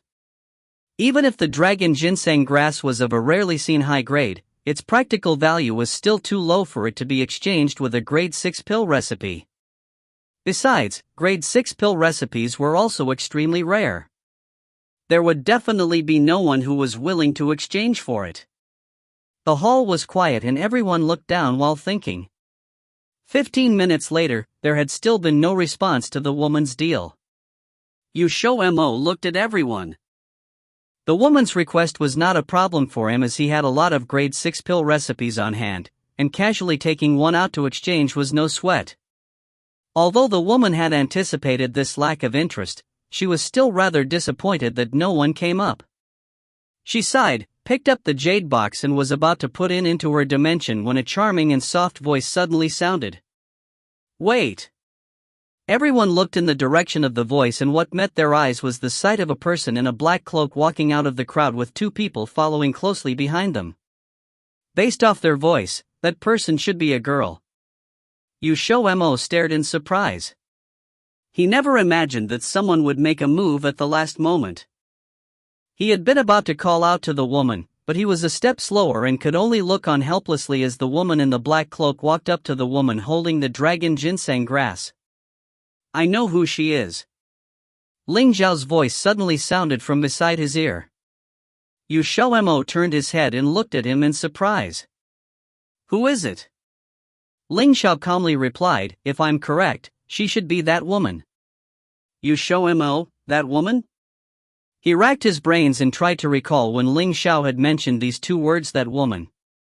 After a while, he finally remembered. So it's XiaoMo. Not bad. Ling Xiao laughed.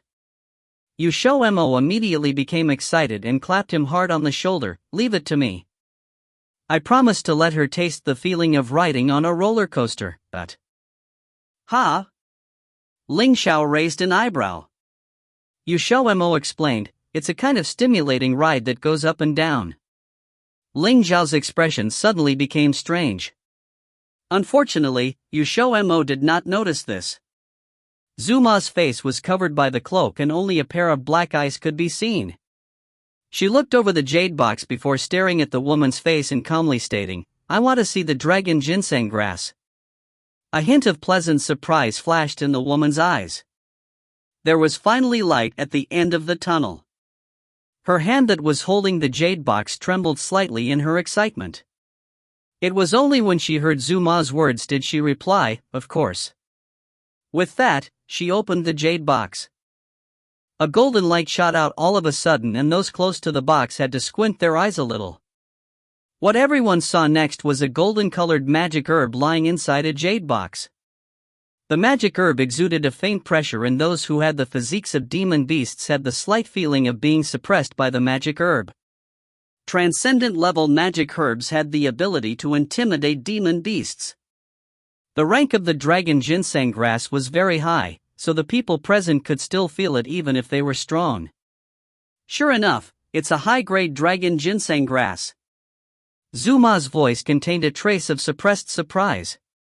A few seconds later, the woman placed the lid of the jade box back and looked at her with gleaming eyes. Zuma did not hesitate to take out pill recipe scroll with the 3 words Jade Do pill written on it. I don't have the pill recipe of a life-saving pill that you requested for, but I do have a pill recipe of a grade 6 pill called the Jade Do pill, which can raise one's cultivation. Do you want to exchange it? The woman frowned at once. The best pill recipes were those life-saving pills, and those that could improve the soul's grade. Although the number of pill recipes for the former were lesser, there was still a market for it. However, there was almost no market for the latter. The women knew that no one would willingly take such a pill recipe out, so she did not mention it. Zuma had said that she did not have the pill recipe for a life-saving pill, but anyone who had a little brains would not believe that. All the mages here were rainbow-grade mages and some were even famous and long-standing figures.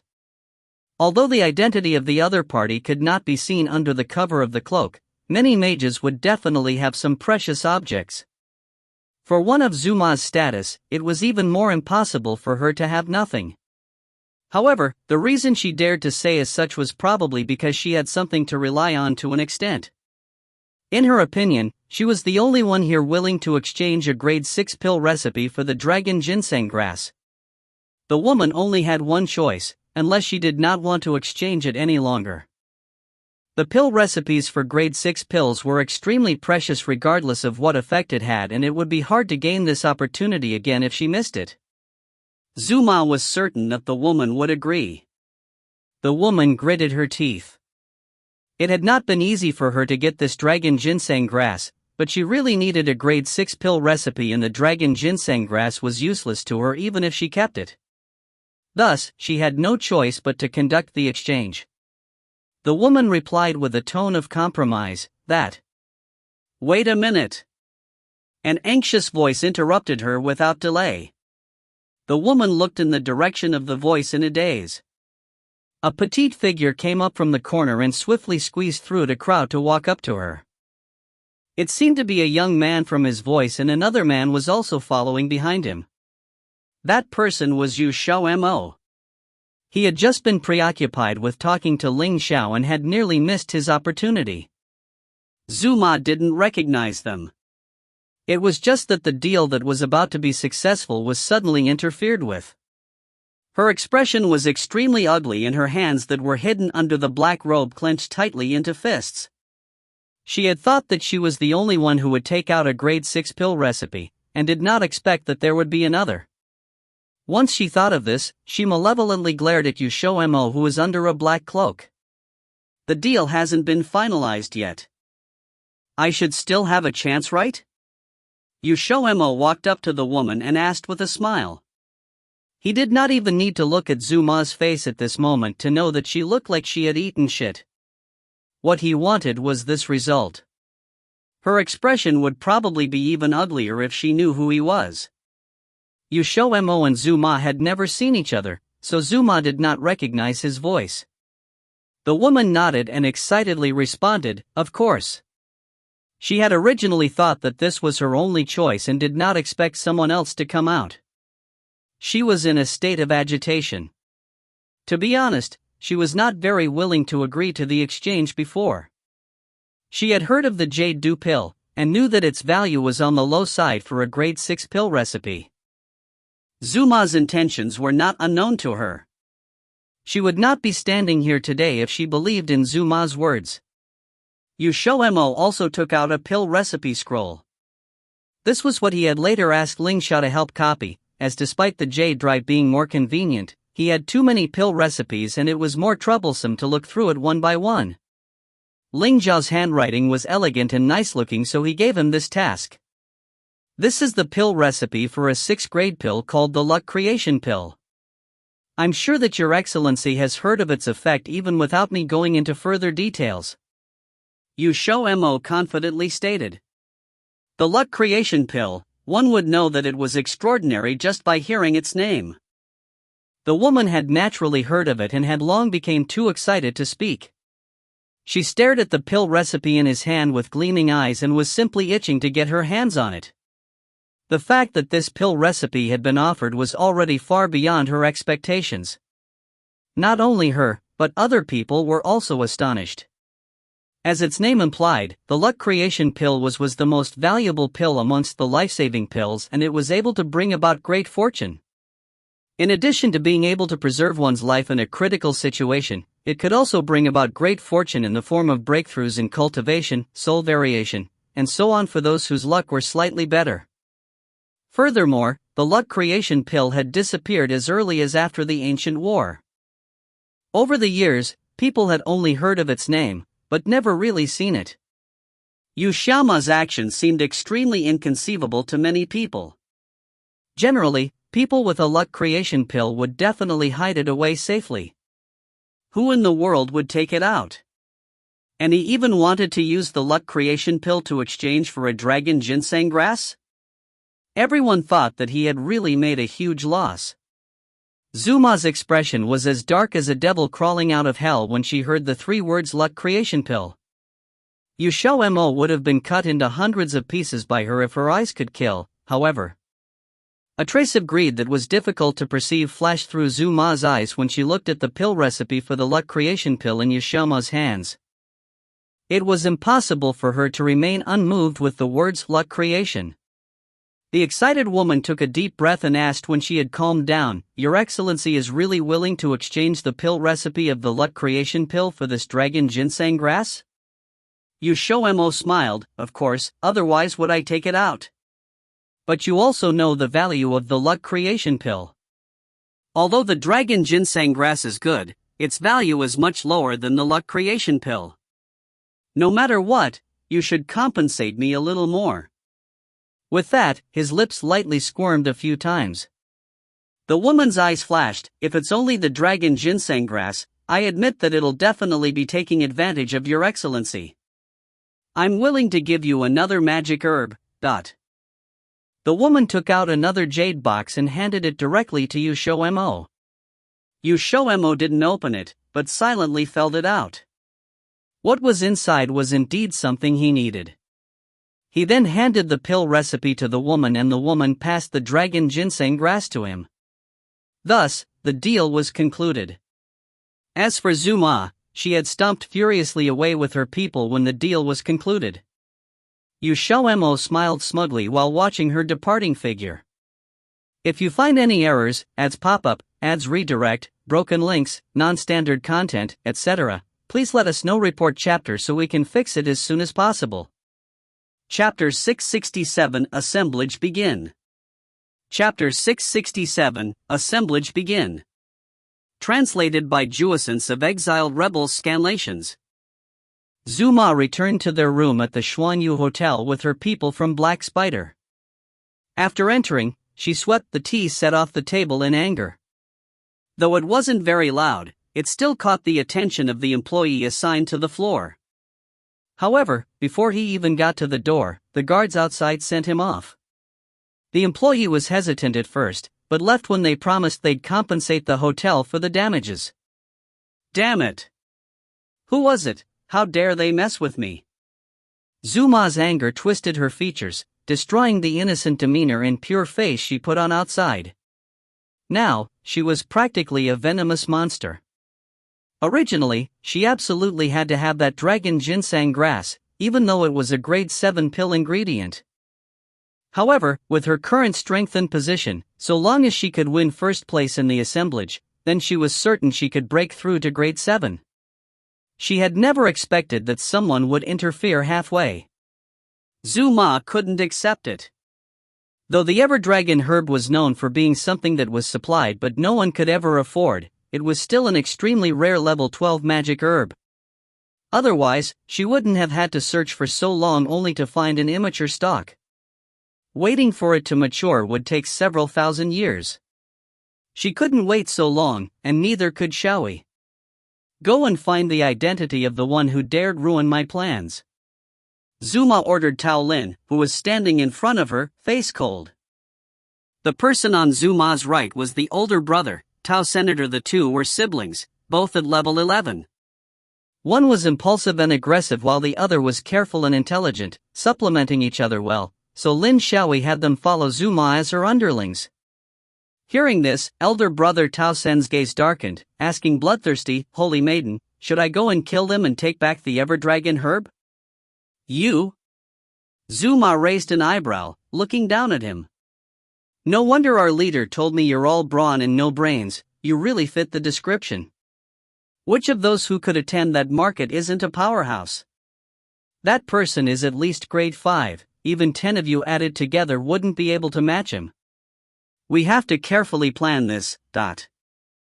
Holy maiden, then the luck creation pill, Tao Sen hesitantly began. Zuma intoned calmly, there's no need to worry about the luck creation pill. If he can provide the pill recipe for the luck creation pill, then he must have more. Once we get the dragon ginseng grass, then the luck creation pill will be ours. Yes. They were preparing to look into XiaoMo's identity, and many of the others at market had the same idea. Some had even left with the lady, clearly aiming for the luck creation pill she had. It was up to her to see if she could shake them off. After the market ended, XiaoMo and Ling Xiao headed directly for the forum. The forum was in a different place from the market, so the mages and practitioners interested had to leave. Some followed them from a distance, but upon seeing them heading towards the forum, changed their mind. Generally, no one would be cloaked at the forum, so they could find out their identity there. The two arrived at the forum and, as expected, saw Xiao Wuxing and Jiu Yi. Because of their masters, practically everyone at the forum recognized them. In an attempt to get on the good side of the two successors of the two big guilds, many people surrounded them, all trying to speak with them. After half an hour, they saw XiaoMo and Ling Xiao, dismissing their admirers and heading over. Xiao Wuxing looked at XiaoMo's giddy expression, smiling. Seeing how happy you are, I'm guessing something good has happened? Care to share? XiaoMo giggled. Suddenly, Jiu Yi spoke up. It was you that used a luck creation pill to exchange a stock of the Everdragon herb at the market, right? XiaoMo was stunned and asked subconsciously, how did you know? Jiu Yi calmly replied, I guessed. XiaoMo. Xiao Wuxing couldn't help but laugh. Actually, he had the same guess, he just wasn't as certain. It was just that trading a luck creation pill for an Everdragon herb was very much XiaoMo's style. Jiu Yi had thought of this as well, which was why he asked. XiaoMo's mouth twitched. Ling Xiao placed a hand on his head, saying gently, now you finally know, don't you? It's not that I'm too smart, it's that you're too stupid. XiaoMo.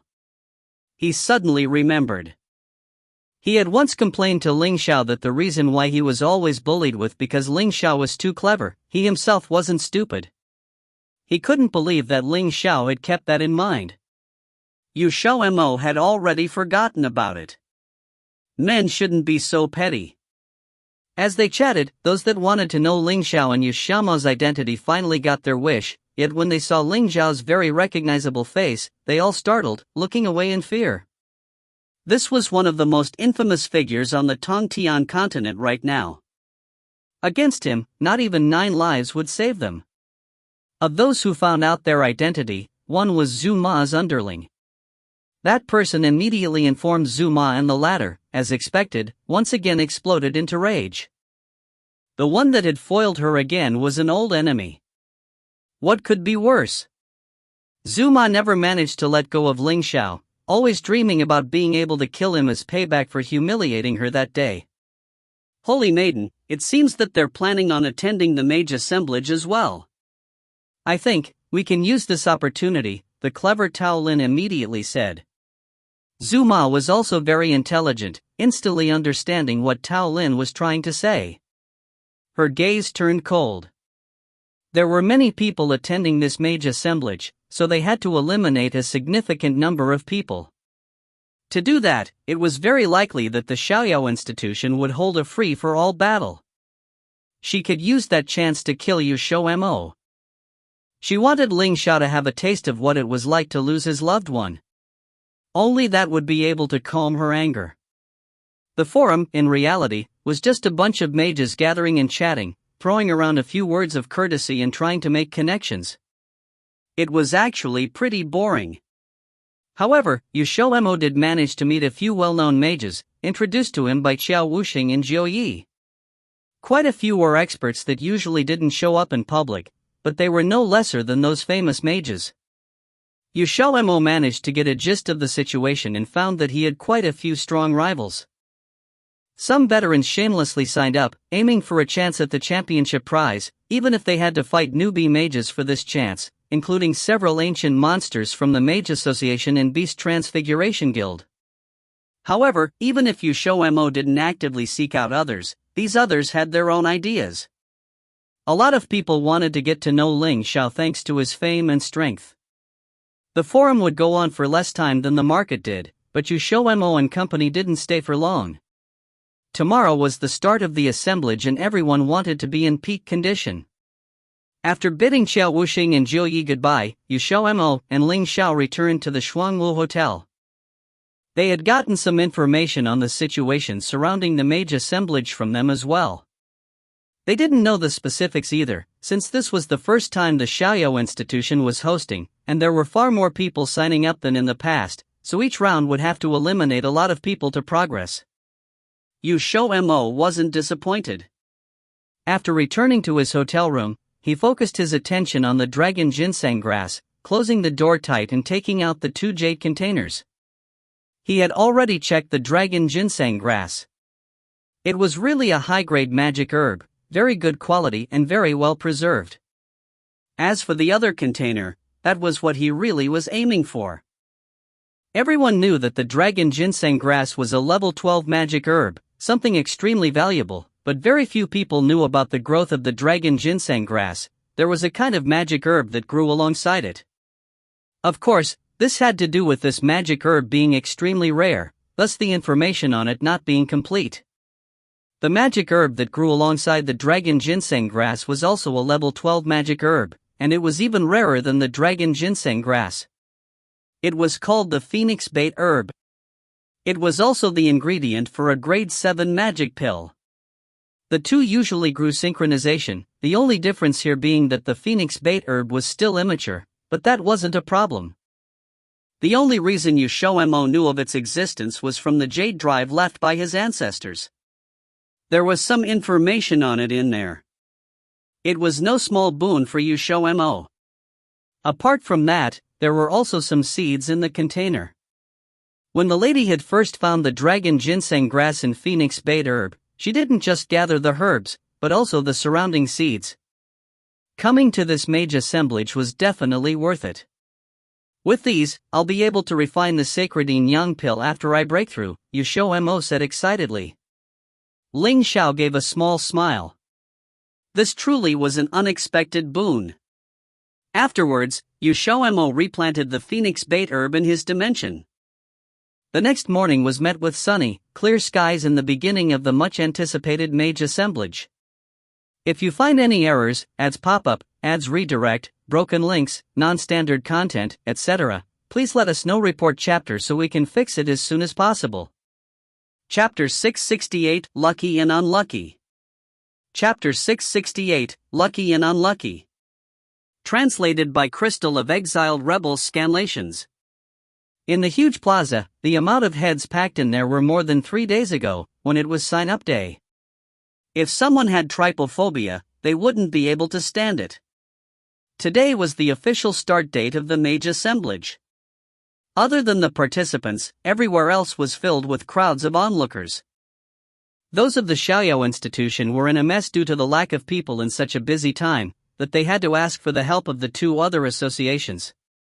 XiaoMo and Ling Xiao split up by the entrance. The entrance had 2 tunnels, one headed towards the auditorium whereas the other was for the competition halls. Other than the referee and the participants, no one else was allowed in there. Even the judges were outside in their area. Speaking of judges, this time, there were 5 of them. There was the well-known principal and head elder of the Xiao institution. The other 3 were from the Mage Association and the Beast Transfiguration Guild. Both Zhou Yi and Xiao Wuxing's Shifu were amongst them. There was only 15 minutes left before the competition started and the 5 judges were already seated. Once XiaoMo got in, he immediately saw Zhou Yi and Xiao Wuxing. The 2 arrived early and were waiting for him by the entrance. Although there was a lot of people passing, but when he came in, they immediately spotted him. "Brother XiaoMo, here." XiaoMo heard Xiao Wuxing's voice and looked over to see him waving. Beside him was the cool handsome one, Zhou Yi. He instantly walked over. "You guys have been waiting here for a while, right?" XiaoMo walked over and greeted them with a smile. He ignored the jealous stares from the other participants. After all, there was a big difference between forming a group and not. It wasn't that long. Anyways, there was still 15 minutes till the competition. We're going to be waiting either way. Xiao Wuxing said casually, it was the truth after all. XiaoMo rubbed his nose. The next competition is likely to be a mixed battle. Be careful, a lot of them is watching you. Zhou Yi said with his calm handsome face. XiaoMo knew who he was talking about. But speaking of which, he realized that he had quite a lot of enemies. There was Zuma from the Black Spider. She should know of their existence. After all, once the trade fair was over, they didn't hide their appearances. Thus, at this point, she should know it was them. As for the Vermilion Blood Clan, he didn't know who Yu Tian was going to send, but he was certain that they were going to use this opportunity to deal with him. There were 2 more. XiaoMo didn't forget Su Lang and Yen Hui, who were both mages, as well as being part of the Black Spider. The 2 would probably also be participating. He should pay attention to that too. By the looks of things, there were only 4 people, but it's hard to say if they bribed anymore.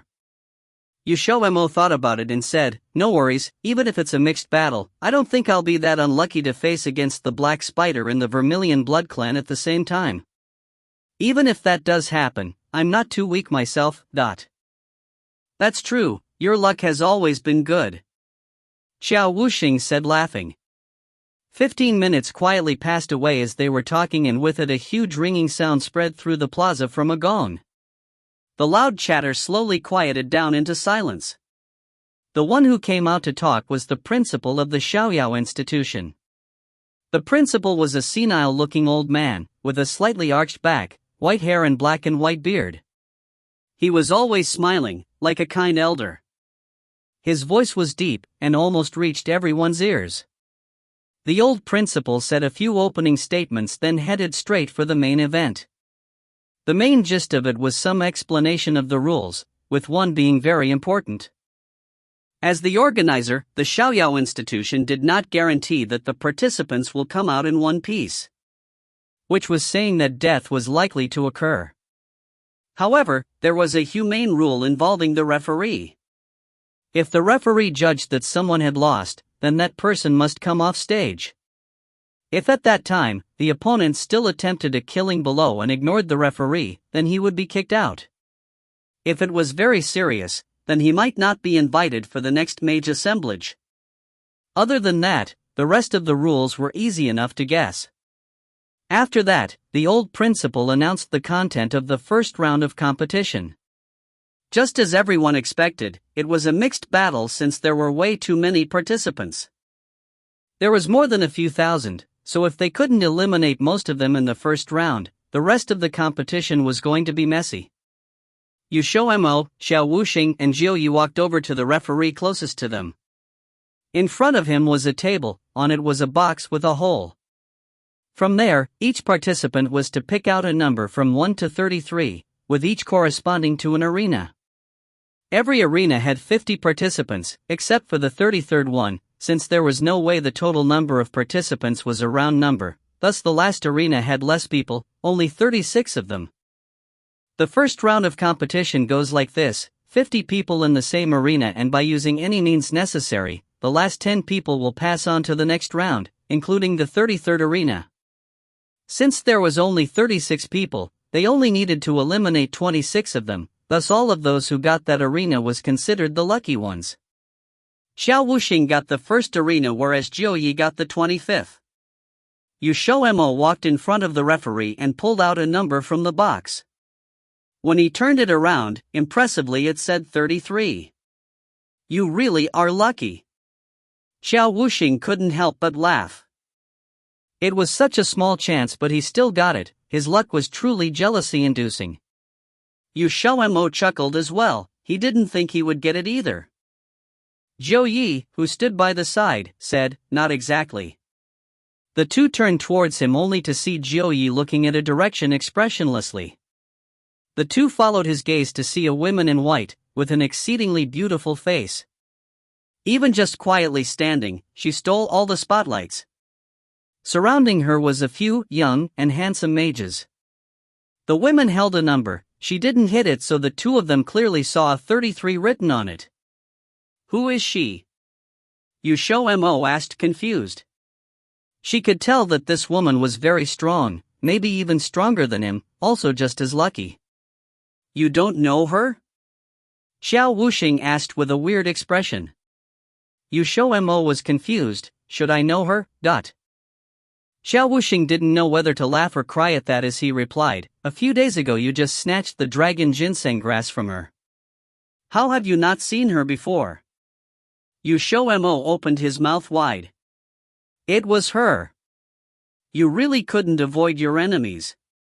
He turned towards that women again and coincidentally their gazes met. Clearly they knew who he was, as she stared at him with eyes cold as the glaciers, with a hint of evil in between.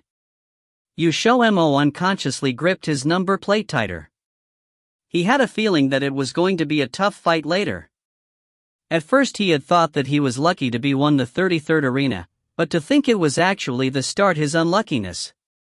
Everyone started to get ready. XiaoMo walked over to the 33rd arena under everyone's jealous gaze. Those who were in the same arena as him was also very excited. What they didn't know was that this arena was going to get very chaotic due to certain people. XiaoMo stood at the border of the arena with Zuma standing in opposite of him. Her gaze almost never left him.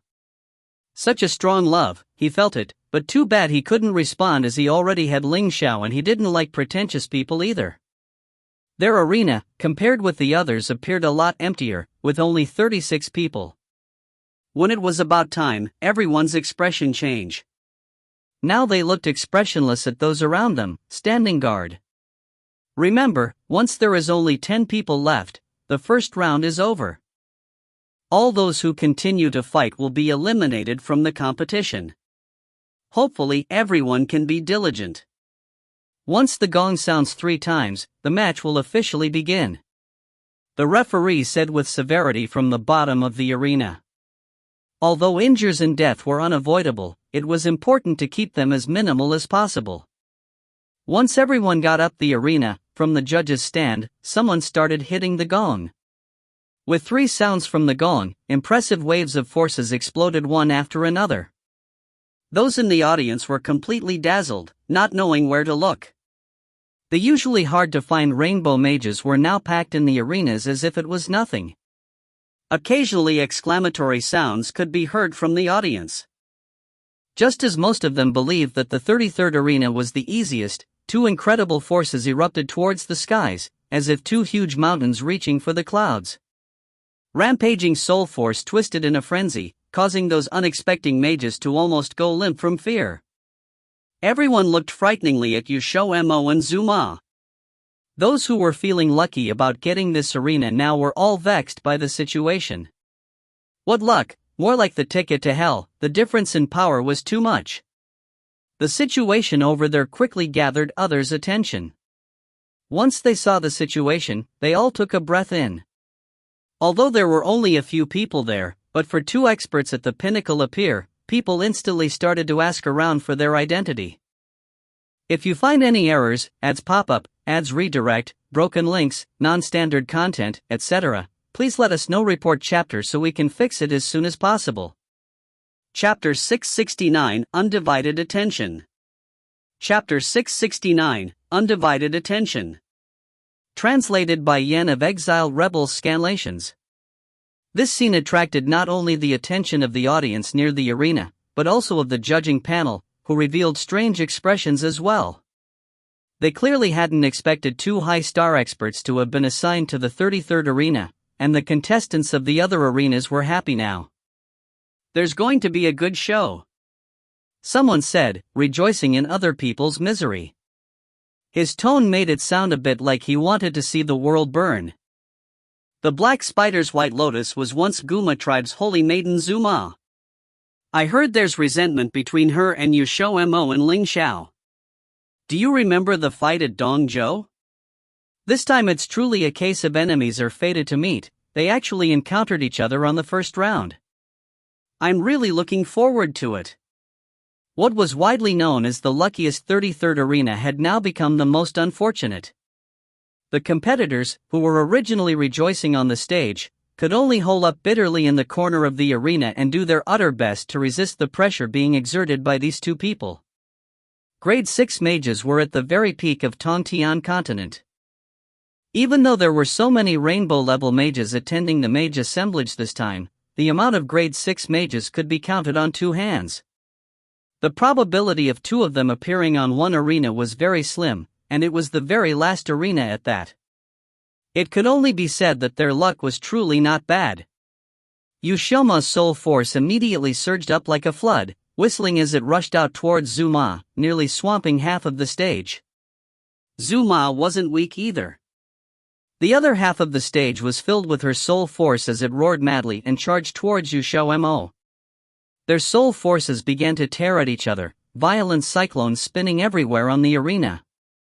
The other mages had to forcefully steady themselves, and the ones who were slightly weaker were caught off guard and ended up sullenly falling off of the stage. When she saw this, Zuma's eyes grew cold.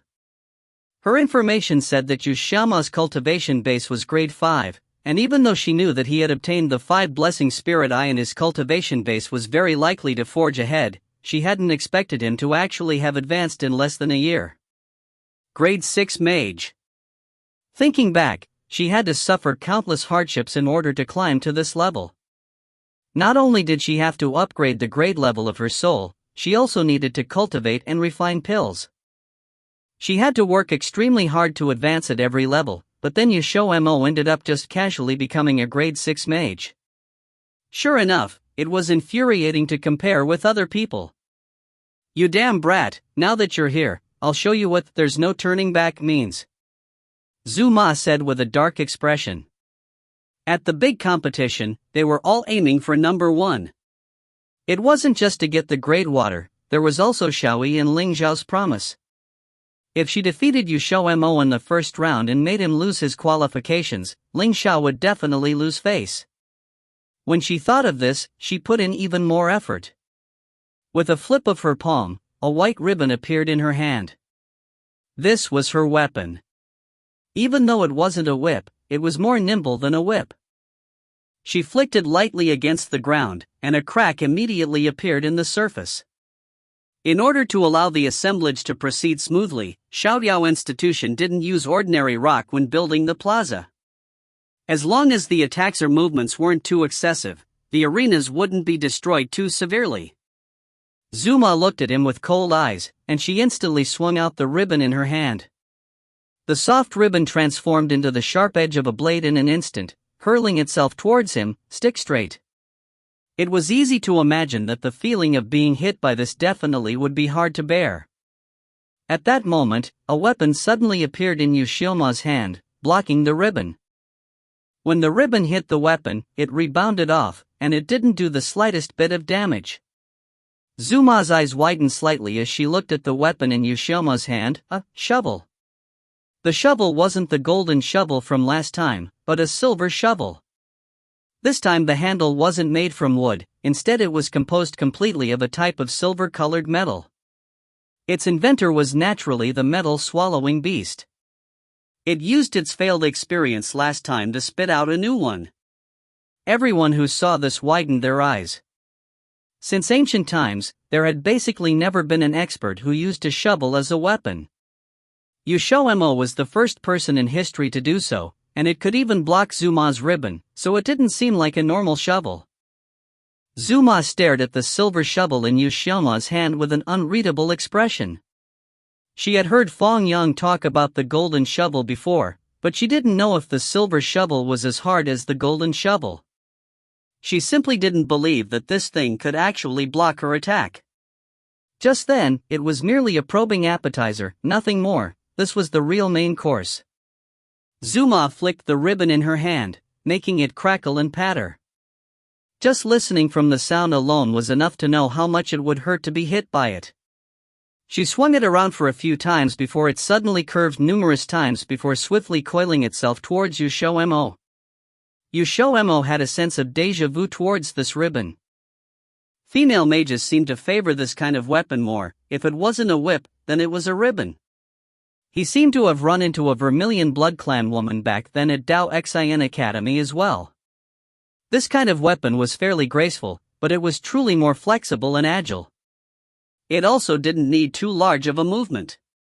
He had heard before that if it was a weapon that was transformed, it could be put away inside the body so it could be cultivated warmly inside of the soul.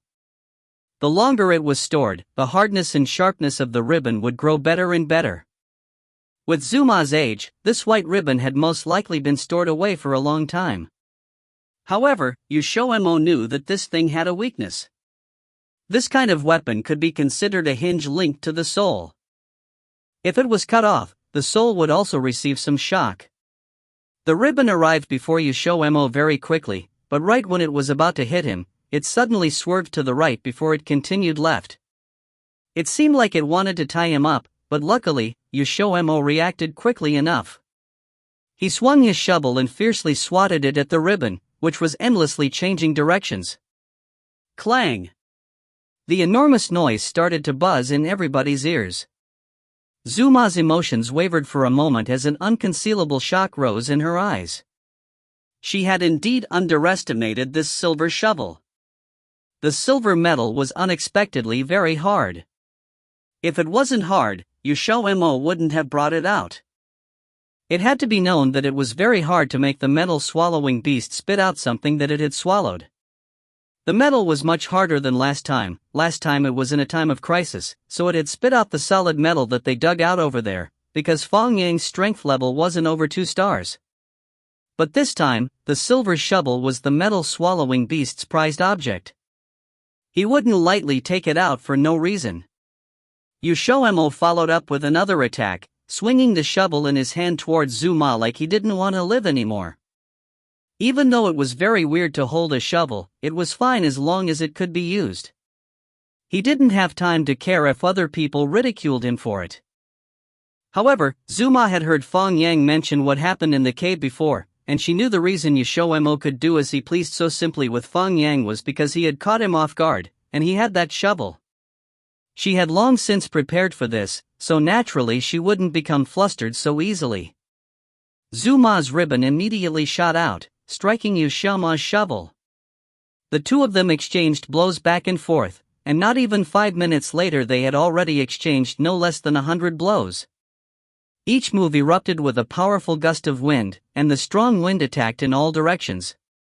The violent cyclones were visible to the naked eye in the air. As the two of them fought, the others had enough difficulty protecting themselves, let alone getting involved.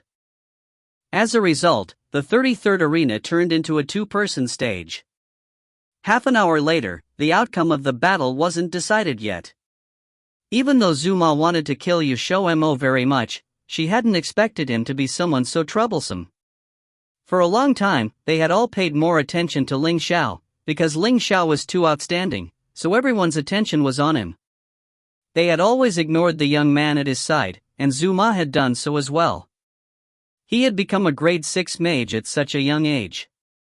Even though he was truly very amazing, Zuma was considering the level of strength beneath the surface-level cultivation base. Don't think that just because someone had strength, then it would be fine. In reality, because many mages advanced too quickly, they had no way of using strength at the same level of their cultivation base, precisely because their foundation wasn't stable. This kind of situation was very common. In Zuma's mind, XiaoMo was in that kind of situation, so before the first round of the competition began, she hadn't paid any attention to XiaoMo. When top 10 winners appeared in the first arena, and then the second, the third, one after another, the arenas finished the first round of the competition. After that, everyone's gazes started to gather at the 33rd arena, which still had 30 people on it. The 6 people who had already left the stage weren't pushed down by other competitors. It was because they couldn't handle XiaoMo and Zuma's pressure that they had no choice but to go down. They were highly honored and became the most bitter and shamefaced mages of the whole mage assemblage. As time passed, anger slowly started to leak out of Zuma. XiaoMo was truly too troublesome, his speed was very advantageous, and he dodged her ribbon every time without delay. Adding on his extremely solid silver shovel in his hand, every time he collided and shook her, she could feel her opponent deliberately exert pressure, as if he was targeting her soul. Even though Zuma believed in herself, after the time grew longer, her soul would suffer blows. If it weren't for her willpower being steady, she would have most likely lost steam halfway through the fight, which would have really been the end. When XiaoMo discovered that Zuma's movements started to carry a bit of irritability, he imperceptibly curved the corners of his lips. This was the result that he wanted. So what if she had a ribbon that she nurtured with her soul? No matter how sturdy or solid it was, it still had the potential to be attacked. Its biggest weakness was that it was connected to her soul. To think that some people came here so cocky, they were really too stupid. If you find any errors, ads pop up, ads redirect, broken links, non-standard content, etc., please let us know. Report chapter so we can fix it as soon as possible. Chapter 670 Lucky. Chapter 670 Lucky. Translated by XiaoMo of Exiled Rebel Scanlations. Sparks collided within the 33 arenas with more than 1,000 mages. The battle royal on each of the arenas were extremely intense. Violent fluctuations of soul force smashed into each other and mages were constantly being blasted off the arena. There were only 5 arenas left where the final 50 contestants to qualify for the second round had not been decided when the first round at the tail end. Among those 5 was the arena where XiaoMo was at. The attention of the spectators involuntarily shifted to the two as the outcome of the battle between them had yet to be finalized. However, the other mages on the arena were unlucky. XiaoMo was not a fool and neither was Zuma. So after nearly an hour of crossing hands, they began to deliberately sweep the mages out of the arena and the weak ones were all blasted off. The more powerful mages seemed to have a sudden enlightenment when they discovered this situation. They started to enter a competitive state, that was to say, they also began to clear up the other contestants. The referee had said at the beginning that the 10 experts who remained on the arena would automatically advance to the next round. That meant that once the 10 experts were decided, XiaoMo and Zuma would have to stop fighting and they would be able to escape. They had just figured this out now, but it was fortunate that it was not too late. XiaoMo's long legs decisively swept out with irresistible force. Zhu Ma quickly lowered her body and avoided it. At the same time, she had to constantly suppress the agitation that was about to burst from her chest. The ribbon in her hand had never touched XiaoMo from the start till now. The anger accumulating in her heart made her movements more and more unbalanced. Just at this moment, XiaoMo suddenly threw away the silver shovel in his hand, and he rushed towards Zhu Ma like lightning with an ominous glint in his eyes. Zhu Ma was first delighted before she immediately put up her guard after discovering this situation. One would know that there was definitely a problem if he threw his powerful weapon away for no reason at all if they were not stupid. After having experienced XiaoMo's strength, Zhu Ma dared not take it lightly. The ribbon in her hand quickly spread out into a huge net in front of her before it speedily enclosed XiaoMo's figure within like an inescapable net. The speed was so fast that the spectators in the auditorium could hardly see it. Only when the inescapable net enclosed 1/3 of the arena did everyone see the situation clearly. XiaoMo stood entangled in the middle of the inescapable net. The spectators could not help causing a loud commotion. He actually got captured at the most important moment. There were only 11 people left on the arena at this time. As long as one person was kicked off, the remaining 10 people could advance. The agitation in Zhu Ma's heart was finally relieved and her thin lips showed a faint triumph. If it was not the last step before her victory, she would like to see what kind of expression Ling Xiao had right now. She could already imagine that it would be very interesting. Just when everyone thought XiaoMo would lose, an anomaly happened.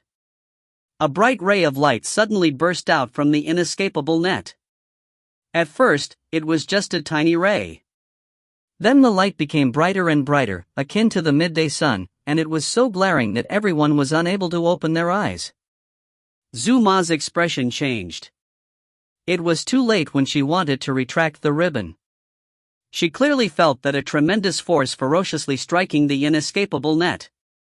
The powerful energy was pounding on the net like an electric drill and the strong net suddenly deformed. If it went on like this, it might break. If the ribbon was retracted at this time, she would be hit by the backlash. Zhu Ma's expression was so horrendous that it was frightening. She decided to retract the ribbon after quickly considering the pros and cons. Just as the thought flashed through her mind, she felt a sharp burst of pain from her head. Her soul had suffered a severe attack.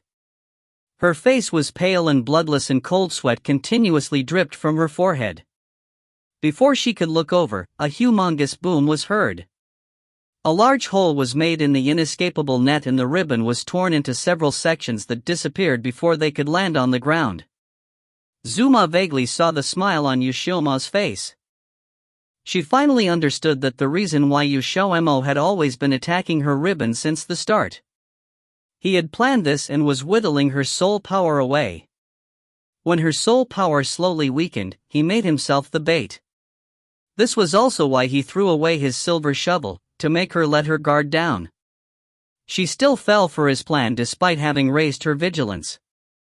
She had fallen for XiaoMo's ploy the moment her ribbon divided to form an inescapable net. The larger the surface area of the ribbon, the more her soul power had dispersed. Once it had dispersed, the strength and durability of the ribbon would be reduced.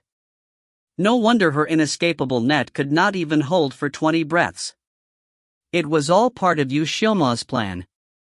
Zhu Ma took a few steps back with a pale face. XiaoMo did not intend to let Zhu Ma off like this. This woman was also his enemy. She should have a high position in the Black Spider with her strength. Killing her would definitely inflict heavy losses on the Black Spider. How could he waste such a good opportunity? Taking advantage of Zhu Ma's momentarily loss of consciousness, XiaoMo raised his speed to the max. At the same time, a broadsword appeared in his hand and flashed with a sharp ray of light. As he arrived in front of Zhu Ma, the broadsword chopped down from her head. Zhu Ma opened her eyes and a powerful soul force erupted out from her body, forming a strong barrier. The barrier successfully blocked XiaoMo's action. However, it lasted only for a moment before the broadsword pierced through the barrier. Just as it was about to penetrate into Zuma's body, her soul force suddenly went on a rampage all around, with a large portion directed at XiaoMo. XiaoMo had to dodge aside in order to avoid the rampaging soul force. When he stabilized himself and was ready to rush to Zuma again to deal a fatal blow, the referee's voice rang out. "The match is over." XiaoMo was stunned as he stabilized himself. It was over? He glanced all around the arena and found that there was certainly only 10 people left, including him and the Holy Maiden. He clearly remembered that there were 11 people left. They probably thought it was not easy to get to this point, so they dared not move. How could someone be kicked off the arena in this situation? XiaoMo had no choice but to stop while harboring suspicions. He really wanted to ignore the referee and kill Zuma. In any case, his purpose was to prevent Zuma from getting the great water. But Zuma was very cunning and she jumped off the arena the second after the referee announced the result. The members of the Black Spider had already been standing at one side and immediately took up guard behind her. XiaoMo had to regretfully give up this thought. Understandably, he had become the most dazzling presence in the mage assemblage. Many of the mages who were contestants regarded him as their strongest opponent, and were secretly on the alert.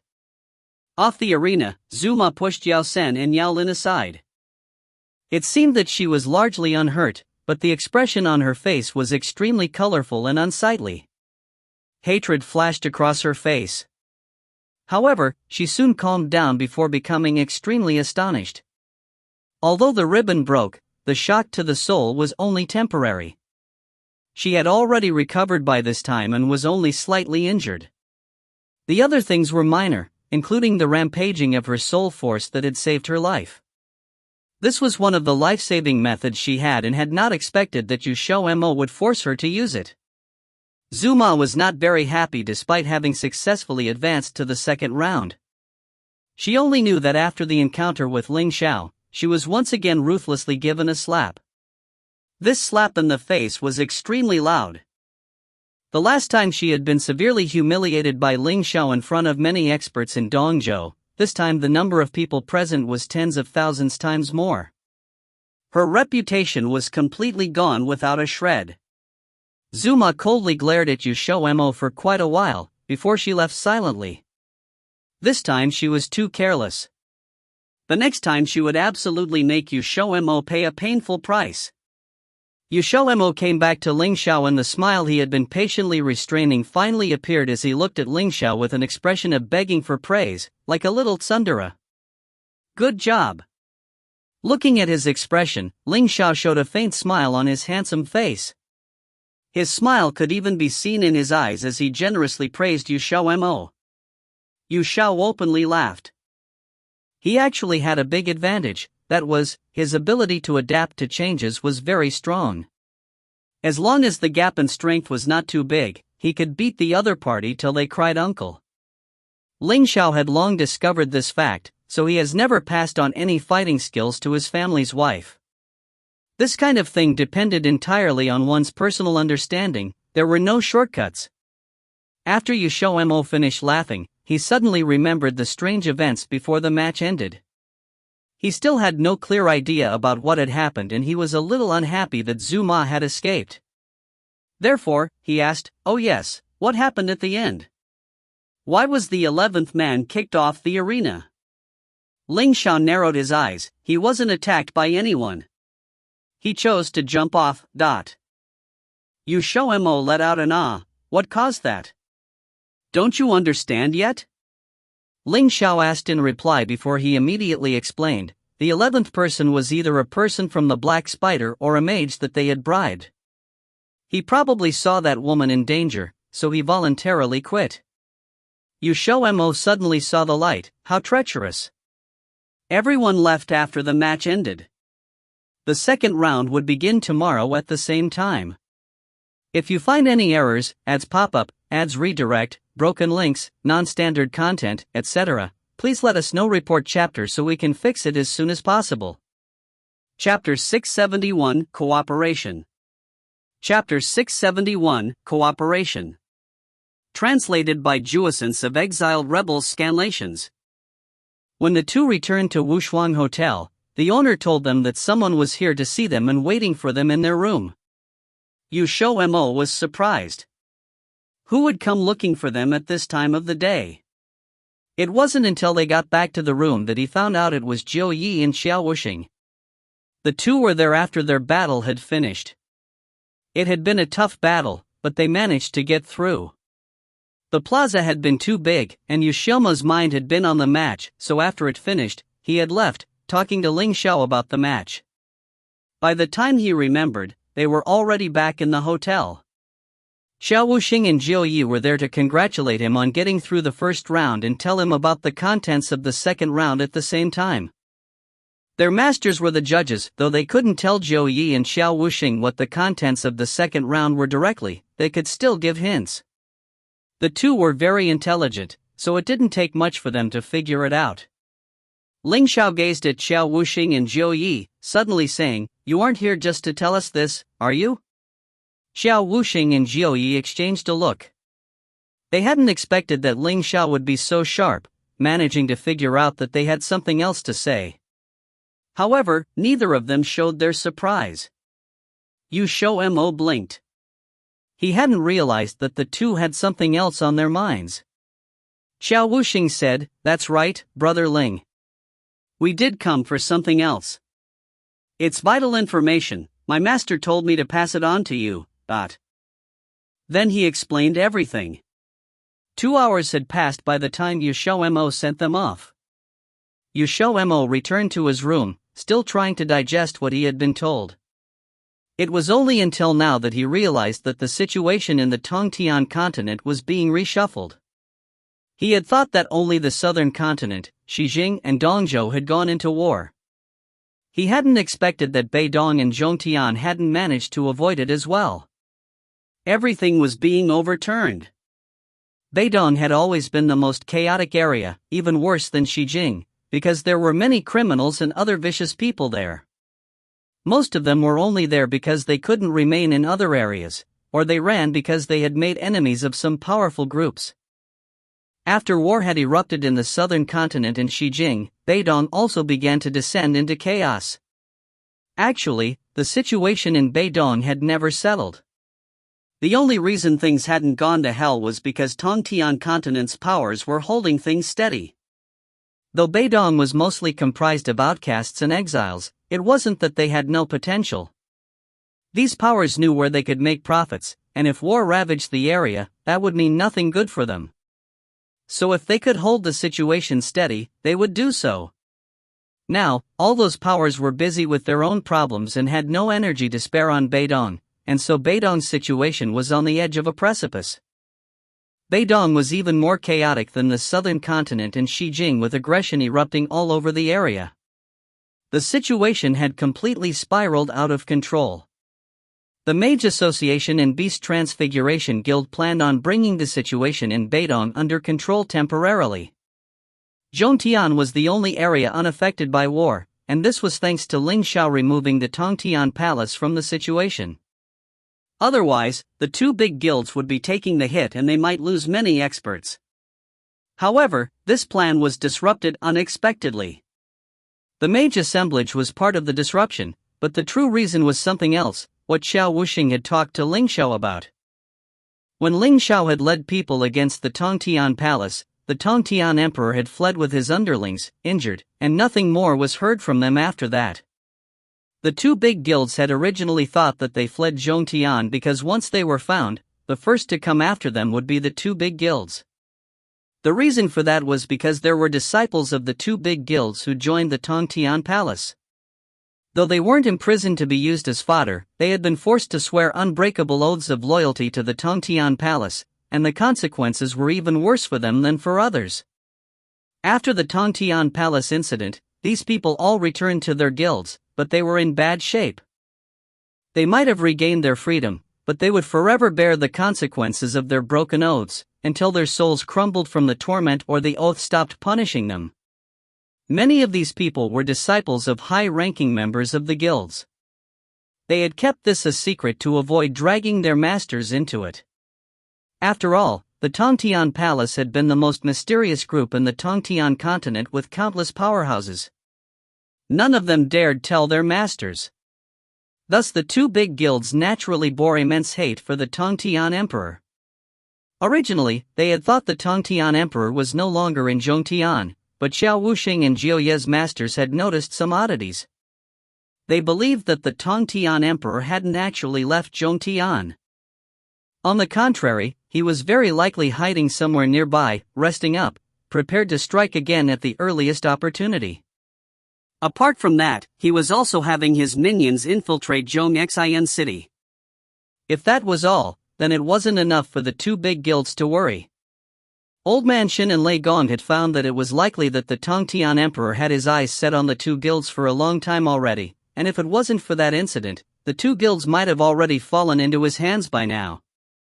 After careful consideration, they decided to ally themselves with Ling Xiao. Xiao Wuxing and Jiu Yi were only here to pass on the word. The specifics would have to be discussed in person, but both hoped to deal with this as soon as possible. XiaoMo rubbed his chin, in deep contemplation as he sat in front of Ling Xiao, gazing at him with wide eyes. If the Tongtian Emperor had plans for the two guilds, then will he take the mage assemblage as a chance to strike? Do you even need to think about it? Ling Xiao retorted. What? XiaoMo's brain felt stuck. Ling Xiao looked at him, seeming to be trying to communicate something to him through his gaze. Though it's the Xiaoyao institution hosting the mage assemblage, the two guilds are also helping. To make sure the assemblage runs as smoothly as possible, they've sent quite a few people to keep things in check. With that, there'll be less people guarding their headquarters, and Tongtian Palace has an opportunity, right? XiaoMo immediately followed up. As for what Ling Xiao was trying to express with his gaze, XiaoMo wanted it to be known that he hadn't seen it. Even if he had, he would act as if he hadn't. Ling Xiao said, indeed. This is the Tongtian Emperor's only chance. If he wants to rise again, then he has to rely on the two big guilds, but there's no way the guilds will aid him, so his only choice is to take them by force. If he misses this opportunity, then it might be another 10 years before he gets another.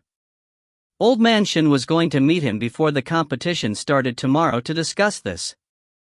On the next day, the two got up early. Or, at least, XiaoMo wanted to, but someone wasn't willing to cooperate. XiaoMo jumped off the bed and pulled Ling Xiao up.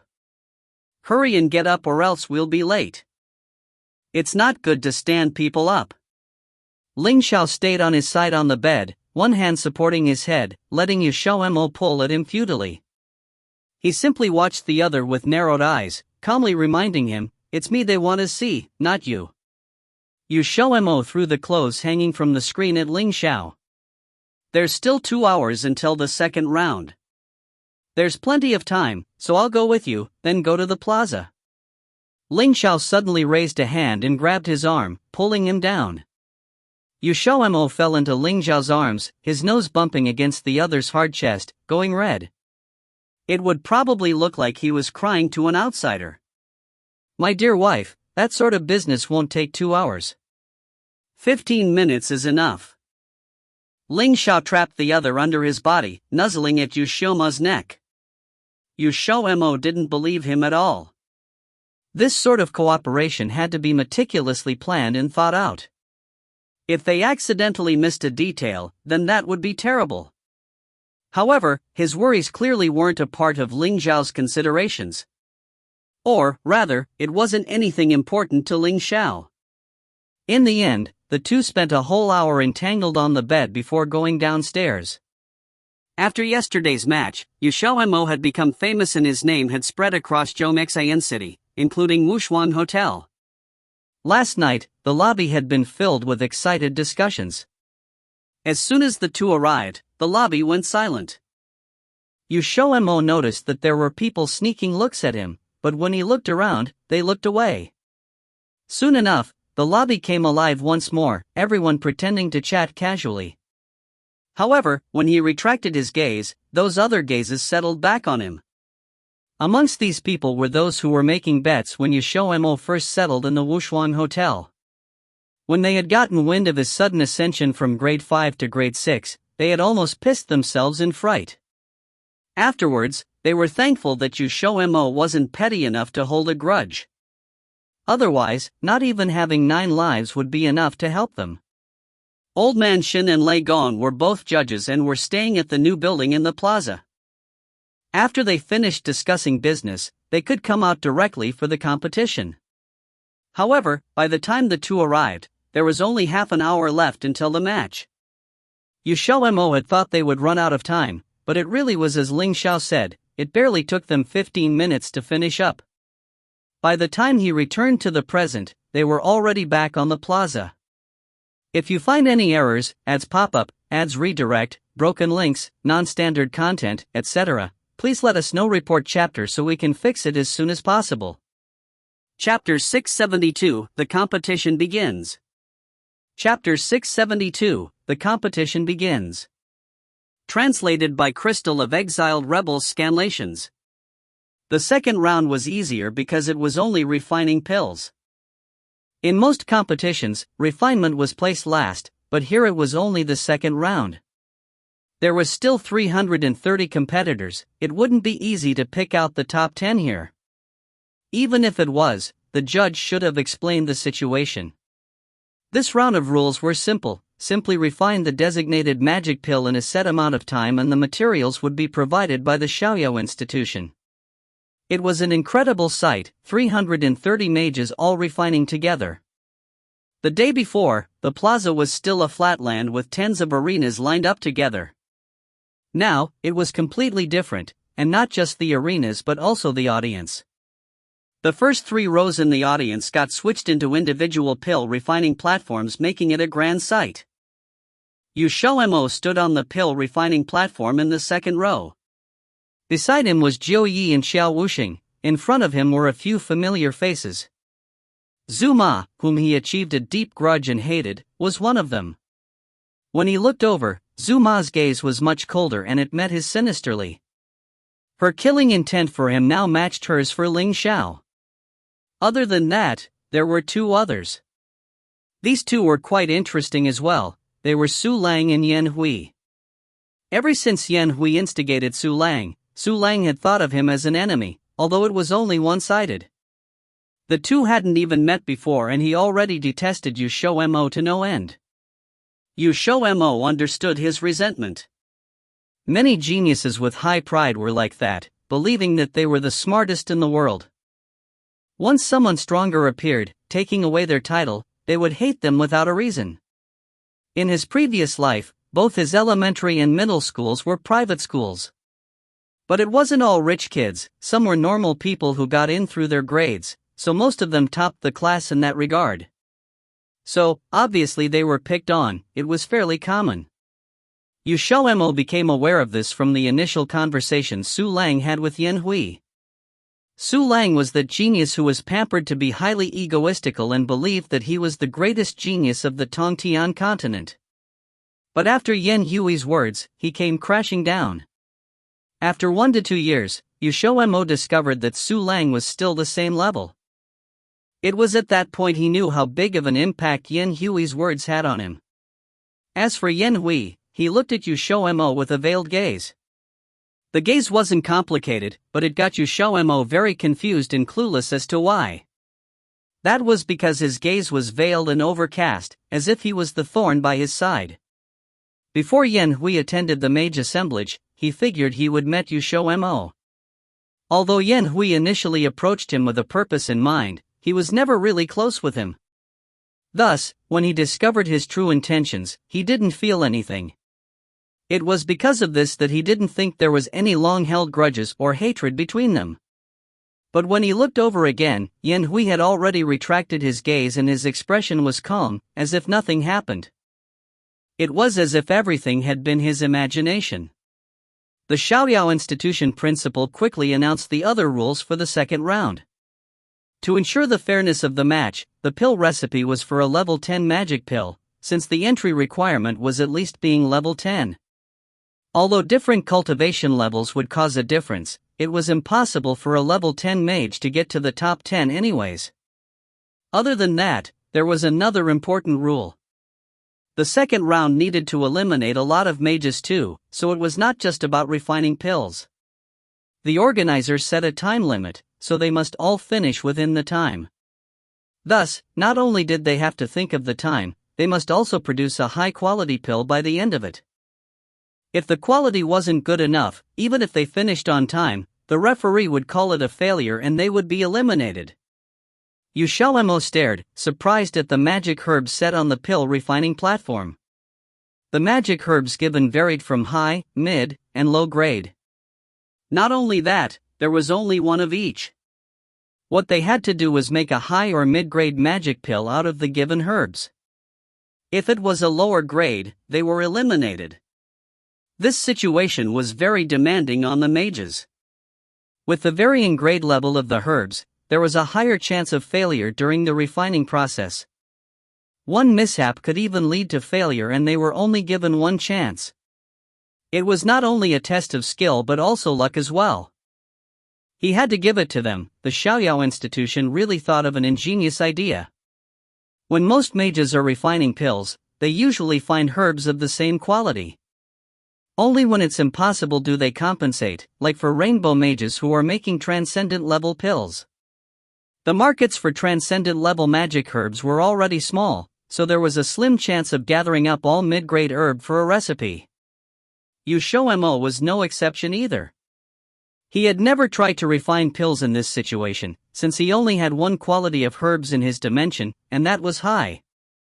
There was no chance for him to use lower or mid-grade herbs. XiaoMo took a look at the pill recipe. It was a level 10 magic pill called the Flaming Cloud pill. He had seen this pill in the jade drive left behind by his ancestors. But there wasn't much value to it and it was an obscure recipe too, so there wasn't many mages who would make it.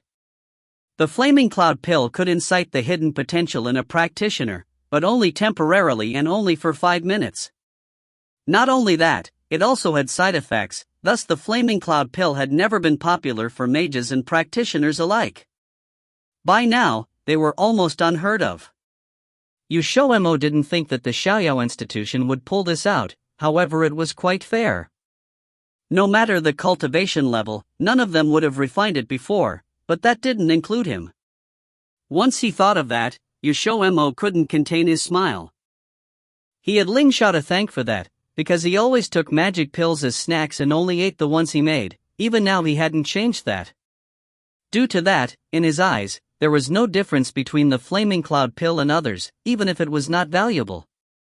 He had plenty of materials then, so often XiaoMo would look through the recipes in the jade drive and make the unfamiliar ones. Like the Flaming Cloud pill, which had no value, he would give it to Ling Xiao. "Brother XiaoMo, you look quite confident." On his right, Xiao Wuxing turned around just to see his faint smile, clearly a sign of his confidence. Hearing that, Jiu Yi turned to look as well. XiaoMo smiled, "I have refined the Flaming Cloud pill before, but..." Xiao Wuxing was a bit shocked. The Flaming Cloud pill was considered an odd recipe and a very obscure one at that.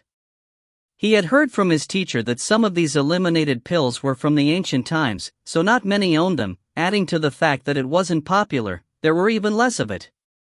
"Looks like you're pretty lucky." "Good luck, I'm looking at you for first place." Xiao Wuxing laughed. It was then when Jiu Yi suddenly asked, "Your aim isn't the first prize grade water, right?" XiaoMo wasn't surprised at hearing that. When he first attended the Xiao Institution entrance exam, he took the test in front of a lot of people. Although there was a bit of an accident, with their intelligence, they must have figured out that he didn't need the prize. If he said he was for first place, they would be the first to call him out. "It's because of the holy maiden Zuma, right?" Xiao Wuxing added.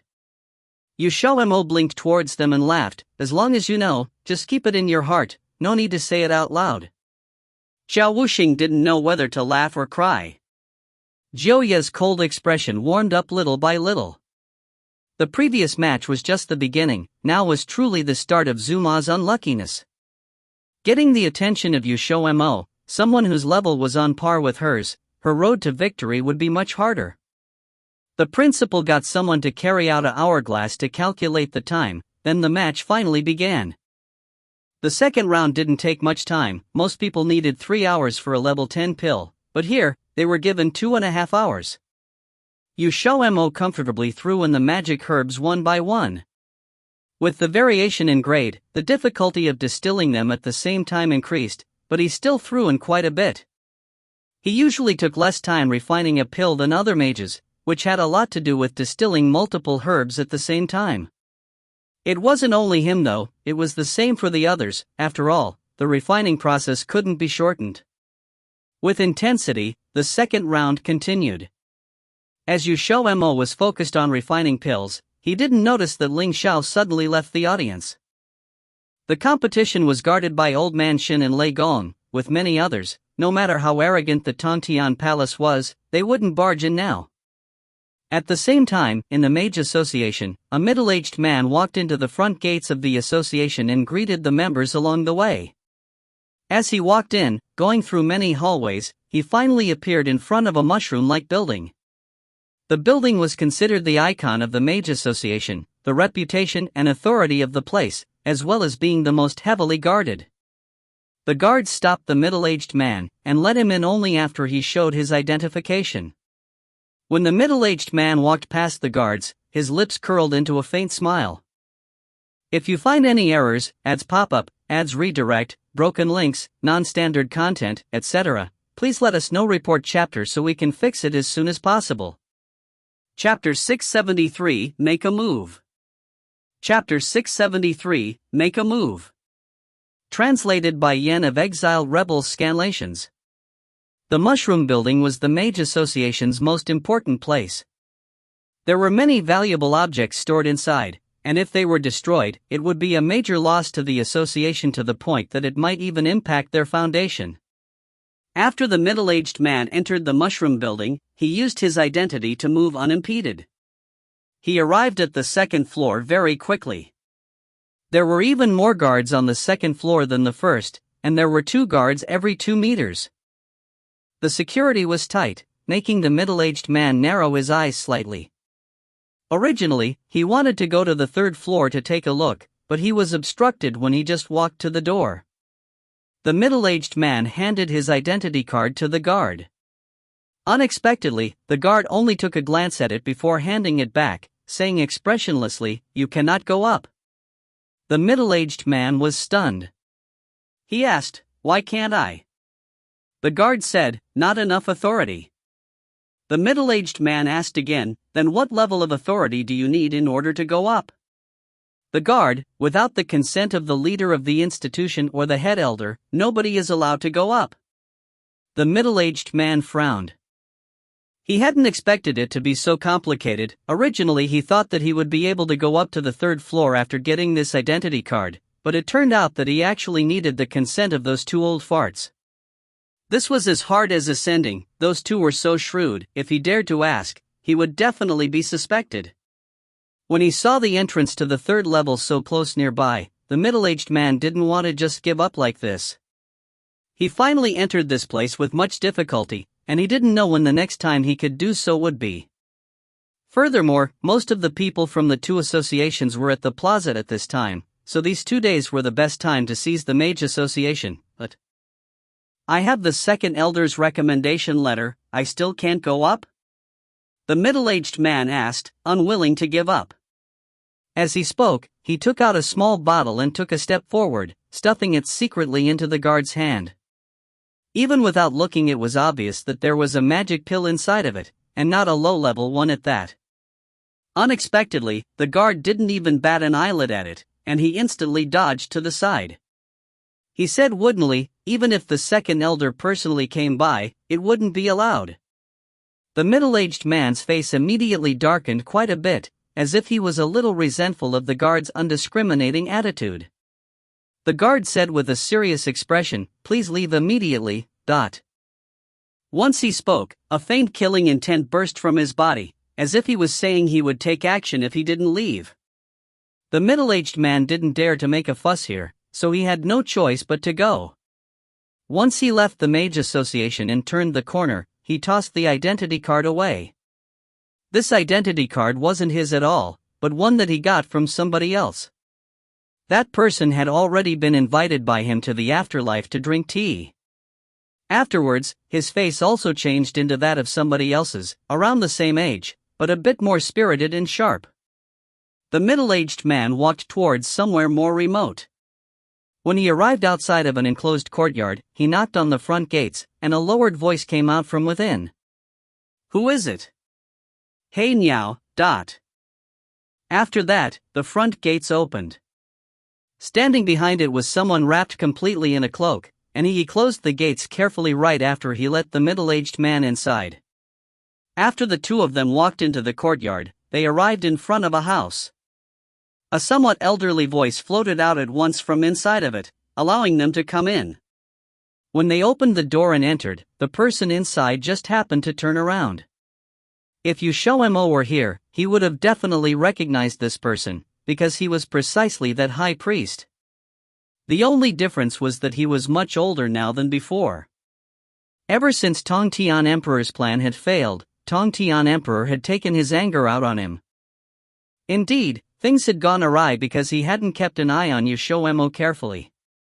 Many years of sweat and blood had been destroyed in an instant, and he had also been affected. "What's the situation?" the high priest asked. The middle-aged man shook his head and briefly explained what had happened. The high priest frowned and tapped the surface of the table with his finger as he said, "It seems like things are a bit complicated. It's not easy to impersonate those two old farts.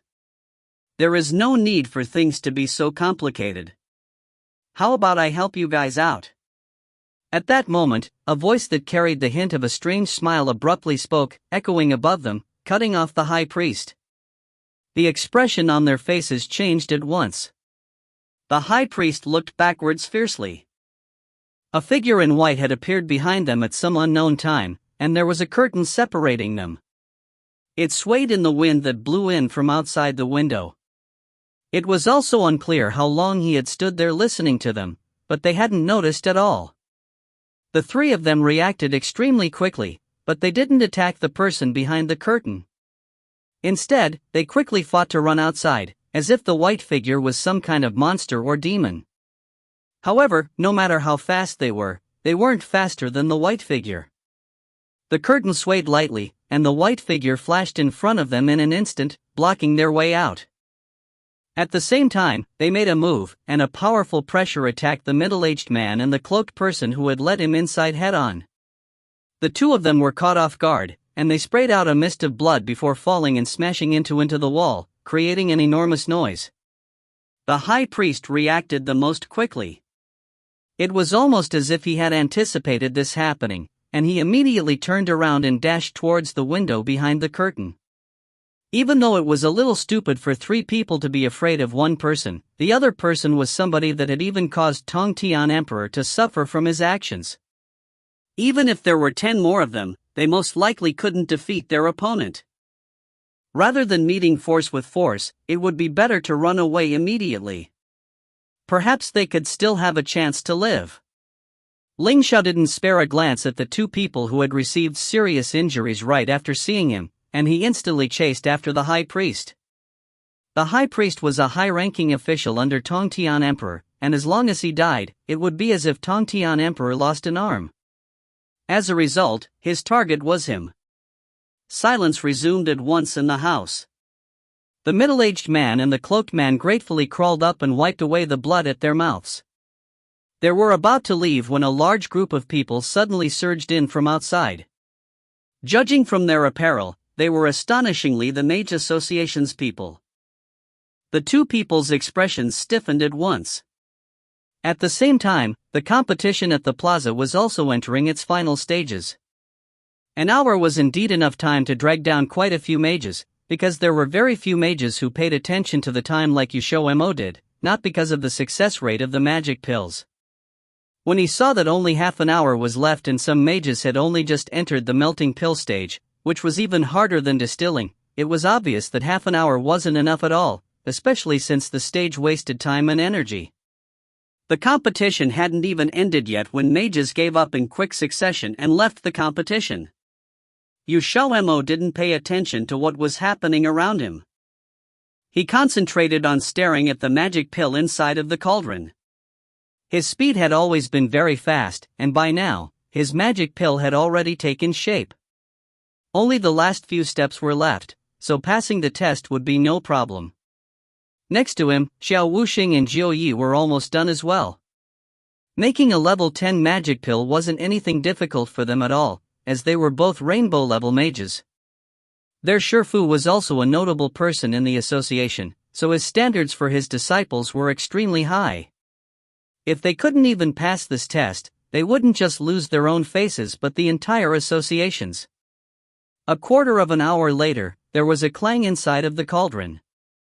Following that, XiaoMo's cauldron suddenly released a burst of white light, and a dark red magic pill attempted to fly out from inside. However, it was obstructed by the barrier inside of the cauldron, and it settled back down after a second. XiaoMo caught the fire cloud pill. When he saw its quality, he revealed a satisfied expression on his face. The magic pill's quality was mid-grade, leaning towards high-grade. Because there were only 2 high-grade magic herbs, it was truly a little difficult to rely on these 2 magic herbs to refine a high-grade magic herb, unless he used spiritual water. But the assemblage rules stated that they couldn't use anything that the competition didn't provide. XiaoMo wasn't the first one to finish. He was the second. In front of him was Zhu Ma, that experienced veteran of a transcendent level mage. She had already long since perfected the art of refining pills, and her fire cloud pill quality was also mid-grade, leaning towards high-grade. Everyone else's were mostly mid-grade, but the majority of them were lower grade. Those people would inevitably be eliminated. As a result, after this round of the competition ended, 200 plus of the 300 people were eliminated. In the end, only 108 people advanced to the third level of the competition. That last round had directly wiped out 2/3 of the contestants, and quite a few people were both surprised, but also found it expected. After all, this test was truly very difficult. XiaoMo handed in his finished product. Since Xiao Institution provided the ingredients and also had to appraise whether the magic pills were good or bad, the contestants had no choice but to hand their magic pills over to them. After the second round formally finished, XiaoMo said goodbye to Xiao Wuxing and went to the spectators section to find Ling Xiao. However, he couldn't even find his shadow. XiaoMo thought that Ling Xiao was waiting at the exit, like yesterday, so he went over there to find him. But when he went around twice and still didn't see him, he couldn't help but feel bewildered. Ling Xiao couldn't have left by himself, right? Jiu Yi just happened to walk over. When he saw him, he lifted an eyebrow. "You're looking for Ling Xiao? Do you know where he is?" XiaoMo turned around and asked. It sounded like he knew, judging from his voice. Sure enough, Jiu Yi actually nodded.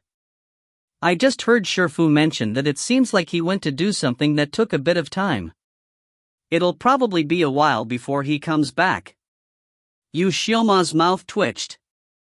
He didn't even need to ask to know what Ling Xiao went to go do. He actually went off by himself while XiaoMo was in the middle of the competition, when he was preparing to go with him. After saying farewell to Jiu Yi, XiaoMo immediately ran off furiously. If you find any errors, ads pop up, ads redirect, broken links, non-standard content, etc., please let us know. Report chapter so we can fix it as soon as possible. Chapter 674, Coming to an Agreement. Chapter 674, Coming to an Agreement.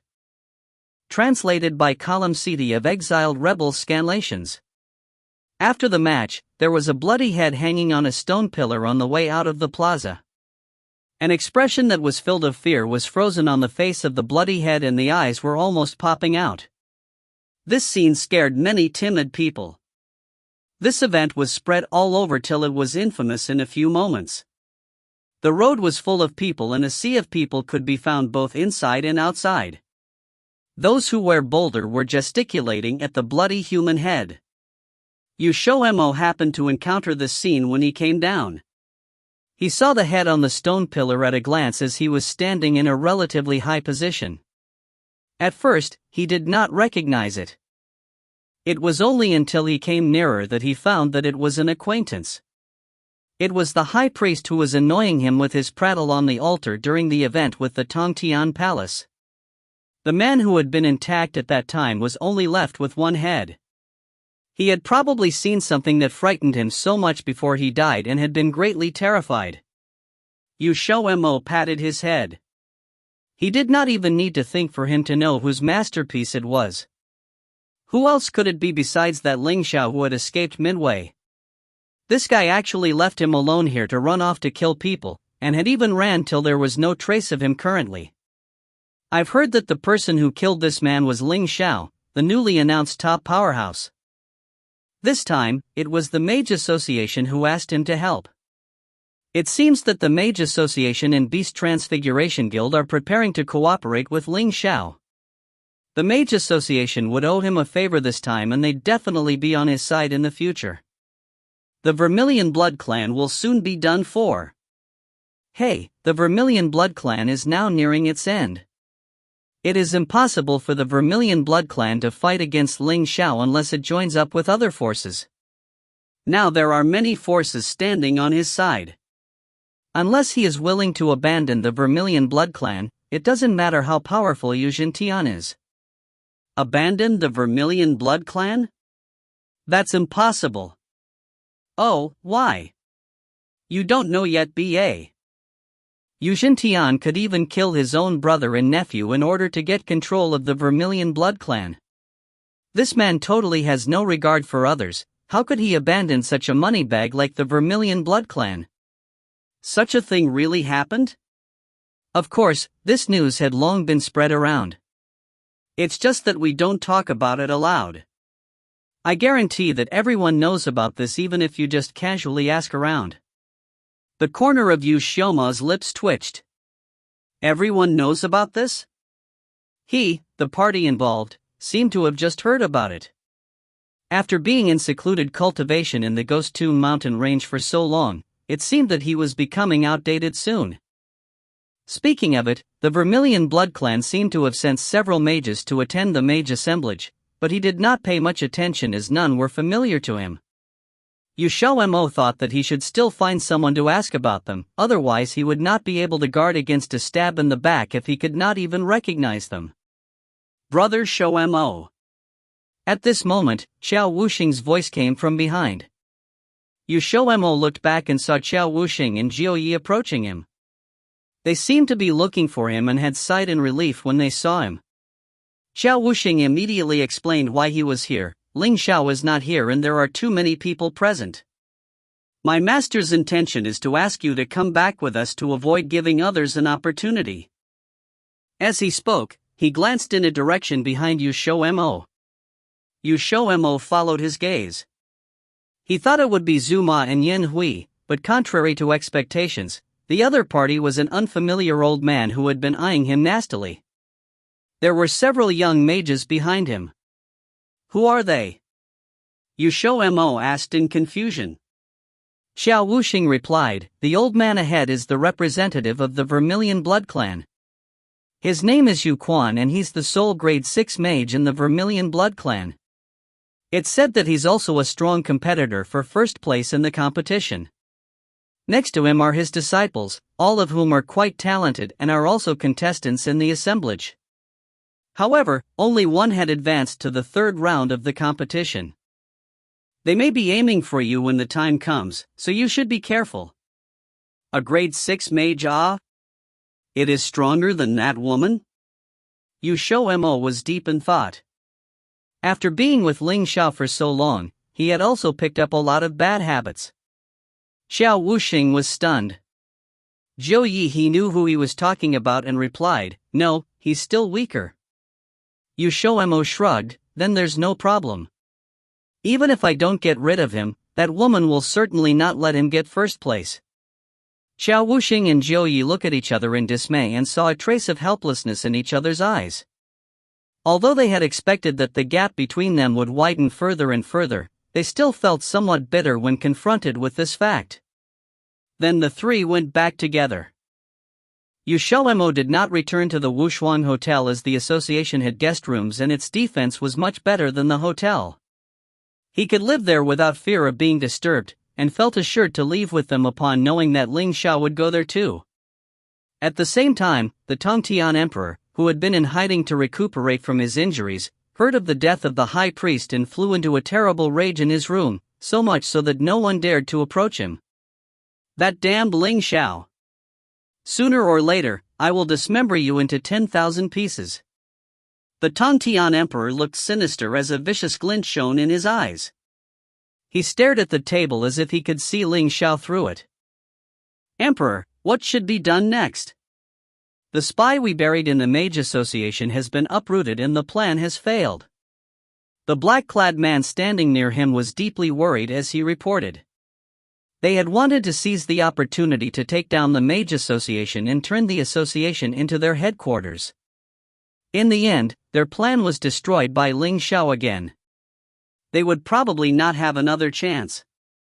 The Mage Association would take strict precautions after this, and the one in the Beast Transfiguration Guild would not be able to move for the time being. The Tongtian Emperor had an obscure expression. It was not difficult to make a comeback with his strength, but there may be no way to do so in a short time. In the first place, he had lost many men. Apart from those who had escaped or died from injuries, there were less than 50 people left. It was impossible to meet force with such a small group. However, he was also unreconciled to wait. He knew about Ling Xiao's situation. His cultivation speed was tremendously quick with the bloodline of an emperor beast. The longer Ling Xiao had, the more advantageous it was for him. A knock was heard on the door at this moment. The Tongtian Emperor had an imposing expression. What is the matter? The man in black outside answered, Emperor, someone wants to see you. They're saying that they have something important to discuss with you. Would you like me to let him in? Who is he? He just said he could help you deal with Ling Xiao, but... The Tongtian Emperor muttered to himself irresolutely. Since he could find this place, it seemed that he really had some ability. Let him in. Soon, the man opened the door and walked in under the lead of the black-clad man. A pair of purple cloud boots meticulously embroidered with a vivid and realistic qilin came into view. The man was tall, with sharp and handsome features. The Tongtian Emperor frowned imperceptibly as he came in. He felt an aura and pressure that was on par with his as the man came in, and this made him feel a little unhappy. When did so many powerful experts pop up in the Tongtian continent? First it was Ling Xiao, now it was this man. Who are you? The Tongtian Emperor coldly questioned while a strong aura erupted from his body. This person's strength gave him a sense of crisis. He had to let him know that he was still that Tongtian Emperor. The man's eyes were bright and he had a smile that was yet not a smile as his gaze landed on the Tongtian Emperor's vigilant face. You have probably guessed who I am. Both of our targets is Ling Xiao. You want him to die. I don't want him to return to the Qilin clan. Why don't we cooperate? The Tongtian Emperor's eyes flashed. How can I trust you? He did guess the identity of this man. Only those from the Qilin clan would dare to flagrantly embroider a qilin on their boots. He had long heard that the Qilin clan did not welcome Ling Xiao's return. Furthermore, there was also an outstanding successor within the Qilin clan. He would have to compete with Ling Xiao for the position of the Valley Master if Ling Xiao returned. Once he thought of this, the Tongtian Emperor could not help laughing as he stared at the man and said, You are indeed Lin Xiaoyi. I heard that the Qilin Lord put you into confinement. How can you appear here? Are you trying to fool me? Lin Xiaoyi faintly smirked. It was true that I'm in confinement. But it does not mean that I can't leave the Qilin clan. I come to you with sincerity, otherwise I wouldn't take the risk of being found out to come here. I believe that you understand the situation outside too. You can only cooperate with me if you want to make a comeback and regain control of Zhongtian. I also need you to help me break away from the Qilin Lord's control. You won't lose anything. How about it? The Tongtian emperor was silent. It was possible for him to cooperate with Lin Xiaoyi. His arrival was like timely assistance, but his understanding of Lin Xiaoyi was limited to a few simple words, and he was not certain if Lin Xiaoyi was reliable. Lin Xiaoyi seemed to see the doubts in his heart. He smiled like he had a card up his sleeves. If you are not assured with this, then how about if I am the leader of the Black Spider? The Tongtian emperor looked at him suddenly. This sentence was unexpected and yet within his expectations. He had long heard of the rumors in Xijing that Lin Xiaoyi was the leader of the Black Spider. Though there had not been any evidence for this, such a thing would certainly not be a baseless claim, so at least 30% of it should be true. What was surprising was that Lin Xiaoyi had revealed his identity himself. Once this was confirmed, he would face the rage of the 4 ancient beast clans. With this in mind, the Tongtian emperor felt that he could cooperate with Lin Xiaoyi. Although the Black Spider suffered continuous setbacks in Xijing, a starving camel was still bigger than a horse. They had developed for so many years underground in the dark, and their background would definitely be extraordinary. So, how do you want to cooperate? If you find any errors, ads pop up, ads redirect, broken links, non-standard content, etc., please let us know. Report chapter so we can fix it as soon as possible. Chapter 675, The Last Match. Chapter 675, The Last Match. Translated by Juessence of Exiled Rebels Scanlations. When XiaoMo and Xiao Wuxing arrived at the Mage Association, Ling Xiao had yet to return, but their room had been prepared already. The three of them chatted in the room about the possible contents of the future rounds, for around an hour before leaving.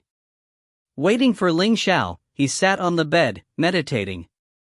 When the sky outside grew dark, he couldn't help but yawn. Ling Xiao still wasn't back. XiaoMo couldn't resist the allure of sleep, falling back onto the soft quilt, into sleep. Midnight, the tightly shut door suddenly opened by a sliver, and a dark shadow silently approached the bed. Looking down on the person there, a hand reached out towards him, mere centimeters away from contact. Suddenly, a hand grabbed the shadow's wrist and a rush of wind brushed past his ear, a leg raised, aimed right for his head.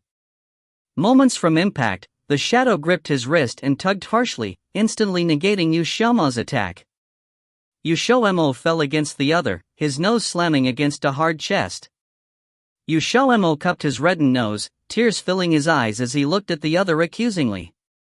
Ling Xiao pulled the other onto his own body and patted his cheek comfortingly, smiling. "You're a grown man, how can you cry just because of something like this? If someone else sees, they'll definitely laugh at you, . And whose fault is it?" XiaoMo scowled when the other refused to admit his wrongs and instead accused him back. Ling Xiao shrugged, saying without care, "You suddenly attacked me. I acted in self-defense." "Self-defense your ass." XiaoMo's entire face was puffed up in anger. "You returned in the middle of the night. I didn't know if you were a thief or something. I couldn't just sit there and do nothing. I acted in self-defense, too." He sounded righteous, but actually he was being rather shameless. After all, what idiot thief would sneak into the Mage Association? They would be caught by the guards before they even got close.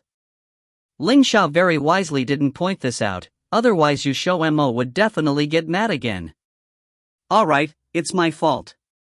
I, your husband, apologize. Forgive me, my dear wife." XiaoMo was stunned by his serious tone of voice. He had seen too much of Ling Xiao's shamelessness, so he really didn't know how to react upon seeing Ling Xiao so sincerely admitting to his own mistakes. The two returned to the bed, XiaoMo lying down on the other's chest, his legs around Ling Xiao's waist as he drew circles with his finger on Ling Xiao's chest. Just as the room sunk into silence, Ling Xiao suddenly spoke up. "How did today's match go?" It was then that XiaoMo remembered that he hadn't asked Ling Xiao about today yet. He summarized the contents of the match today and the priest's head they had found after leaving the plaza. "Has the Tongtian emperor still not been caught?" Ling Xiao patted the side of his head, bored, and replied, "He's being very careful, only sending out that priest, but keeping himself well hidden. However, he's lost many people, so he won't be able to do much. However, he'll always be a worry so long as he's still out there," XiaoMo said. It was always like that in shows. After the final boss escaped, he'll always cause trouble for the hero at the worst times, possibly even endangering the hero's life. Though they didn't live in a TV show, it was still a possibility. Ling Xiao felt that his wife was becoming more and more like him, even understanding what it meant to not leave roots when getting rid of weeds. In the past, he'd rarely think in such a direction. Don't worry, they won't be a problem for much longer. It won't be long before the whole Tongtian continent will undergo a cleansing. None of them will be able to escape. It had been far too long since the ancient war. No matter where, a situation wouldn't be able to be maintained forever. Just as dynasties fall and new ones take its place, the current situation had been the result of years and years of pile-up spilling over.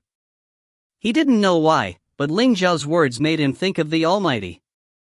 The Almighty was the master that ruled over all worlds.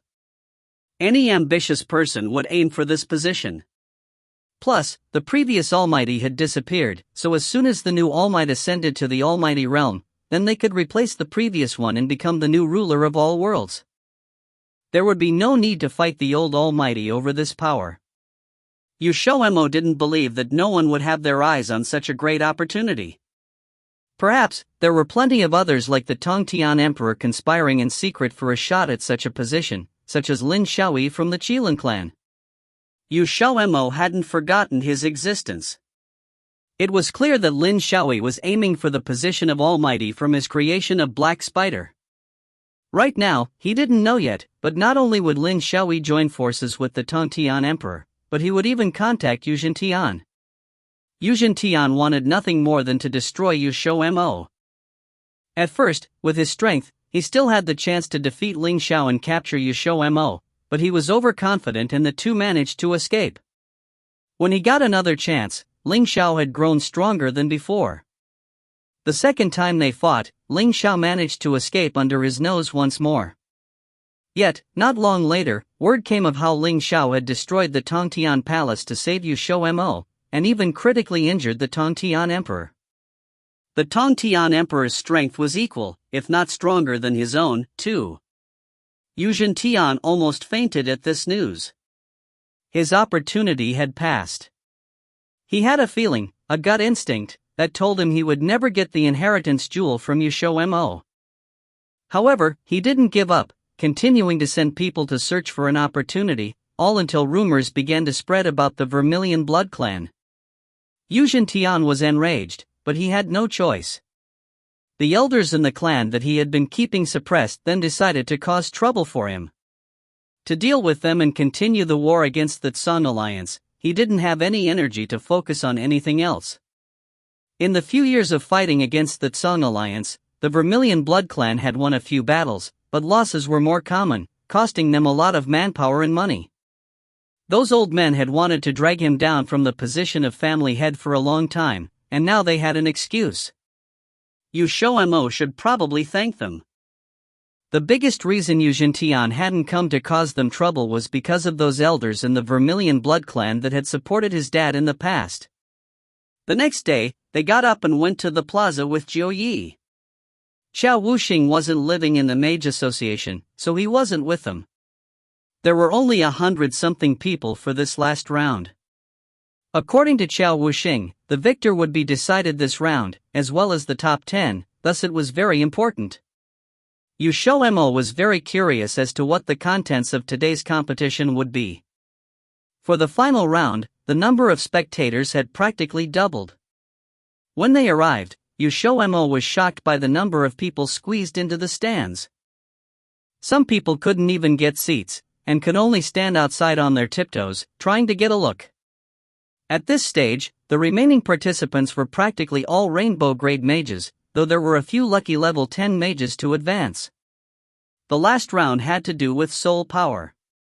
Pill refining ability had already been tested in the second round, and combat strength in the first. Now, there was only soul power left, and so the content wasn't hard to guess. As everyone knew, the crux of a mage's soul power wasn't quantity, but finesse. Those who had better mastery of their soul power would do better at refining pills, and their soul power would grow in strength as well, so this round was very special. When the contents were announced, everyone was shocked, because they had never seen such a method of competition. Though soul power would be important, so would luck. There was a massive rock placed in front of everyone. The rock was translucent and one could vaguely see the many tunnels dug through it, like an extremely complicated maze. If it wasn't for the explanation they were given, they wouldn't have guessed what it would be used for. The institution head stepped forwards, explaining calmly, "The stone in front of you all is a special kind of stone called exquisite jade. It's as clear as crystal. Though it's beautiful, it will suppress and deplete soul power, and this match will be held within this exquisite jade." Hearing what the institution head had to say, everyone was dumbstruck. Simply put, the exquisite jade was a massive maze, but it had 10 exits, and only one person could go through each exit. Once each of the 10 exits were used, then the competition would end, and those 10 people would be the top 10, with the victor being the first person to exit. 10 exits meant that mages would meet within the maze, and that was when it was time to compete. Whoever was more competent, they could get to the exit first. The mages that were defeated inside would fail the competition and be forced to give up. However, because of the special effect exquisite jade had on soul power, this round would be extremely difficult, and if you were too slow, and your soul power was used up, rendering you unable to continue, that counted as a fail as well. This was the first time everyone had heard of such a competition, and they couldn't help but exchange looks. This round would test a mage's competence, but luck was also a large part of it. Not only did XiaoMo furrow his brows, but so did Zuma, who was aiming for first place. With a maze as the battleground, she wouldn't know where the exits were. However, the institution head then announced some good news.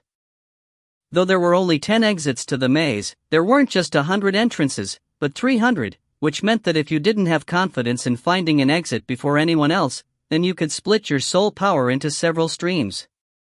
That would increase your chances, but there was a con to this method: your strength would decrease, meaning that you could only fail if you met a strong rival. If you find any errors, ads pop up, ads redirect, broken links, non-standard content, etc., please let us know. Report chapter so we can fix it as soon as possible. Chapter 676, Trust in Maze. Chapter 676, Trust in Maze. Translated by Crystal of Exiled Rebels Scanlations.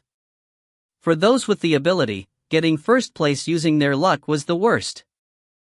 Luck was something fleeting, even those standing at the top couldn't understand it. However, for those not as strong, and those who didn't believe that they would get number 1 or in the top 10, this maze challenge was a pleasant surprise. It was also their only hope. If they were lucky, they might pick a road that didn't have anyone else in it. XiaoMo saw a few high-grade mages with their faces all scrunched up, staring at the exquisite jade maze intensely, and chuckled in his heart. Unless they had an incredible computing ability, they wouldn't be able to decipher the subtlety of the maze from just the naked eye alone. Maybe for a normal maze, but the exquisite jade maze was specially designed by the Xiao institution for the competition. It was hundreds of times harder than a normal maze. No wonder Shifu told me to bring 120% attention to this round. Exquisite jade must be the hardest maze I have ever seen. Xiao Wuxing commented. From his smile one could sense a speechlessness from it. Hearing his words, XiaoMo smiled. If it's difficult for you, it's even more difficult for others. Look over there, someone's face is all messed up now. Both Xiao Wuxing and Jiu Yi turned towards the direction at the same time. Every mage that made it this far was outstanding, but also pretty old, only a few looked young. Jiu Ye's gaze landed on Su Lang. His appearance still had an immature feel to it. From his expression one could tell that he wasn't too old, but he had a grade 2 level. XiaoMo noticed his gaze and looked over to see that he was staring at Su Lang. On the side, Xiao Wuxing exclaimed, "He's so young, to think he would be this strong. His future is limitless." Did he come with Yan Hui? They're under the same Shifu. XiaoMo explained. You know him? Xiao Wuxing asked. XiaoMo chuckled to himself, catching the eyes of the other two. They knew instantly he must have thought of something interesting. When Ling Xiao and I first went to Dongzhou, we met them by accident once. It was later when I realized that Yan Hui approached me with a purpose. They are also from the Black Spider. Not only that, they were likely the leader's disciple. The two of them both had a look of surprise.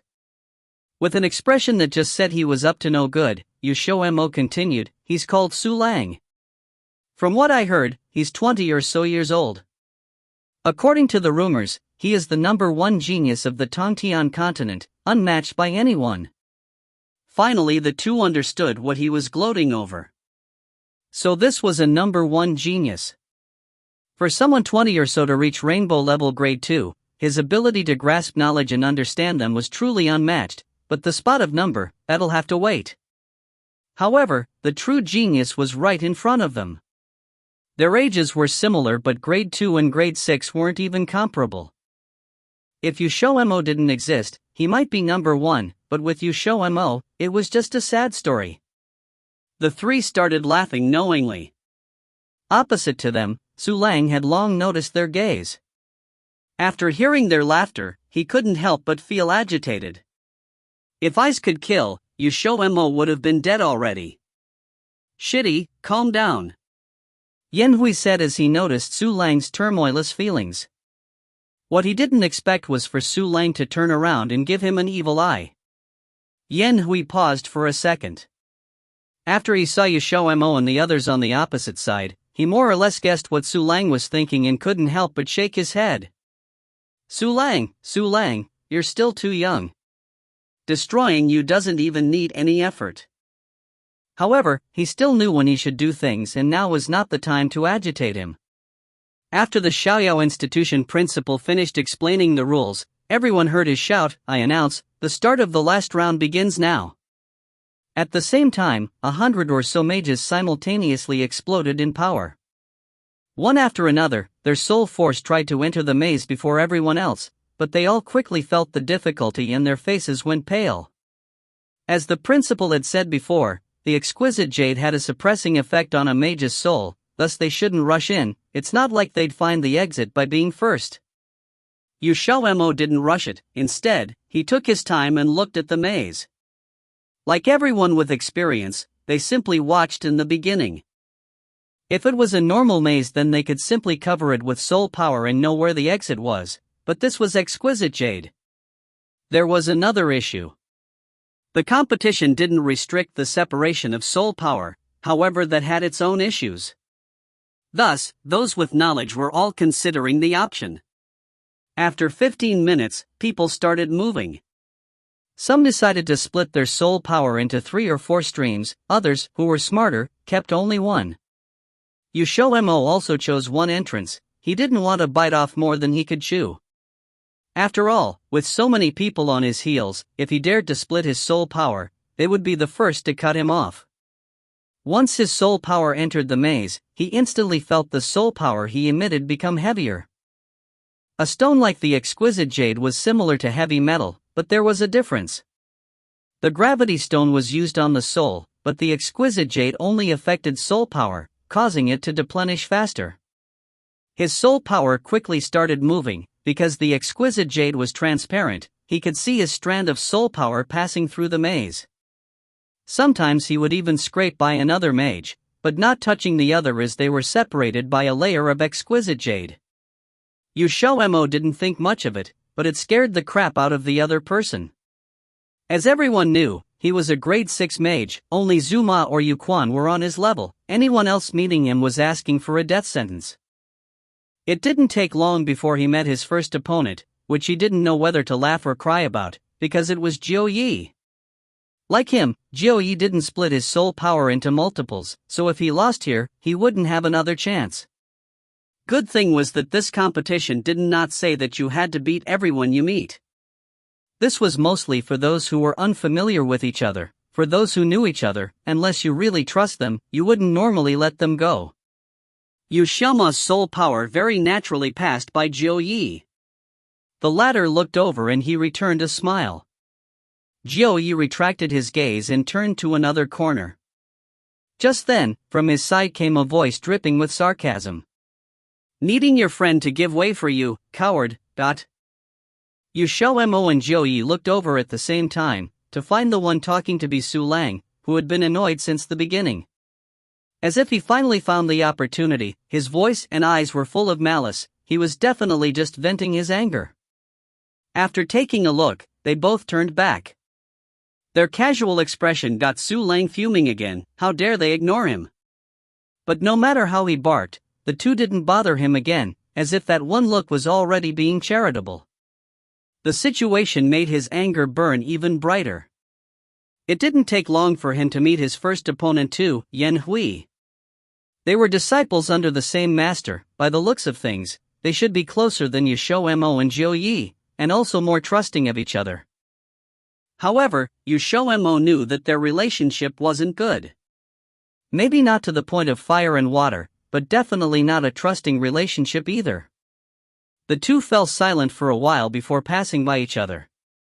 No matter how bad their relationship was, they didn't dare turn against each other in public. If they fought amongst themselves, then they'd just be made a laughingstock. Obviously the maze was very complicated. Even after half an hour, everyone was still messing around in the maze, unable to even find one exit. During this time, many were kicked out of the maze. Out of 100, only half were left, and who was the powerhouses was getting more apparent. Yu XiaoMo met a few mages, other than one who was overconfident and wanted to fight him. Everyone else left before any fighting happened. If they were grade 4 or 5, they might have some fight to them. Yu XiaoMo's gaze never left the maze. He looked around and the gears in his brain started to turn quickly. There was one low-grade mage who, after making through multiple difficulties, finally made 2/3 of the way there. With almost no one around, he thought he was going to be first, but just as he was a few steps away from the exit, he went into a dead end. Instantly his passion was drenched with cold water, and his backed off all withered. That was what happened when you rushed things. The maze was very complicated. You had to take care of every step along the way.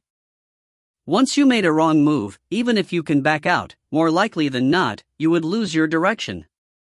If that happened, much less number 1, even the top 10 would be difficult. With him as example, the others were even more cautious. Slowly, Yu XiaoMo moved his soul power. He wasn't inexperienced with mazes. In fact he was quite familiar with them, after he had 2 geniuses as brothers. Yu Bo had a high IQ and liked things with a challenge. Mazes was one of them. By his influence, he had a period where he really liked mazes too. Even though it was a long time ago, he still remembered a thing or two. It wasn't long before he met his first real opponent.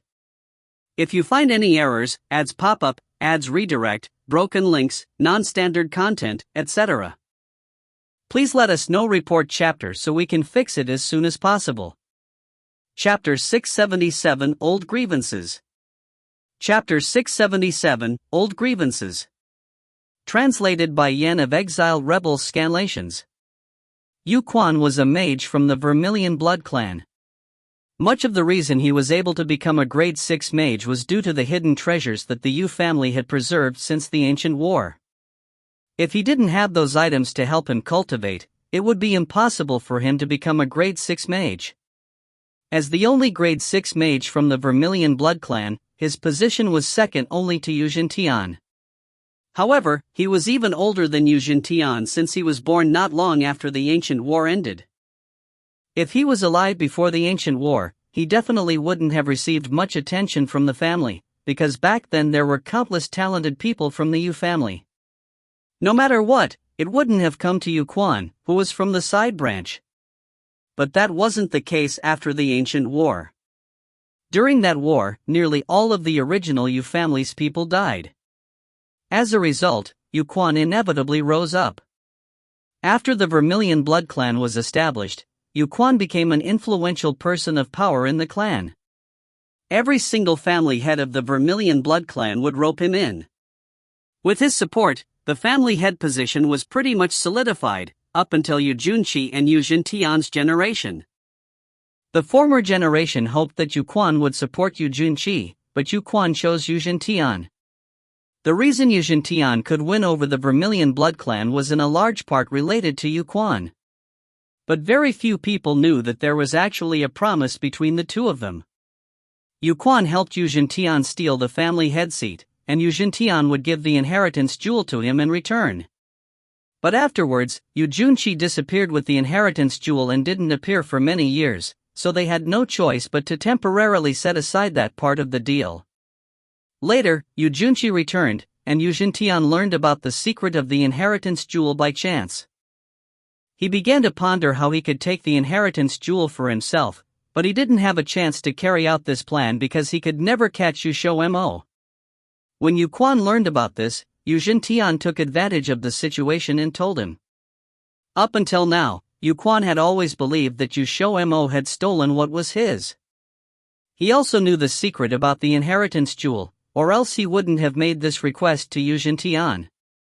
The inheritance jewel could only be passed on to mages. He was the Vermilion blood clan's strongest mage, so naturally the inheritance jewel should be returned to him. When enemies met, they would inevitably be infuriated. XiaoMo wasn't very clear about the ins and outs of the situation, but he didn't like the expression in Yu Xintian's eyes at all. It was the same as Yu Xintian before, full of greed and malice. With one glance you could tell he wasn't a good person. You're so young, yet your cultivation base is already at this level. Your potential is indeed not bad, but if you didn't have that object, there's no way you would be at this level of cultivation. Aren't I right, XiaoMo? Yu Quan's eyes were full of envy, and his tone carried a hint of imperceptible unwillingness. XiaoMo furrowed his brows. He knew that the other person was referring to the dimension. The dimension had indeed brought him much convenience. In order to obtain his cultivation base at this day and age, the dimension was invaluable. But this old fart was clearly trying to imply that his success was completely due to the dimension. When he saw Yu Quan's confident expression, XiaoMo silently sent him a single word in his mind: moron. People who were especially jealous would always find excuses for other people's success. Even though it was clearly just because they were greedy, they insisted on having an attitude of righteousness, which was evidently just an insult to the word righteousness itself. As long as you hand it over, I can spare your life. Yu Quan saw that XiaoMo was ignoring him, and fury raged in his heart. But when he remembered that this was the competition grounds, he had no choice but to repress it. XiaoMo rolled his eyes and attacked him without saying anything else. The small maze did nothing to obstruct the use of soul force. The thick soul force appeared before Yu Quan immediately. Like a nimble snake, it opened its mouth before biting down. Yu Quan's expression grew cold. He didn't retreat, instead, he faced it head-on. He simply didn't believe that a mage who had just advanced to grade 6 could be stronger than him, who had already existed in the grade 6 realm for over 10,000 years. Reality proved that he was strong. Zuma had also stayed in the grade 6 realm for a long time, but she was still beat up by XiaoMo. In the first place, age didn't have much to do with strength. Yu Quan's soul force was hit to the point that he was knocked back a few steps, and a severe expression exploded at once in his eyes. Sure enough, he couldn't look down upon XiaoMo. Or, in other words, he couldn't underestimate the inheritance jewel. When he remembered this, his greed for the inheritance jewel grew deeper and deeper. From beginning to end, he believed that the only reason XiaoMo could accomplish what he had today was completely due to the contribution from the inheritance jewel. Two concentrated soul forces started to fight in the tiny space. Even though they were being constrained by the exquisite jade, the burst of formidable pressure still discharged without reservation. Some that were closer to them were nearly knocked over. A showdown between heavyweights suddenly attracted many people's attention. When Zuma saw the scene from nearby, she remained expressionless, but inside she was praying that it would be best if they both lost so that first place would be hers. As the number of people declined, it was as if some people were suddenly enlightened. they stopped searching dedicatedly for the exit. Instead, they started to clear away the threats nearby, and the moment they found someone who was about to succeed, they kicked them out. The person who was doing the most here was Zuma. Zuma wanted the Great Water from first place, so she had to be the first one to find the exit. Her frenzied actions scared away quite a few people. The moment they saw Zuma, they immediately ran far away. But no matter how strong Zuma was, she couldn't multitask and take care of that many people, so there were still some people who got ahead of her. Back to where XiaoMo was fighting with Yuquan. After a while, the two of them had exchanged at least 100 blows, and Yuquan finally discovered that XiaoMo was a bone that was hard to chew. Even though he had just advanced to grade 6 recently, his soul force was even more concentrated than Yuquan's. This discovery made Yuquan very shocked. His desire for the inheritance jewel grew even more intense. If XiaoMo knew what he was thinking, he would definitely be rendered completely speechless. The soul force had an inseparable relationship with the soul. If the soul was powerful, then the soul force would be powerful. The reason his soul force was concentrated was because of his soul, and it didn't have much to do with the dimension. His soul was already very powerful when he was born. Yuquan was worried that fighting here with XiaoMo would end up benefiting Zuma. As a result, when he discovered that he wouldn't be able to take him down in a short amount of time, he left through a crossroads to the side. It wasn't that he was scared of XiaoMo. XiaoMo saw that he wasn't going to continue bothering him, and he didn't give chase either. His opinion was actually the same as Yuquan's. He didn't want Zuma to have her way. However, they weren't the only 3 high-grade mages who entered the mage assemblage this time. The other high-grade mages weren't weaklings either. Zuma was destroying everybody all around, but simultaneously she had incited other people's hostility. She was currently being attacked by 2 people. One of them was from the Mage Association, and the other was from the Beast Transfiguration Guild. Although neither of them were grade 6 mages, you still couldn't look down on them. The last round of the competition had already entered its latter half.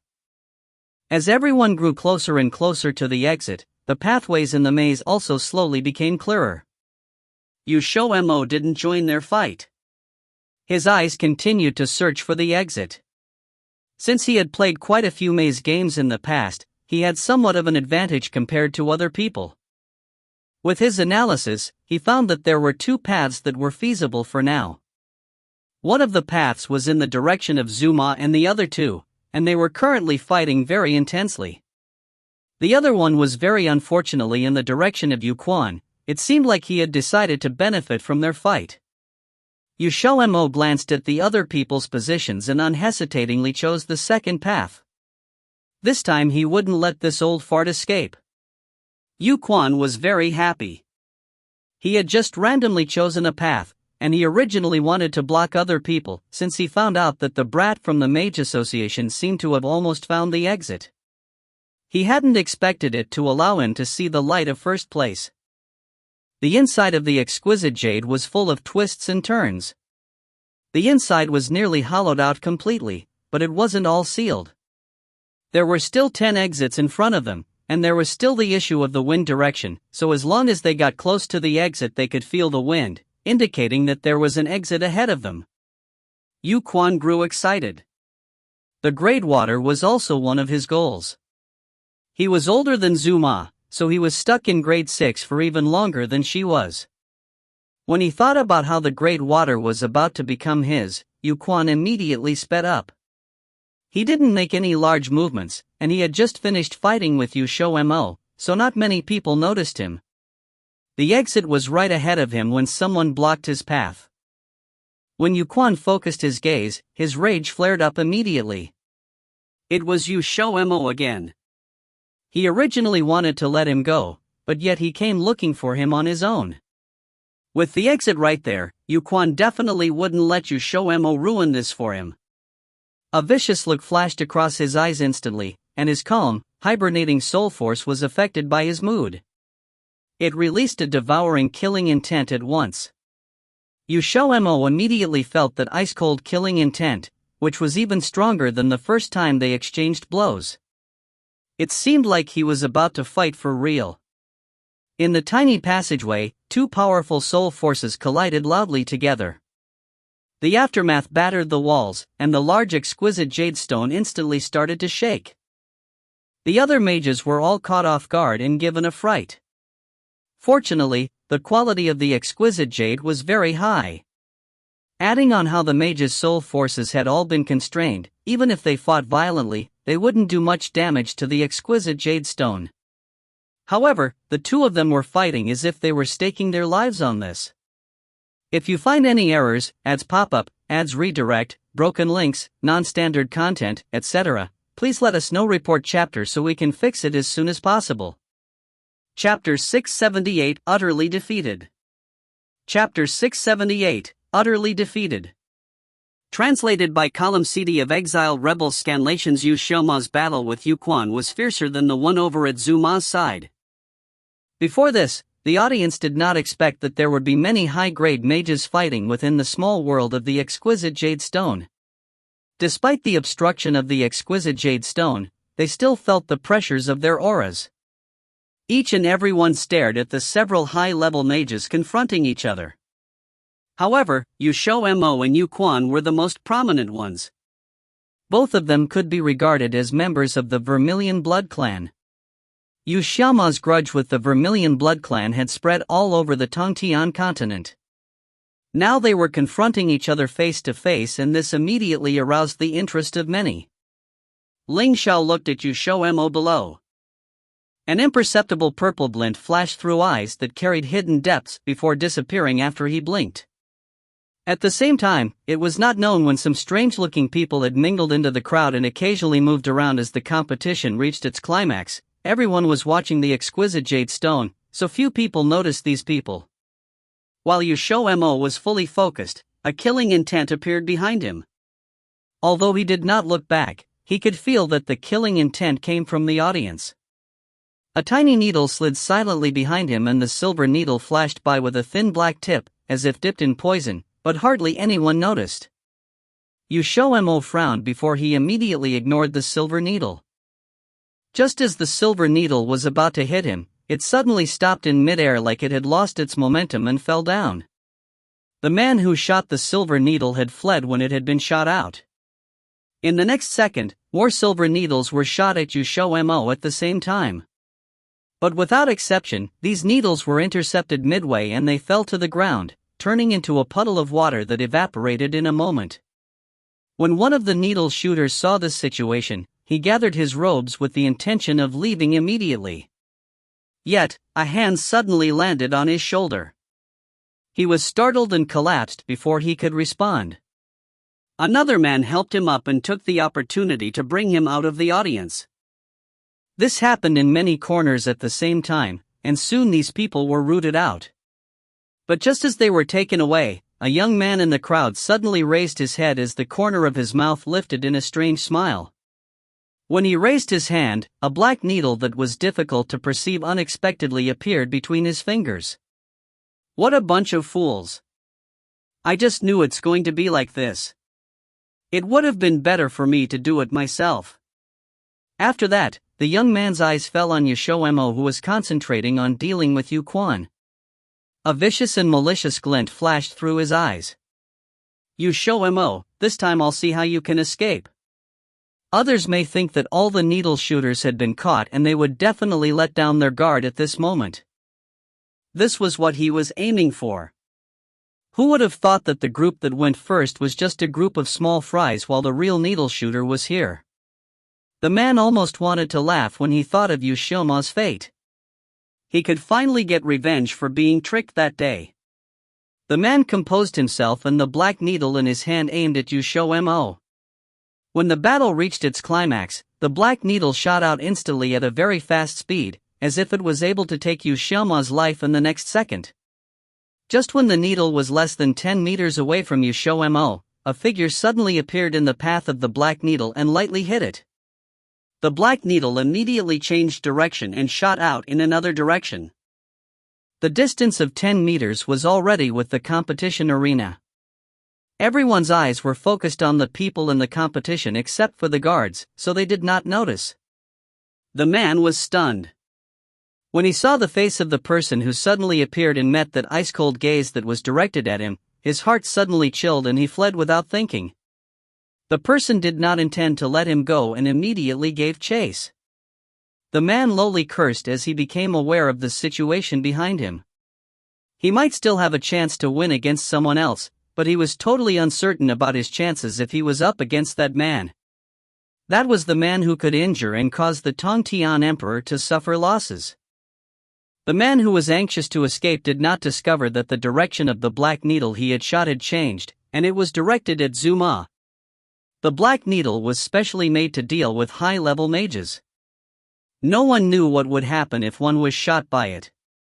XiaoMo, who specialized in combating enemies, suddenly shivered as she felt danger approaching at an extremely fast pace. Between defeat and her life, she decided to choose the latter. There was no one who treasured their own life more than her. However, this evasion let the experts from the Mage Association and the Beast Transfiguration Guild seize an opportunity to press home their attack.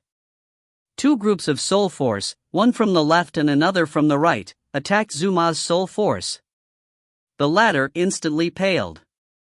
The black needle hit the ground with a ding and turned into a small puddle of black water. When XiaoMo caught a glimpse of the puddle of black water from the corner of her eyes, her expression became extremely unsightly in an instant. She also knew about this plan but did not expect for it to have failed. She looked sharply at the judges. The expressions of the 5 judges did not change at all. It was as if they had not noticed this scene. Of course, it was impossible for them to have failed to notice this. It was just that they were now reaping what they had sown and were indifferent to it. Moreover, there was nothing that could be done even if they were exposed in public. Though the forces present seemed peaceful because of the mage assemblage, but in fact they were all fiercely competing against each other. XiaoMo, who was on the arena, did not know about these things. He was frowning as he stared at Yuquan. Yuquan was only a little weaker than XiaoMo, but as there was a restriction in the exquisite jade stone battlefield, so he was unable to manifest his full power and was unable to immediately take Yuquan down for a while. However, Yuquan was more anxious than him, especially when he saw XiaoMo being defeated. If he could not throw XiaoMo off, the first place would probably be seized by the people from the Mage Association and the Beast Transfiguration Guild. When he thought of this, Yuquan could not help grinding his teeth. It seemed that he could not longer keep his weakness unexposed. XiaoMo was surprised to find that the aura of Yuquan had changed, and even his soul force seemed to have become more solid. The menacing aura that was emitting bit by bit practically ran through the entire tiny labyrinth. He looked down and found that Yuquan's hands were forming seals. Was he about to use a skill technique? XiaoMo showed a somewhat odd expression. Skill techniques were an important manifestation of a mage's combat effectiveness. However, one could cover most of the labyrinth with only a little bit of soul power because the labyrinth was too small. Therefore, it was impossible to fully use any skill techniques at all. The technique could only be turned into a mini version as the dimension was small. However, this was a test of the mage's expertise. XiaoMo thought, if Yuquan could do it, there was no reason why he could not do the same too. So, the exquisite jade stone had started shaking more and more severely when the crowd finally reacted. Loud rumbling sounds fall incessantly in their ears. The mages who were trying to find an exit all looked towards XiaoMo and Yuquan in shock. In the transparent exquisite jade stone, a golden light suddenly appeared. On the opposite side of the golden light was a blue arrow. The arrow was giving off an aura that could devour a person. In a small space, the arrow could be fully utilized. Boy, you'd better remember that this old fellow is called Yuquan. It's your honor to taste defeat in my hands. Yuquan glared fiercely at XiaoMo. The smile on his face seemed as if he had a card up his sleeve. In actual fact, he had long been informed about the contents of the third round of the mage assemblage. He had repeatedly experimented in order to be able to use skill techniques in the exquisite jade stone. This arrow emitting a formidable power was the result of his efforts. He had intended to use this to deal with Zuma, but did not expect that he would have to use it on XiaoMo first. However, this was also fine. He had long wanted to give an unforgettable lesson to this little devil who did not know the immensity of heaven and earth. Good. XiaoMo smiled in reply. He did not look like he was ashamed into anger at all. Did this old ignoramus think that he was the only one who could do it? It was really such a big joke. A whirling seal was finally revealed when the golden radiance dissipated. This was the Su seal of the Sumeru seal. Now that he was a grade 6 mage, the formidable power of the Su seal had grown larger and larger. He did not know if this would break the labyrinth, but he knew he did not want to let Yuquan get away.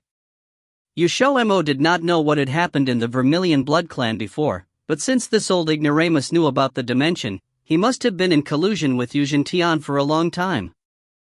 There was a 90% chance that he had something to do with what had happened to his dad. Furthermore, he was the only grade 6 mage in the Vermilion Blood Clan. It would definitely be a great blow to the Vermilion Blood Clan if he destroyed Yuquan. These two guys are really crazy. The chairman touched his bare chin as shook his head and laughed. They won't be able to destroy exquisite jade stone, will they? Another representative of Mage Association was worried. The competition would not be able to proceed if this was destroyed. Xiaomo laughed. Rest assured, I've made contingencies for this situation from the start. In addition to the suppressive effect of the exquisite jade stone on the mages, there's also a defensive barrier put down by old Lei and me. The man was immediately relieved. While they were speaking, the gold seal that XiaoMo had compressed had already collided with Yuquan's arrow. The force from the collision swept through the surroundings, constantly battering the walls of the exquisite jade stone. The stone wall suddenly emitted a layer of light that blocked the remaining force when it was about to reach its limit. This was the defensive barrier that Xiaomo was talking about. At this moment, Yuquan's expression had drastically changed as he stared at XiaoMo in terror. XiaoMo was pleased with himself. His Su seal had a special characteristic: the smaller the compressed volume, the stronger the power was. He had spent a lot of effort in order to compress this gold seal. He even divided his soul force into two portions, one to guard against others and another to form the seal, and the result did not disappoint him. The arrows did not penetrate the golden seal as Yuquan had wished. Instead, it crumpled like a dried leaf against the golden seal and was utterly defeated. The protection barrier started flashing wildly, signifying that the destructive force was extremely strong. Every time it was smashed to pieces, Yuquan's face grew a shade paler till there was no blood left in his face. A mouthful of blood sprayed from Yuquan's mouth. He retreated a couple of steps back and swayed as if he would fall down in the next second. He was as pale as a ghost as he stared at XiaoMo with hatred. Not only was his soul force utterly defeated by XiaoMo, he had also lost contact with that portion of his soul force, causing an injury to his soul. If someone had said this to him before today, he would never have believed it. At this moment, he finally understood. XiaoMo was no longer a person whom the Vermilion Blood Clan could make use of. If you find any errors, ads pop-up, ads redirect, broken links, non-standard content, etc., please let us know. Report chapter so we can fix it as soon as possible. Chapter 679, Black-Bellied Xiao Wuxing. Chapter 679, Black-Bellied Xiao Wuxing. Translated by Juessence of Exiled Rebels Scanlations. The spectator stands plummeted into silence. The two grade 6 mages Yuquan and Zuma had somehow sustained injuries simultaneously.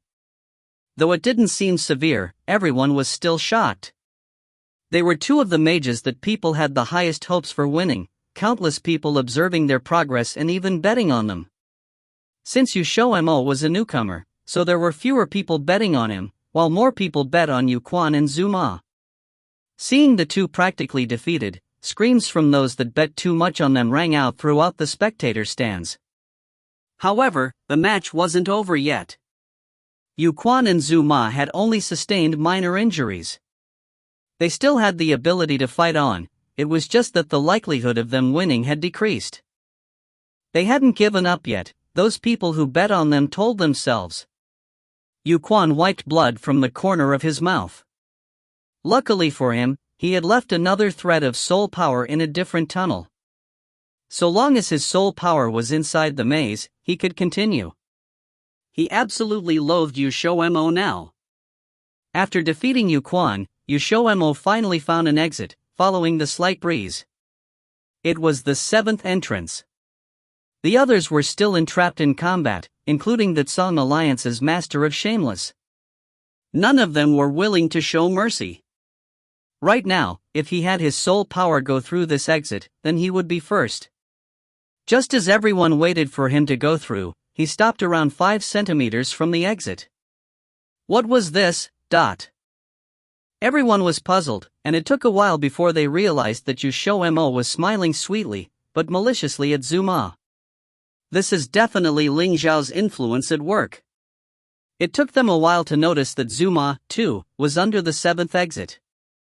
After being ganged up on and injured by mages from the 2 big guilds, she didn't recklessly attack them, instead choosing to avoid them and heading in another direction, and that direction just so happened to be the path XiaoMo was in. As soon as XiaoMo went through the exit, Zhu Ma would become second, following him. The runner-up prize was very plentiful as well. Though it wasn't first place, it was well worth it. Unfortunately, she had bumped into XiaoMo. XiaoMo was in the mage assemblage with the goal of causing trouble for Zhu Ma, and now Yu Quan as well. Zhu Ma was practically grinding down her teeth in anger, glaring at him venomously. The other mages were delighted. If XiaoMo wasn't aiming for first place, then they had a chance. On the other side, the mages from the 2 big guilds had been stalled by some others. This time, it was some old experts who usually spent their time hidden away. They wanted first place as well. Away from all the attention, Xiao Wuxing and Jiu Yi steadily made their way through the maze. They had chosen a rather out-of-the-way path because they weren't a match for high-grade mages, so they chose to keep away from the crowd. One of them was heading for the first exit, and the other the second exit. If nothing unexpected happened, then the winner would be one of them too. However, you couldn't expect everything. There were 2 others that everyone forgot about as well, Su Lang and Yan Hui. Zhu Ma was strong, true, but they couldn't be certain that other mages wouldn't go after her and stall her. Black Spider had anticipating such an occurrence, so they had the 2 do their best to avoid the commotion and win the match. The 2 were like Xiao Wuxing and Jiu Yi, and had chosen similar paths, inevitably bumping into each other in the latter half of the match. Shitty, leave Jiu Yi to me. You go and deal with Xiao Wuxing. Yan Hui said to Su Lang, face dark. He knew Xiao Wuxing and Jiu Yi's approximate strength. The 2 might have been outshone by XiaoMo, but their strength couldn't be underestimated, especially Jiu Yi. His cultivation level was even higher than Xiao Wuxing's. Su Lang was at the peak of grade 2 while Jiu Yi was already grade 3. He didn't have much of a chance. As expected, Su Lang neared. You're only grade 2 as well, just closer to advancing. Do you think you can beat him? Yan Hui didn't bother arguing, just saying calmly, if you want, I'll leave him to you. Su Lang went silent. On the other side, Xiao Wuxing shot Jiu Yi a look. Jiu Yi nodded, his mouth curving into a cruel smile. Their genius had merely been overlooked because there was someone even more of a genius. However, they were still geniuses, and they had plenty of battle experience. Though they resided in the peaceful Xian city, they often went out with their masters. They might not have as much battle experience as practitioners, but Su Lang, who had grown up so well protected, couldn't compare at all. Xiao Wuxing smiled helplessly. He knew that Jiu Yi had been holding back for a long time already. Yan Hui soon found himself facing Jiu Yi. As for Su Lang, he reluctantly arrived in front of Xiao Wuxing. They were both grade 2, so this would attest of their endurance. I hear that you're the #1 genius in all of Tontian continent? Xiao Wuxing gazed at Su Lang, giving a soft smile, yet his words struck like knives. Su Lang was stunned for a moment, but then when he processed what he was hearing, his face paled. The 3 words #1 genius had now become nothing more than humiliation, and he could no longer feel any joy from hearing them. Grade 2 at such a young age. You truly are a genius, but unfortunately, you aren't worthy of such a title yet. I know someone your age who's even stronger than you, but he's grade 6 already. Xiao Wuxing smiled even as he delivered blow after blow, revealing his black-bellied nature. He. There was no way that Su Lang didn't know that Xiao Wuxing was talking about XiaoMo. Though the two technically didn't have any bad blood between them, his hate for XiaoMo grew steadily. The veins on his head bulged in his anger, his eyes opened wide. Xiao Wuxing could even see the red lines in his eyes. Idiot! It's a trick! Yan Hui's frustrated voice suddenly sounded in his head. Su Lang's attention wavered, and before he could even react, pain lanced through his head, almost like his soul had been torn asunder, his skin paper white from the pain. He could vaguely see the smile on Xiao Wuxing's face as the other looked at him. Su Lang supported himself against the exquisite jade stone, steadying his swaying form. When he managed to recover from the pain, his soul power had already dispersed in the maze. Just a few seconds and he was already defeated? His eyes widened in disbelief. So what if you're a genius? You're still too green. Xiao Wuxing smiled, gentle and elegant. If this was all it took to ruffle his feathers, then he really wasn't much. Even without XiaoMo, he was far from the title of #1 genius. Hearing his words, a murderous aura erupted from Su Lang. He was going to murder this person. But before he could do anything, the guards dragged him away. Those who lost had to leave immediately. However, they could still hear Su Lang's cursing as he was dragged far. Xiao Wuxing couldn't hold back his laughter. A young man who couldn't accept losses, seems like his master wasn't very responsible. On the other side, Yan Hui was a little frustrated at seeing Su Lang defeated so easily, but he didn't regret it at all. Su Lang really was useless, acting this way at the slightest loss. He really didn't know what his master saw in this guy. He didn't want to admit it, but he felt a hint of delight upon seeing Su Lang defeated. That was when a cold voice spoke into his ear. You seem rather happy? Yan Hui whirled to face the other. The owner of the voice was the expressionless Jiu Yi, his cold eyes seeming to pierce through his thoughts. His face immediately became cold. Jiu Yi didn't need a reply from him. Xiao Wuxing's battle had ended, so there was no need for him to keep dragging this out. He attacked furiously, blow after blow, and Yan Hui was practically helpless against his assault. Yan Hui glanced at the motionless Xiao Wuxing nearby. He couldn't even hold up one-on-one, never mind one-on-two. After realizing this, he didn't continue, retracting his soul power at the soonest opening. This time, it wasn't his fault that they failed, so even if his master punished him when he got back, he wouldn't have to bear the brunt of the blame. Jiu Yi didn't bother chasing the other. Xiao Wuxing smiled. What should we do next? Jiu Yi looked towards XiaoMo. He was currently blocking the 7th exit, and Zhu Ma was practically hyperventilating in anger. If she went back, then she might not be so lucky as to find a different exit. This time it was pure coincidence that she got here, but she didn't have much of a chance against XiaoMo. What do you want to do? Jiu Yi asked. They both wanted the grade water, and with XiaoMo there, they could obtain it, but there was only one portion of grade water. He was stronger than Xiao Wuxing, and had a better chance, but after defeating Su Lang, Xiao Wuxing didn't leave. Otherwise, he would have gotten first place by now. A gentle smile spread across Xiao Wuxing's face. I have an idea. While the mages in the maze were still facing off, a resounding voice echoed through the plaza. Xiao Wuxing and Jiu Yi have tied for first place. Zhu Ma was about to spit blood. She had finally realized that XiaoMo was actually here just to cause trouble for her and prevent her from getting first place. XiaoMo smirked maliciously, still remaining where he stood with no intention of moving. After first place was decided, second, third soon came after. The mages stopped fighting, so the places were taken one after the other.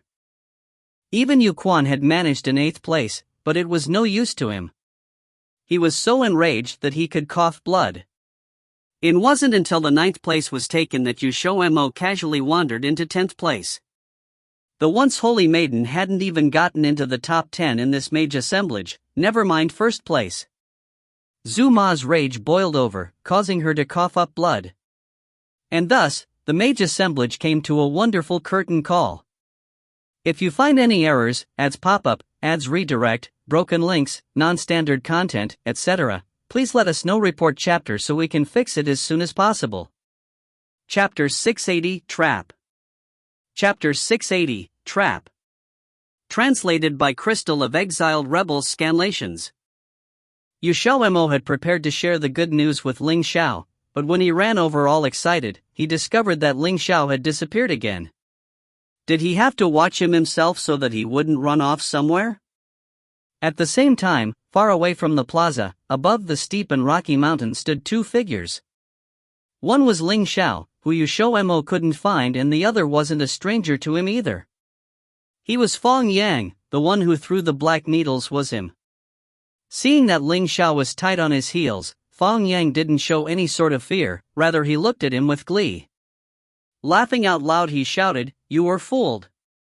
Ling Xiao calmly looked back. He wasn't sure when, but there stood a figure with his hands behind his back as he stood against the wind. He had a handsome face that couldn't be more familiar and stood there proudly. His dominating presence was even stronger than before, when they saw the blood shadow.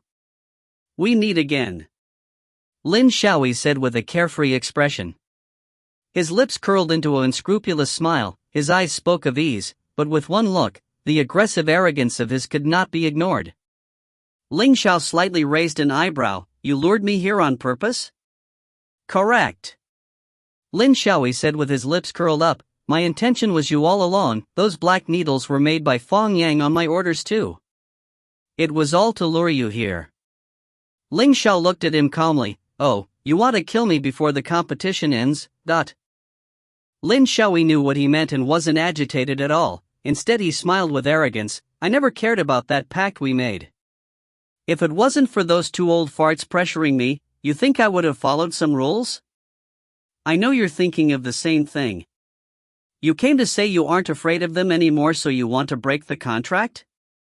Ling Xiao said as his eyes narrowed. Lin Xiaoyi looked at him as if he was naive. "What, you think I would have kept to the rules? Maybe I thought too highly of you." "Of course not," Ling Xiao replied. "You must be thinking, why I'm here even though I've been grounded by the Qilin Lord." Lin Xiaoyi was in no hurry to take care of Ling Xiao. As he said before, he never considered him an equal. Even if he did defeat the Tongtian Emperor, that didn't mean he acknowledged him. If XiaoMo heard this, he would have snorted in contempt. Although he and Ling Xiao were both of the Qilin clan, with a bit of a blood connection, but who was he? Why would Ling Xiao need his acknowledgement? Who did he think he was? "If you want to fight, then fight," Ling Xiao said as he looked up at the clear sky. His wife was about to finish. If he didn't hurry back on time this time, his wife would definitely get angry at him. Lin Xiaoyi gaze chilled. Ling Xiao always had the ability to piss him off. "You think you can escape this time? This was a trap especially made for you. If it doesn't keep you here, then I'm not Lin Xiaoyi. Then prepare to get your name changed, dot." "You sure are confident. Let's see how long that confidence lasts." The one who followed up Ling Xiao's words wasn't Lin Xiaoyi but rather a dark shadow that appeared behind a mountain top, behind Lin Xiaoyi. The shadow firmly landed beside Lin Xiaoyi. Beneath the black cloak appeared the sickly expression of Tongtian Emperor's handsome face. Ever since he was hurt by Ling Xiao's attack, his wounds hadn't been able to completely heal. Not only that, the destruction of his domain was a heavy blow to him as well. At that point, he hadn't known Ling Xiao had used the same move against Yuan Tai, thus he wasn't prepared and got hit directly. It was only after that he remembered Ling Xiao was half-demon Phoenix clan, and they had the ability of rebirth. Self-destructing their domain wasn't as harmful for them. After that, his underlings decreased a lot because of him too. He always kept that in mind, waiting for the day to get his revenge. When Lin Xiaoyi found him, he had actually expected it. He had long heard of what happened in Dongzhou and Xijing, and since they had the same aim, without clashing interests, then working together was for the best. Ling Zhao's expression darkened as he stared at Lin Xiaoyi and the Tongtian Emperor. Seeing Ling Xiao like this, both of them felt a feeling of joy from the bottom of their hearts. Especially Lin Xiaoyi, he had been attacked by Ling Zhao's nonchalant expression for so long, that even in his dreams he dreamed of a day where his expression would change. Now, he finally got his wish. Immediately, Lin Xiaoyi's feeling went through the roof. A moment later, 3 incredibly strong forces rose to the sky. An almost heart-crushing pressure quickly spread out. Fang Yang quickly got away from them. It wasn't till he was really far away did he stop. He looked at the scene with lingering fear. It was the first time he had witnessed 3 powerhouses explode in pressure at the same time. It was a shocking scene. If he didn't react quickly, he probably would have been bleeding all over by now. Once he was safe, Fang Yang looked at the 3's tangled shadows with fervor. As if the sky shook and the earth shattered, with a drastic change, the mountain ranges nearby exploded into pieces. That was the power of an expert at the pinnacle. Someday, he would also reach that realm. 2 7 stars against a 6 star, if he told it to anyone else, they probably wouldn't believe him, but it actually happened. Every hit shook the sky and earth. If they weren't deep into the mountains, away from the plaza, by now, the 2 major associations would have definitely appeared. Ling Zhao's expression became more and more serious. If it was only Lin Xiaoyi, he could definitely escape intact. Before this, he didn't think someone as egotistical as him would join forces with the Tongtian Emperor. One mistake led him into this dangerous situation. A massive fire qilin roared as it charged towards Lin Xiaoyi. The purple and red fire qilin rushed against each other. The flame's heat could even be felt from afar. Anyone closer probably would have felt their body burning. Seeing this, Lin Xiaoyi simply let out a cold chuckle. Ling Xiao wasn't the only one with a mutated flame on this continent. With a roar, 2 flames rose to the sky above his head. It turned into an identical fire qilin as Ling Zhao's. Its pressure even felt slightly above Ling Zhao's. Seeing this, Ling Xiao furrowed his brows. As a purebred Qilin clan member, Lin Xiaoyi actually had the demon phoenix godfire. Instantly, Ling Xiao thought of the disappearing 4 ancient beast clan member. His brow tightened even further. Looks like he underestimated Lin Xiaoyi. To reach his aim, he would actually do something like that, and he had planned it for a long time. From the look of things, he had succeeded. Surprised? Today is your last day. Seeing his slightly shocked expression, Lin Xiaoyi smiled insolently. His hair and cloak had caught the wind, as if demons were dancing. It didn't take long before the 2 fire qilin tangled together, roaring, devouring and tearing each other apart. Probably because there was a slight difference in strength, Ling Zhao's fire qilin looked to be on the verge of disappearing. Just as Ling Xiao was about to increase his strength, a black light bypassed his ear. Behind him, Tongtian Emperor came attacking him, so he could only turn around to deal with him. Even though the Tongtian Emperor was hurt, his strength was still there. Not only that, his main objective was to stall Ling Xiao, to mess with him so that he couldn't fully concentrate. That was enough. On the other side, without his master's attention, Ling Zhao's fire qilin finally disappeared, devoured by Lin Xiaoyi's qilin. Only a flicker of a flame was left. Ling Zhao's body shook for a moment. The fire qilin was made from his true fire. Once it was devoured, it more or less affected him as well. Other than the last time against Yu Zhentian, he rarely had this kind of feeling. his gaze became even colder. His figure instantly backed hundreds of meters away from the other two. Neither Lin Xiaoyi nor the Tongtian Emperor chased immediately. In their eyes, Ling Xiao was a sitting duck. "You can't run," Lin Xiaoyi declared calmly. Ling Xiao's eyes narrowed, but he didn't become frightened or scared just because he was at a disadvantage. If 2 flames didn't work, then 3. The flames within in his body came bursting out once again. Its loud entrance was earth-shaking. Lin Xiaoyi didn't think he would try again, and by the looks of things, with another fire qilin. With a cold laugh he said, "No matter how many times you try, the answer's still the same. If you want to die so fast, then I'll grant you your wish." After that, another impressive power came from within his body, almost the same as Ling Xiao. He was at 7 stars, of course his fire qilin was stronger than a 6-star. However, just as his fire qilin was about to take form, a vast, endless force erupted in a gold light with Ling Xiao as the center. It quickly hit his fire qilin and after a bit of turmoil, they merged as one.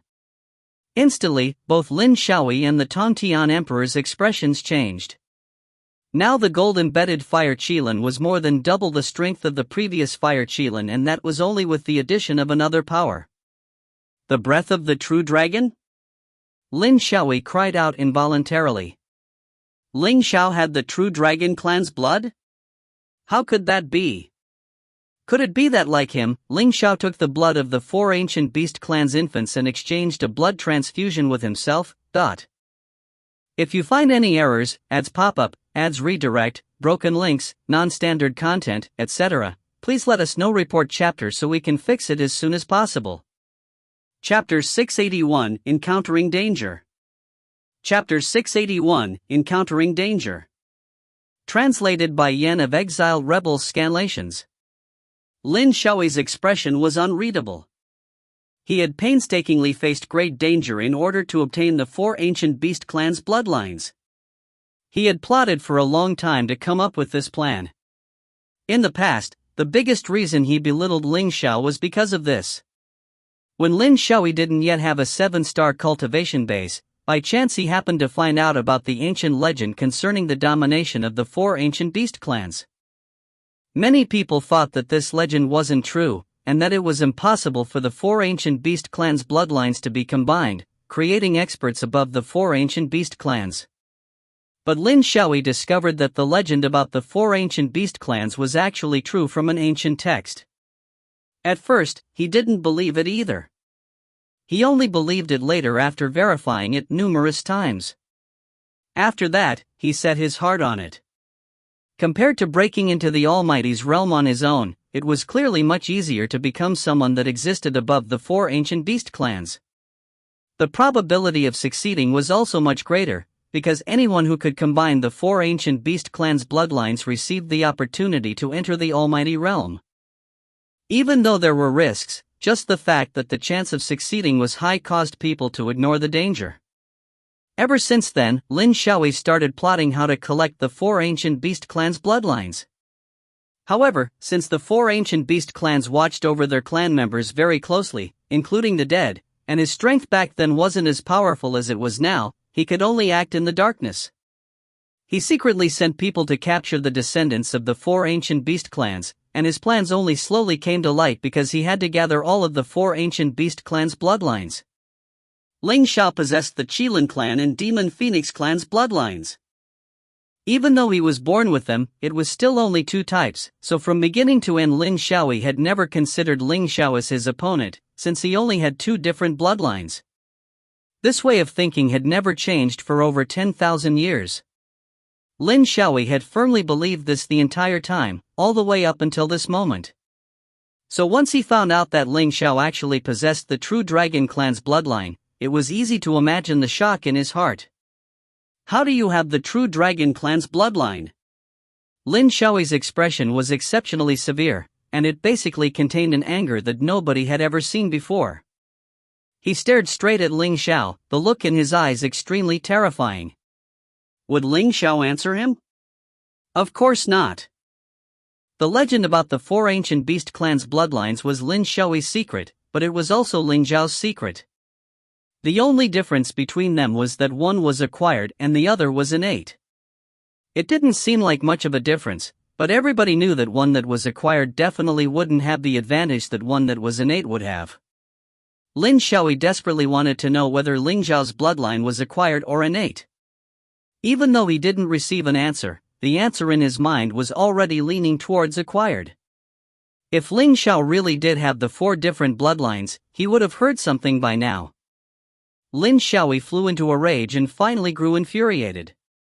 The aura around him surged frantically, and the fire qilin once again condensed. Just like Ling Xiao, he had also mixed in the breath of the true dragon, and the grandeur of the fire qilin exploded at once. A shocking pressure immediately swept outwards. The Tongtian Emperor's eyes flashed next to him. Even though the two of them hadn't explained it clearly, he had already associated it with what happened at Xijing. Adding on how Lin Xiaoyi had 2 different bloodlines that weren't his in his body, the emperor was slightly stunned. No wonder he acted as if he had a card up his sleeve. Sure enough, he had something to fall back upon. The only thing was that Lin Xiaoyi was rather too fearless. However, the emperor's original plan to take advantage of Lin Xiaoyi before betraying him involuntarily faded quite a bit. He had never controlled someone who had 4 different bloodlines before. 2 fire qilins took shape once again. This time, they seemed about evenly matched, as the 2 powers tangled together, neither yielding to the other. When he saw this, Lin Xiaoyi's expression suddenly darkened and was extremely ugly, as if he thought of something unpleasant. The contrast between acquired and innate could be seen from power. Ling Xiao was 1 star apart from him, but his advantage was that his power was innate, which made up for the gap. There wouldn't be a huge disparity between their power levels. As for why the first fire qilin was utterly destroyed, it should be because he only had 2 different bloodlines at the time, so the effect wasn't that apparent. Now that he had the breath of the true dragon, the difference would appear. Even the Tongtian Emperor could see this gap. Be that as it may, but overall Lin Xiaoyi still had the advantage. His expression was unreadable for a while before he recovered his calm and collected attitude. The gaze that he used to look at Ling Xiao still had scorn, but it also contained an imperceptible heaviness. The 2 fire qilins tore at each other again. The activity that it generated this time was much stronger than the first, and the fierce winds that it generated were extremely large. Fang Yang, who was far away, couldn't help but take a few steps back. Lin Xiaoyi looked at Ling Xiao, who was right in front of him. When he saw that his expression wasn't looking very good, Lin Xiaoyi's eyes flashed. His lips moved slightly, as if he was transmitting a message to the Tongtian Emperor. Nothing changed about the Tongtian Emperor's expression. He only nodded slightly after Lin Xiaoyi finished speaking, and he unobtrusively retreated 2 steps to the back before disappearing completely. The 2 qilins were basically at a stalemate. Lin Xiaoyi didn't have time to wait for one of them to gain an upper hand. With a flip of his palm, a blue fan abruptly appeared in his hand. He opened it with a slap. There was a small qilin drawn on it, vivid and lifelike, as if it were alive. He cast away the 2 fire qilins, and his figure disappeared instantly from where he was standing. When he reappeared, he was already quite close to Ling Xiao, and the spiritual energy inside of him exploded outwards at once, while he simultaneously waved the fan in his hand forcefully a few times. Numerous strong winds flew towards Ling Xiao like spirals, ripping the air apart, astonishingly imposing. Ling Xiao lifted a hand, and when the strong wind grew closer, he immediately spat out the breath of the true dragon. The blistering aura immediately drowned out the numerous winds, and everything was silent for a moment after. His shoulders relaxed slightly, but there was suddenly a subtle movement from behind him, light to the point that it could be easily overlooked. The look in Ling Zhao's eyes grew cold, and he quickly dodged. The Tongtian Emperor's figure slipped by him at the same moment. He most likely hadn't expected Ling Xiao to be so wary, but his attack ended up being dodged, and he couldn't help but reveal a faint trace of surprise on his face. But Lin Xiaoyi didn't give Ling Xiao a chance to breathe. He charged over, holding his sharp-edged fan. When he waved the fan, it was possible to see with the naked eye the air being sliced apart as the space around it seemed to faintly distort. Caught between two transcendent-level experts, and one of them an emperor beast just like him, Ling Xiao had no advantages whatsoever. This battle was very exhausting, and no matter how nice his clothes were, he couldn't help it as they gradually grew more and more ripped. In order not to let him make any big moves, Lin Xiaoyi closed in on him with every step. Finally, the Tongtian Emperor hit Ling Xiao in the shoulder. With the protection of Lin Xiaoyi closing in hard on Ling Xiao, it wasn't hard for the Tongtian Emperor to land a blow. Ling Xiao's face paled as he swiftly pulled away from them, landing on a cliff. If things continued like this, he would lose sooner or later. He had to think of a way to free himself from this situation. Lin Xiaoyi saw that Ling Xiao was almost exhausted beyond his abilities, and he had received an injury as well. His long-lived wish was about to become a reality at last, and he could no longer remain calm. His expression grew wilder, as his eyes conveyed a very obvious happiness. The Tongtian Emperor also grew slightly excited. Ling Xiao, who had caused him to fall to this level, was about to die. But he hadn't hated Ling Xiao for very long, so he recovered very quickly and said quickly, "Strike while the iron is hot to prevent anything unexpected from happening." Lin Xiaoyi immediately restrained the excitement leaking out from his expression and coolly nodded his head. The two of them wanted to surround Ling Xiao, and their figures disappeared suddenly. Ling Xiao's expression darkened, and his hands started to flip rapidly.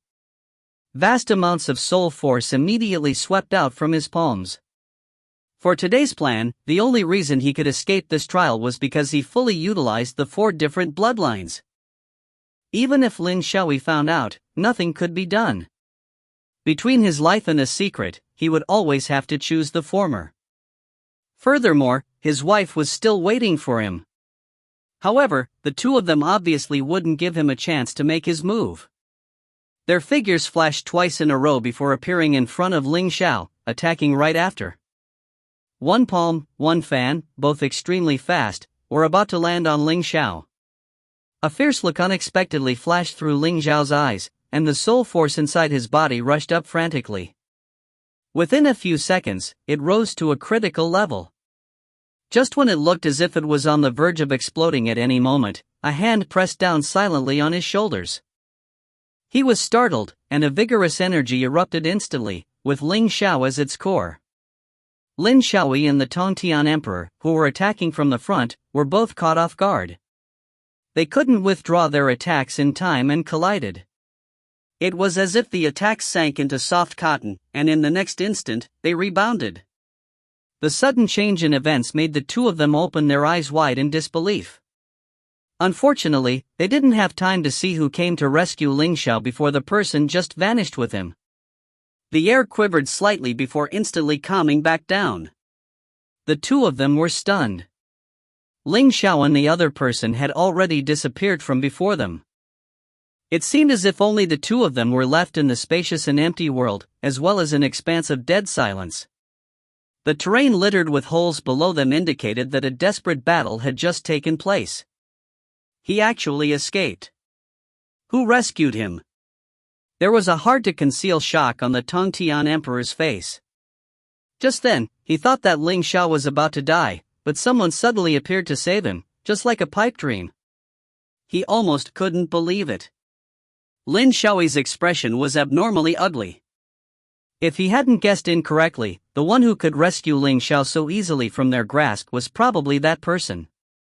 That old fart actually destroyed his plan. If you find any errors, ads pop up, ads redirect, broken links, non-standard content, etc., please let us know. Report chapter so we can fix it as soon as possible. Chapter 682 Revealing Secrets. Chapter 682 Revealing Secrets. Translated by Column CD of Exiled Rebel Scanlations. The dense forest was filled with birds and beasts. A gust of wind blew and two more figures appeared in an open space. One of them was wrapped in a black robe from head to toe that seemed to have the effect of obstructing the gazes of others. Ling Xiao broke free from his hold and scanned the black-robed man with a penetrating glare before he calmly looked away. Then he sat down in a cross-legged position and began to recuperate from his injuries. Since the man had rescued him, he did not need to worry that the other party would take the opportunity to mount a sneak attack on him. The black-robed man did not say a word. Instead, he looked at Ling Xiao in silence. It was as if he was not the one who had just saved Ling Xiao, as he unobtrusively watched Ling Xiao with rapt attention. After an unknown period of time, a deep and hoarse voice that seemed to be suppressing something suddenly sounded in the air. "You're not curious about who I am and why I saved you?" Ling Xiao did not reply for a long time. After about half an hour, he opened his eyes and met the black-robed man's uncovered eye as he serenely replied, "I'm quite curious." "Speak then." The black-robed man. After being given such a reply, the black man was unable to relish speaking of it. Sure enough, he was right. This kid's character was a little flawed. The black man deliberated for a moment. "I can't tell you about it yet." "Then you don't have to speak about it," Ling Xiao interrupted. The black-robed man. In actual fact, it was not just a little flawed but quite a few flaws. Ling Xiao stood up and dusted off the leaves on his body before he looked at the man and calmly stated, "I'm leaving if there is nothing else. My wife is looking for me now." After that, he turned around and left. "Wait a minute." The black-robed man called out to him at once. This kid was really impossible to deal with. If he had known earlier in the beginning. Ling Xiao suddenly turned back. It was not because of what the man had said, but because he had suddenly remembered something. "Oh yes, I almost forgot to say thank you. If you hadn't appeared out of the blue and saved me, I would be heavily injured instead of having slight injuries.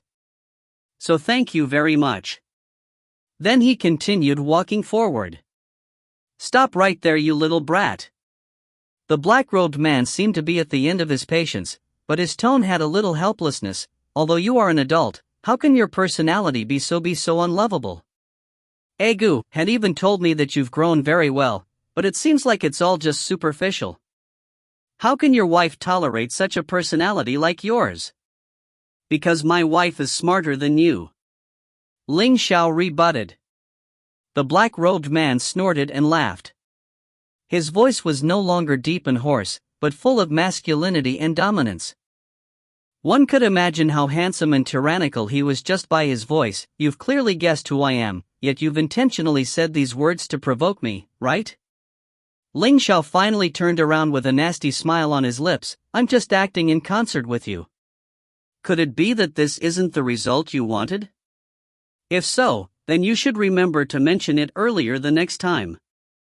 As a son, I will try my best to coordinate with you and let you play to your heart's content." Lin Ning laughed instead of getting angry. He had always thought that this kid did not know much. Now it seemed that he had to get to know him once more. This kid knew more than he expected. "How did you guess it was me, Dot? Do you still have to guess for something like this?"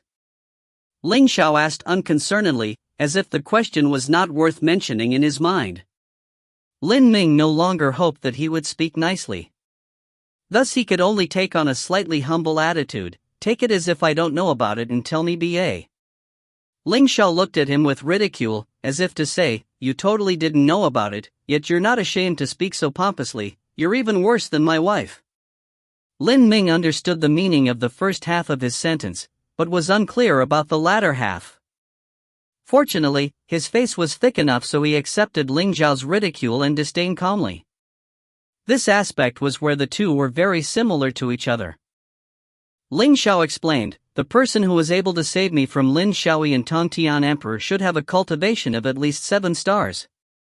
I know how many 7-star experts there are in the Tongtian continent. Unfortunately, I've never had dealings with these experts, so they don't have any reason to save me. At first, I thought it might be the Qilin Lord, but I immediately overturned this conclusion." "Why?" Lin Ming asked. "I remember that Uncle Gu once told me something about the Qilin Lord. The Qilin Lord was the only one among the 4 ancient beast clans who had survived since the ancient war, but he suffered extremely serious internal injuries and had been in secluded cultivation since the end of the ancient war. From then up till now, the number of times he came out could be counted on one hand, and nobody knows whether his injuries have recovered. I think even Lin Xiao doesn't know, right? Ling Xiao shot a glance at him and replied with a question like he had a plan in advance. You concluded that I was not the Qilin Lord just because of this? Isn't that too hasty? Lin Ming frowned and seemed dissatisfied with this answer. Of course not. Ling Xiao looked at him with a smile that was yet not a smile. This was only what I had first suspected. What really struck me as odd was the Qilin Lord's attitude towards me. Lin Ming roughly understood after hearing this. Ling Xiao continued, the four ancient beast clans attach great importance to the purity of their bloodlines. I've looked through a lot of information, and the Qilin clan is the one that takes it the most seriously.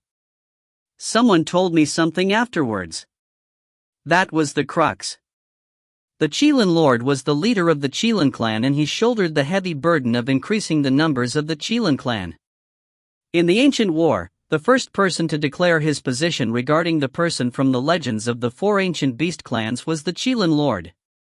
He did not approve of that expert who had the bloodline of all four ancient beast clans, and it could even be said that he hated him. The most crucial evidence was that of his injury. The injury of the Qilin Lord was not from the first Tongtian Emperor, but from that person instead. It was because the Qilin Lord refused to accept him leading the four ancient beast clans and went on to provoke that man. In the end, he was certainly not his opponent. So the one who loathed that person from the legend of the four ancient beast clans the most was the Qilin Lord. However, this was a secret, and there were no more than 3 people who knew about this and had survived. Unfortunately, one of them was the white-robed man in Ghost Tomb Mountain Range. His soul still existed in the Ghost Tomb Mountain Range, although he could no longer be termed as a person. When the white-robed man discovered the secret of Ling Xiao's bloodlines, he not only told Ling Xiao the secret of how the bloodline was stimulated, but also told him about the circumstances of the Qilin Lord. This was because if Ling Xiao really became the one from the legend that led the four ancient beast clans in the future, then if the Qilin Lord was still alive, he was the one Ling Xiao should guard against the most. However, the white-robed man also told him that the Qilin Lord had suffered grievous wounds that were extremely difficult to recover from. These words from the white-robed man confirmed that the Qilin Lord was not the real Qilin Lord. If he was the real Qilin Lord, it is impossible for him to value Ling Xiao and recognize him as one of the heirs of the Qilin clan when he knew that Ling Xiao's blood was impure. His immediate reaction should be to expel him from the Qilin Lord and never acknowledge him, or to simply erase his existence. This was the reaction that the Qilin Lord should have had. The person you mentioned was probably the ancestor of the Yu family, Yu Qian. I've heard the Qilin Lord say that he was an extraordinary man. I didn't expect that he would be trapped in the Ghost Tomb Mountain Range. Now that his wish has been fulfilled, he should have been reincarnated ba. Lin Ming lamented. Yes. Ling Xiao had once accompanied his wife to the Ghost Tomb Mountain Range again when the two stopped over there afterwards, but the white-robed man was no longer present. The remnants of the soul that remained said that his wish was fulfilled, so he had entered the cycle of reincarnation. His soul has survived for too long and could no longer withstand the depletion. Otherwise, he would disappear from both heaven and earth if he waited till his body and soul were eradicated. The souls there were very happy without his suppression. Lin Ming nodded. It's fortunately that you're lucky enough to actually meet Yu Qian. He should be the one who told you about your bloodlines. You've guessed correctly, the real Qilin Lord died 10,000 years ago. The person you came into contact with after the event was actually me. I have a relatively high freedom of action within the Qilin clan with the identity as the Qilin Lord. The situation in the Forbidden Zone that you've been unable to investigate was actually due to my orders, and even Lin Xiao is unable to go in. So he didn't know that I was not in the Forbidden Zone and that the one summoning him every time was me. Lin Xiao did not stay in the Qilin clan to reflect on his actions like what you ordered. You knew this, so you were able to hurry over to save me in time. Ling Xiao calmly continued Lin Ming's explanation. Not bad. Lin Ming did not keep Ling Xiao guessing. Anyway, he had already talked about it and there was nothing to hide. He believed that his son would be able to guess it with his IQ. I also knew that he was the leader of the Black Spider. At first, I didn't know about his plan. It was afterwards that I discovered that he was behaving strangely and that he actually ignored my orders and left the Qilin clan. I guessed that he might have some big plans, so I followed after him and happened to see him and the Tongtian Emperor working together to kill you. That's how I managed to save you. I already know all these things you've said. But I've always had a question. I think you should know what I want to ask. Ling Xiao remained calm and composed as he looked at Lin Ming with deep and serene eyes. His behavior totally did not resemble that of a son. A slight trace of guilt appeared on Lin Ming's face. It was only that Ling Xiao was not able to see it. Of course, he knew what Ling Xiao wanted to ask. In actual fact, he had been thinking about it long ago on how to explain it so that his son would believe him. If you find any errors, ads pop-up, ads redirect, broken links, non-standard content, etc., please let us know. Report chapter so we can fix it as soon as possible. Chapter 683, The Mystery of Birth. Chapter 683, The Mystery of Birth. Translated by Juessence of Exiled Rebels Scanlations. If you hadn't been imprisoned by the Qilin Lord, then why didn't you contact me before? And does Uncle Gu know about this?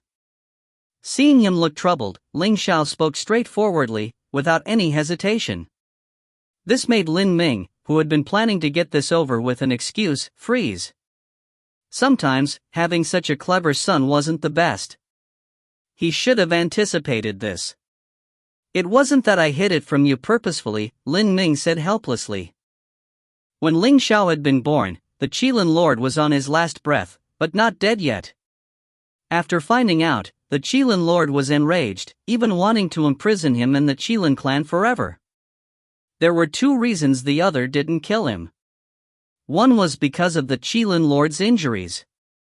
Only his disciple knew that he had sustained severe internal injuries that were nigh impossible to recover from. He no longer had the ability to kill Lin Ming. Though Ling Ming felt that he had disappointed and wronged the Qilin Lord and failed to meet the other's expectations, he refused to abandon his lover and son. The other reason was because the Qilin Lord knew that he didn't have much time left. As soon as he died, the Qilin clan would descend into chaos, and those that had their eyes set on the Qilin clan would begin to move in. Using this incident, the Qilin Lord had Lin Ming protect the Qilin clan for him through pretending to be him, and making sure that no one knew his true identity, including his lover and son. Lin Ming was an empathic man of integrity. He had wronged the Qilin Lord with what he had done, and though he knew that the Qilin Lord was using this weakness of his to force him to comply with these demands, he still agreed, and this farce went on for a full 10,000 years. However, what had happened with Ling Xiao was just out of his own selfishness. Lin Ming knew about the situation Ling Xiao was in. He knew the other was being ostracized, so he could only silently support him in secret. Lin Ming believed that his son would definitely be able to overcome all these challenges. That was until 10,000 years ago. He heard that Ling Xiao had decided to leave the Tongtian continent for what he and Lin Xiaoyi had agreed on. From then on, he disappeared, and didn't come back for 10,000 years. Lin Ming regretted it a little, but it was too bad that his regret could do nothing by then. After hearing all this, Ling Xiao was silent for a moment before suddenly asking, "Does Uncle Gu know about this?" Lin Ming felt guilt rise in his heart, his gaze wavering. Ling Xiao knew the answer from that. So the only one being kept in the dark was him. Absolutely wonderful, here he was, a puppet dancing on their strings. "Shower, don't blame your Uncle Gu. It was me who forbid him from telling you. With your intellect, I believe you should have been able to guess," Lin Ming hurriedly explained. Ling Xiao could blame him, but he didn't want Ling Xiao to blame Lin Gu. Lin Xiaoyi was ambitious. Like the Tongtian Emperor, he didn't just want to rule the Tongtian continent, but all the worlds, becoming the sole almighty and establishing his own rules. He wanted a world of his own. He was even more ambitious than the Tongtian Emperor. 10,000 years ago, not even Lin Ming realized this. Back then, because his son had run away from home, Lin Ming hadn't kept watch of Lin Shui. By the time he realized Lin Shui was plotting something, 1,000 years had gone by and Lin Shui had grown to a point where Lin Ming could no longer touch him. Not just because of his cultivation level, but also because of Black Spider. Though Black Spider kept itself hidden back then, it grew rapidly. However, by the time Lin Ming noticed, Black Spider had already formed. It wouldn't be easy to wipe it out, so he could only gather intelligence on Black Spider from the shadows and leak some of it out, making sure it eventually reached Tiango's ears. "So you and Uncle Gu tricked me. What was in it for you too?" Ling Xiao asked calmly. It was true that he could figure out the gist of the situation, but who wouldn't want to be told beforehand rather than after they had figured it out themselves? They might as well have just kept silent then. Lin Ming sighed helplessly. To achieve the legend of the 4 ancient beasts, Lin Shui planned to create the other 3 bloodlines for himself. I don't know how he came up with this method, but by the time I realized, he was already halfway there. Back then, I couldn't do anything about it, so I discussed things with your Uncle Gu and decided to raise you to be Lin Shui's rival, so you could destroy his plans. Ling Xiao sneered. He had already figured out what came of their discussion. No wonder Uncle Gu always told him that he had to get stronger to save his parents from the Qilin and Demon Phoenix clans. In reality, it was just an excuse. He wanted to facilitate Ling Xiao's growth. At best, it was an encouragement, at worst, it was all just lies. Lin Ming was a little embarrassed, watching on. Back then that was all that they could come up with. Ling Xiao then changed the topic. Then what's the deal with Mother? Ever since he found out about the attitude his mother had towards him, he had been suspicious. Things were very likely not as he thought they were. There was probably something else he had been kept in the dark about. Ling Ming had heard about the situation with XiaoMo from Ling Gu. Ling Zhao's suspicions were within his expectations. Also, how do I have all 4 bloodlines? Ling Xiao was certain that no matter if it was his father or his mother, they both only had one bloodline. Then where did the True Dragon and Black Tortoise bloodlines come from? This was something he couldn't figure out at all. I'm sorry about your mother. Your birth was actually a deal I made with her. Your mother was originally a very passionate and energetic woman. She longed for freedom, but the Demon Phoenix clan was an obstacle to that freedom. The Holy Maiden of the Demon Phoenix clan has to dedicate her entire life to the clan. They can never leave the Demon Phoenix clan and never marry or have children. This was something your mother couldn't accept. Then, by chance, she found out about my plan. Here, Lin Ming seemed reluctant to continue. Ling Xiao raises an eyebrow. What plan? Lin Ming hesitated for a moment before saying, sounding rather drained, a prophet of the Black Tortoise clan once foretold that after billions of years, the ancient war will repeat itself. The Tongtian continent will be bathed in blood and submerged in chaos, unless a certain unpredictable element existed. Ling Zhao's eyes darkened. Lin Ming sighed once more. Having a son that was too clever wasn't a good thing indeed. He suddenly felt rather envious of Yu Junqi. The first part of this prophet's prophecy referred to the current Tongtian emperor and Lin Xiaoyi. The two were very different from the previous Tongtian emperor and the person with 4 bloodlines, but both were ambitious and would surely come to blows over that all-powerful position. In the end, they were still going down the same path. However, the Tongtian continent would once again face calamity. The current Tongtian continent was already cracked, fragile. If another ancient war occurred, then this world might not be able to take it, and Tongtian continent would fall. As for the unpredictable element, that was Ling Xiao. The 4 bloodlines within Ling Xiao were purer than what Lin Xiaoyi had, because he wasn't actually carried by his mother. Lin Ming heeded the prophet's words, but Ling Zhao's heritage was still a surprise. Originally, he had been planning for his son to be born with the Qilin and Demon Phoenix bloodlines, and he would think of something later for the True Dragon and Black Tortoise bloodlines. He never expected something so serendipitous. Even now, it still seemed like quite the miracle. What do you mean? Ling Xiao frowned when the other stopped. Lin Ming could only continue. The true dragon and black tortoise bloodlines you bear actually come from your Uncle Gu. I only found out later as well that your Uncle Gu is a descendant of both clans. It was just that it had thinned out a lot, and it was even thinnering you. Uncle Gu is human. Ling Xiao's frown deepened, calmly replying. I know. Lin Ming nodded. Your Uncle Gu is indeed a human. His true dragon and black tortoise bloodlines were never activated, so he remained a human. Plus, it's harder for a human to unleash their demon beast bloodlines. With you, your original form is that of a demon beast, so it's much easier. So, Ling Xiao paused for a moment, I'm actually Uncle Gu's son, too, right? Lin Ming couldn't hold back his laughter at that, his smile holding a hint of delight. That's right. Your mother, XiaoMo, might have given you your demon phoenix bloodline, but that's just for her freedom. After you were born, she never came to see you or asked after you. Though this is rather thoughtless, I still want to tell you that the person that actually carried you to term was your Uncle Gu. You should call him Papa. Here, Lin Ming eyed Ling Xiao expression cautiously.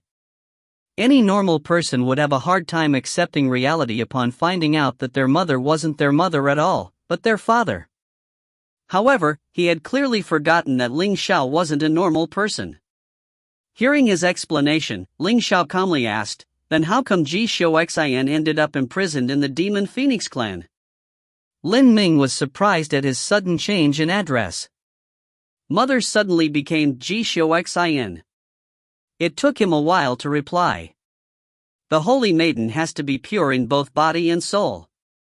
Your mother, XiaoMo, was found out to have lost her purity, and your existence was discovered by the Demon Phoenix clan, so she was imprisoned by the clan and confined there.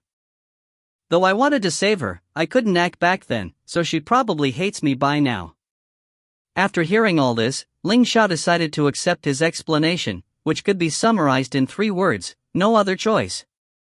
He wasn't an emotional person, but his calm far exceeded Lin Ming's expectations. If a normal person heard such a fantastical story, they would at least have some sort of inner conflict, but he didn't, instead managing to guess most of it. Lin Ming really didn't understand this son of his at all and started envying Yu Junxi again. Just as Lin Ming was about to breathe a sigh of relief, Ling Xiao spoke up again, gazing straight at him.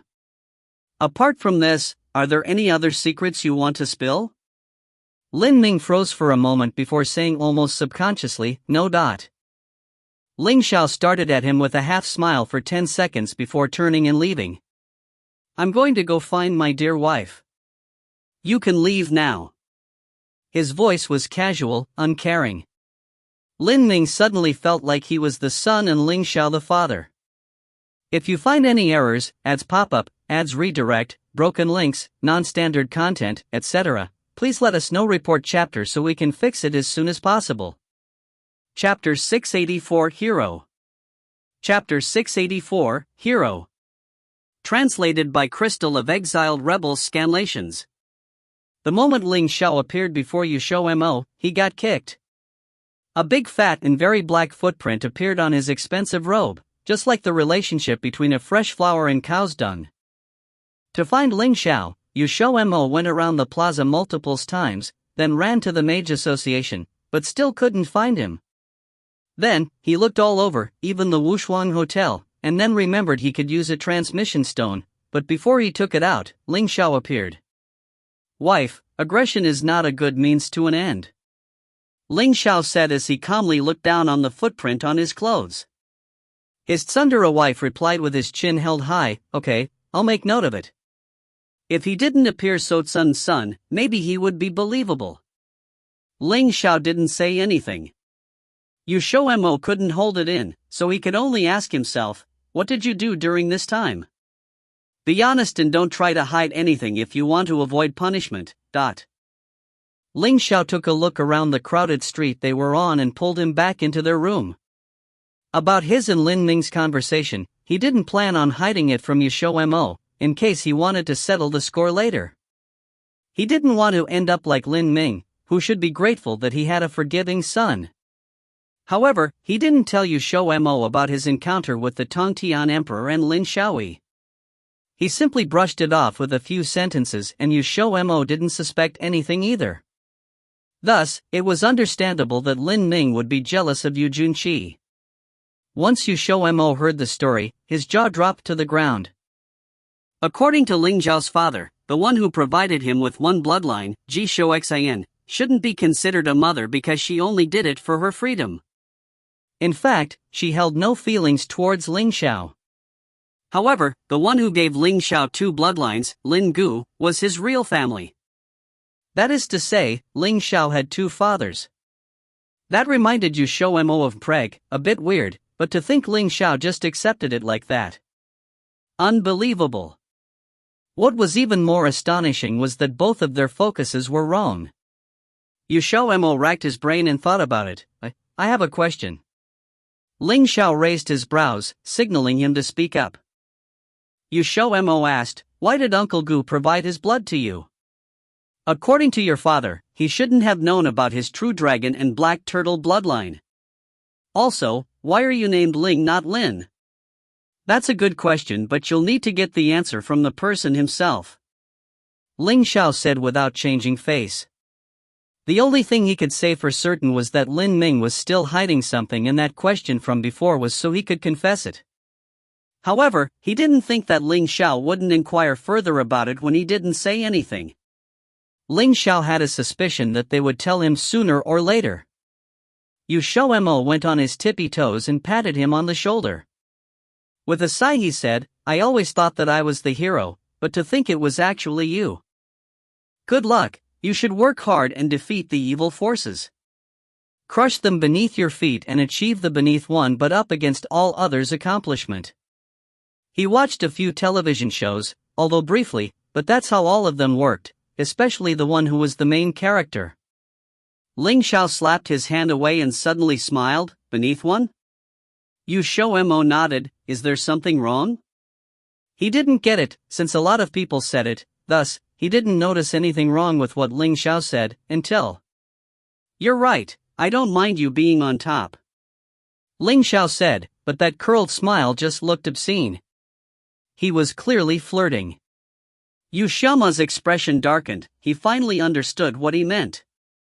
How did he turn such a serious question into something so obscene? Seriously. I'm talking about something important here.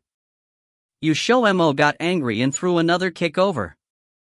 Ling Xiao dodged his kick, shrugged his shoulders and said nonchalantly, "What is there to say? Whatever happens, happens." "Okay, then are still going to save your parents?"